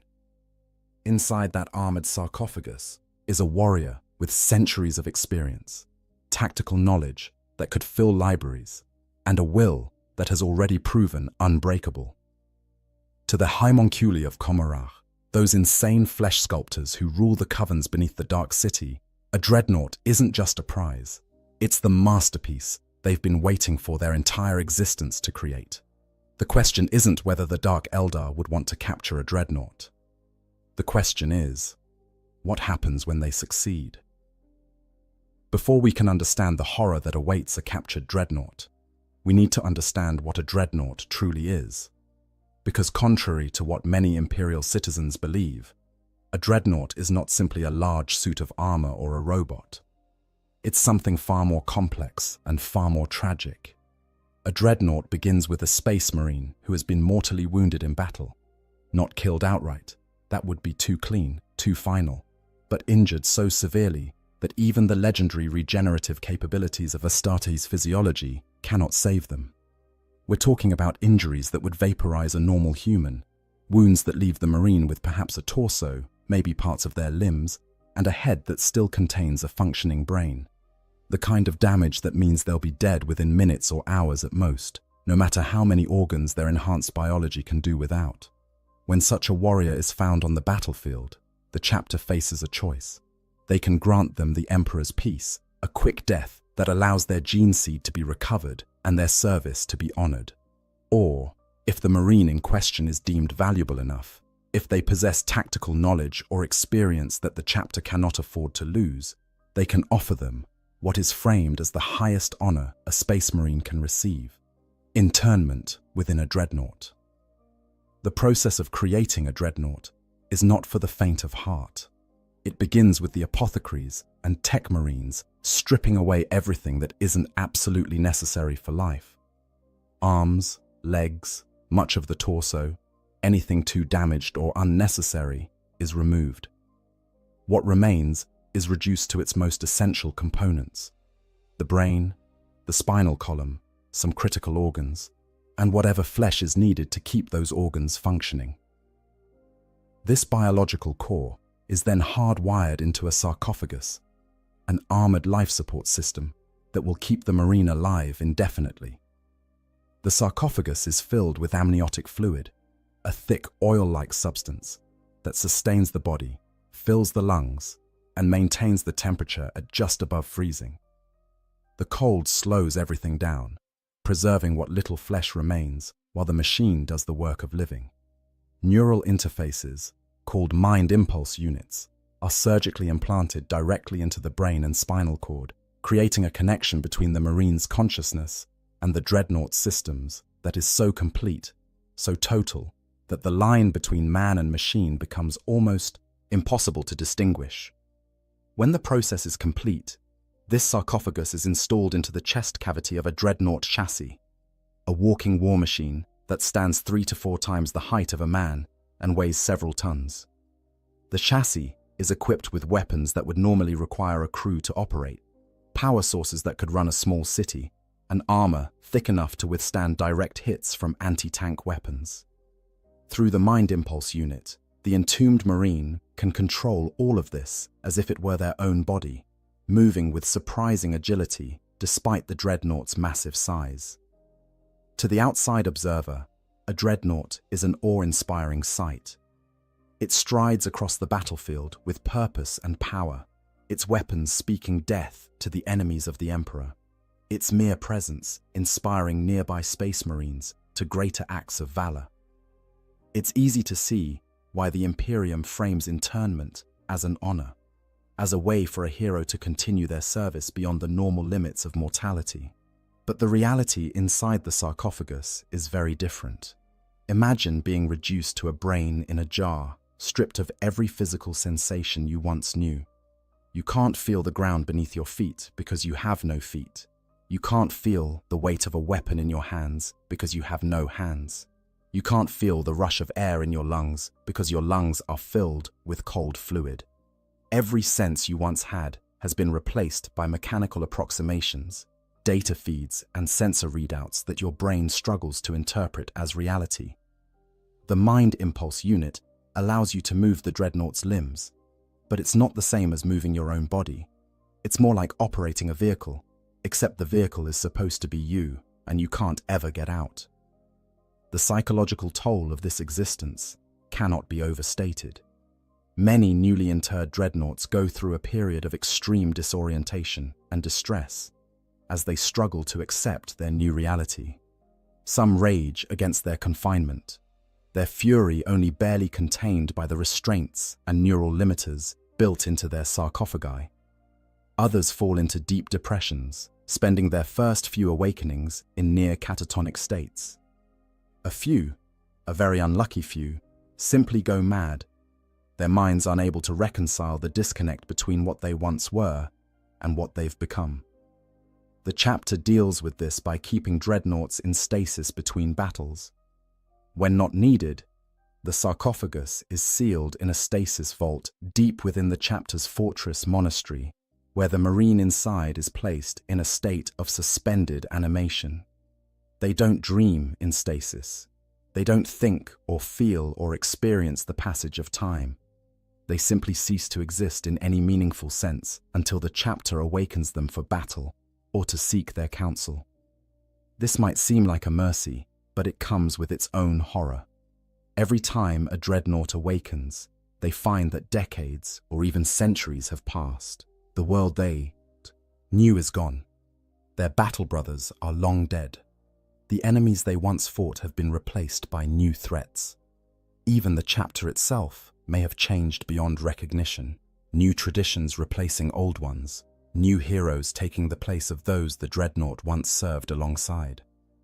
They are strangers in their own chapter, living relics from a time that no longer exists.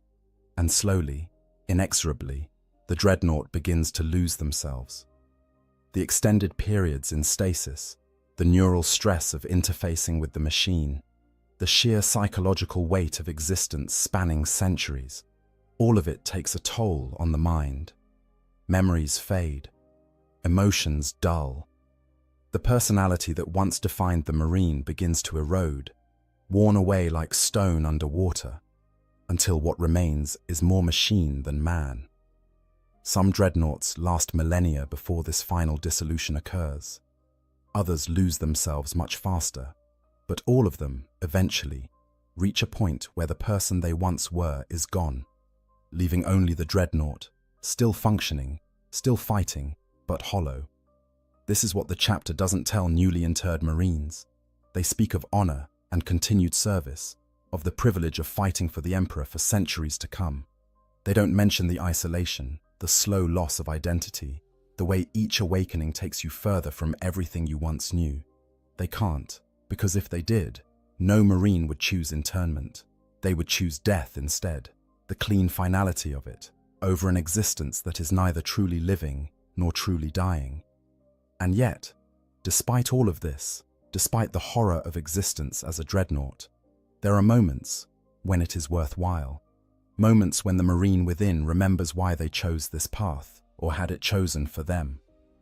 When they stride into battle alongside their brothers, when their weapons turn the tide of a desperate fight, when their centuries of experience allows them to see a solution that no one else could have found. In those moments, purpose returns. In those moments, the dreadnought remembers what it means to serve. But what happens when those moments are taken away? What happens when the dreadnought falls not in glorious battle, not fighting to the last against impossible odds, but helpless, disabled, and at the mercy of an enemy that knows exactly what kind of prize they've found? That's when the true horror begins. The capture of a dreadnought by Dark Eldar is not a common occurrence, but it's not unheard of either. The Drukhari have been raiding real space for 10,000 years, and in that time, they've refined their tactics to an art form. They know what they're looking for, and more importantly, they know how to take it. Dark Eldar raids follow a predictable pattern. They strike from the webway, dimensional portals opening without warning in the midst of populated areas, military installations, or battlefields. The raiders pour through on their anti-gravity skimmers, raiders and venoms, carrying squads of Kabbalite warriors, Wyches, and sometimes the dreaded grotesques and pain engines of the homunculi covens. They move with inhuman speed, their reflexes enhanced by the combat drugs that flow through their veins and the pure adrenaline rush of the hunt. The objective is never to fight a prolonged engagement. Dark Eldar are fragile compared to many of the galaxy's warrior races. Their bodies, for all their speed and grace, lack the durability of orcs, the armor of space marines, or even the numbers of Imperial Guard. They compensate for this with speed, surprise, and overwhelming initial violence. They hit hard, they hit fast, and they're gone before any organized resistance can form. Those they want dead are killed with brutal efficiency. Those they want alive are paralyzed with specialized toxins, wrapped in cocoons of webbing, or simply grabbed by the torture devices built into their vehicles and dragged screaming back through the portal. But capturing a dreadnought requires a different approach. You can't just shoot it with a splinter rifle and hope the poison works. The Marine inside is protected by feet of adamantium and ceramite, sealed in an environment suit that makes them immune to biological and chemical weapons. You can't overpower it physically, not without risking damage to the sarcophagus inside, which would ruin the prize. And you can't take your time, because dreadnoughts, even when alone, are among the most dangerous weapons in the Space Marine arsenal. Left to its own devices, a functioning dreadnought can hold off an entire raiding party long enough for reinforcements to arrive. So the Dark Eldar have developed specific tools and tactics for dealing with armored vehicles and war machines. Chief among these are haywire weapons, esoteric devices that emit pulses of electromagnetic energy designed to disrupt and disable mechanical systems. A haywire bomb going off near a dreadnought sends cascading pulses through its systems, shorting out servo motors, disrupting power conduits, and most critically, severing the neural connections between the sarcophagus and the chassis. For the Marine inside, this is a moment of sudden, complete helplessness. One moment, they're fighting.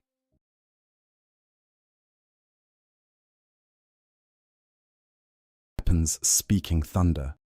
Massive form crushing enemies beneath its feet. The next, everything goes dark. The connection to the dreadnought's limbs is severed. The weapon systems go offline. The optical feeds cut out. They're trapped inside their sarcophagus, blind, paralyzed, and utterly at the mercy of whatever's outside. This is the moment the Dark Eldar have been waiting for. Specialized salvage teams move in. Warriors trained in the techno-arcana necessary to extract high-value prizes intact. They work quickly, attaching grappler claws to the disabled dreadnought, hooking it up to the anti-gravity systems of their transport vehicles. The whole process takes mere minutes. By the time any Space Marine reinforcements arrive, all they find is scorch marks and the tracks where their ancient brother was dragged away. The journey back to the Webway portal is perhaps the last chance for escape, but it's a slim chance at best. The Marine inside the sarcophagus is fully conscious, but completely unable to affect what's happening. They can hear the sounds of the battlefield growing distant, replaced by the alien sounds of Dark Eldar technology and speech. They might feel the lurch as their entire chassis is lifted onto a transport platform. They definitely feel the moment when they're dragged through the portal into the Webway itself, a sensation that survivors describe as being turned inside out, while simultaneously being in too many places at once. And then they're gone from real space entirely, pulled into a dimension where the laws of physics operate differently, where the light has a strange quality that doesn't quite match reality, where the very air seems to whisper with echoes of ancient atrocities. The journey through the Webway to Komarach can take hours or days depending on the route, time that the imprisoned Marine spends in total darkness, unable to do anything but wait and wonder what fate awaits them. There have been historical examples of dreadnoughts falling into enemy hands, though records are understandably sparse and often classified by the chapters involved. The Salamanders chapter, for instance, has fought multiple battles specifically to recover captured battle brothers from the Dark Eldar, including the famous assault on Komarach itself, when an entire strike cruiser was captured and dragged into the Dark City. While that particular incident ended with the Salamanders successfully raiding Komarach to recover their brothers, not every such mission succeeds. Some dreadnoughts are lost forever, their fate unknown to their chapters, their final days spent in the torture chambers of the Dark City. The Imperium's response to such captures is telling. Standard protocol for when a dreadnought is captured by Xenos is to immediately dispatch recovery teams if at all possible. If recovery is not feasible within a limited time frame, the chapter is supposed to declare the dreadnought lost and perform rites of mourning for the fallen hero. In practice, many chapters refuse to give up so easily. They will hunt for years, sometimes decades, following every scrap of intelligence, every whisper of where their lost brother might be, hoping against hope that they can find and recover them before it's too late. It's almost always too late. The webway is a place that defies easy description. It's not quite the warp, though it exists in the spaces between real space and that chaotic dimension. It's not quite a physical location, though you can walk through it and travel its passages. The ancient Eldar created it as a network of tunnels that would allow them to traverse the galaxy without exposing themselves to the predations of the warp, and it served that purpose well for millions of years. But like everything else the Eldar touched, it has become twisted and dangerous in the ages since their empire's fall. For a captured dreadnought being transported through the webway toward Komorragh, the journey is a sensory nightmare. Even with their external sensors disabled, the sarcophagus itself picks up emanations from outside. Strange lights that seem to penetrate the armor, sounds that shouldn't be able to reach them, and worst of all, a sense of wrongness, of being in a place that was never meant to contain them, that their very presence violates in some fundamental way. The Dark Eldar transport moves quickly through passages that twist and turn in ways that make no geometric sense. The raiders might take shortcuts through sub-dimensions where hours pass in minutes, or they might deliberately take longer routes to avoid territories claimed by their rivals in the Dark City. The webway is not safe, even for its primary inhabitants.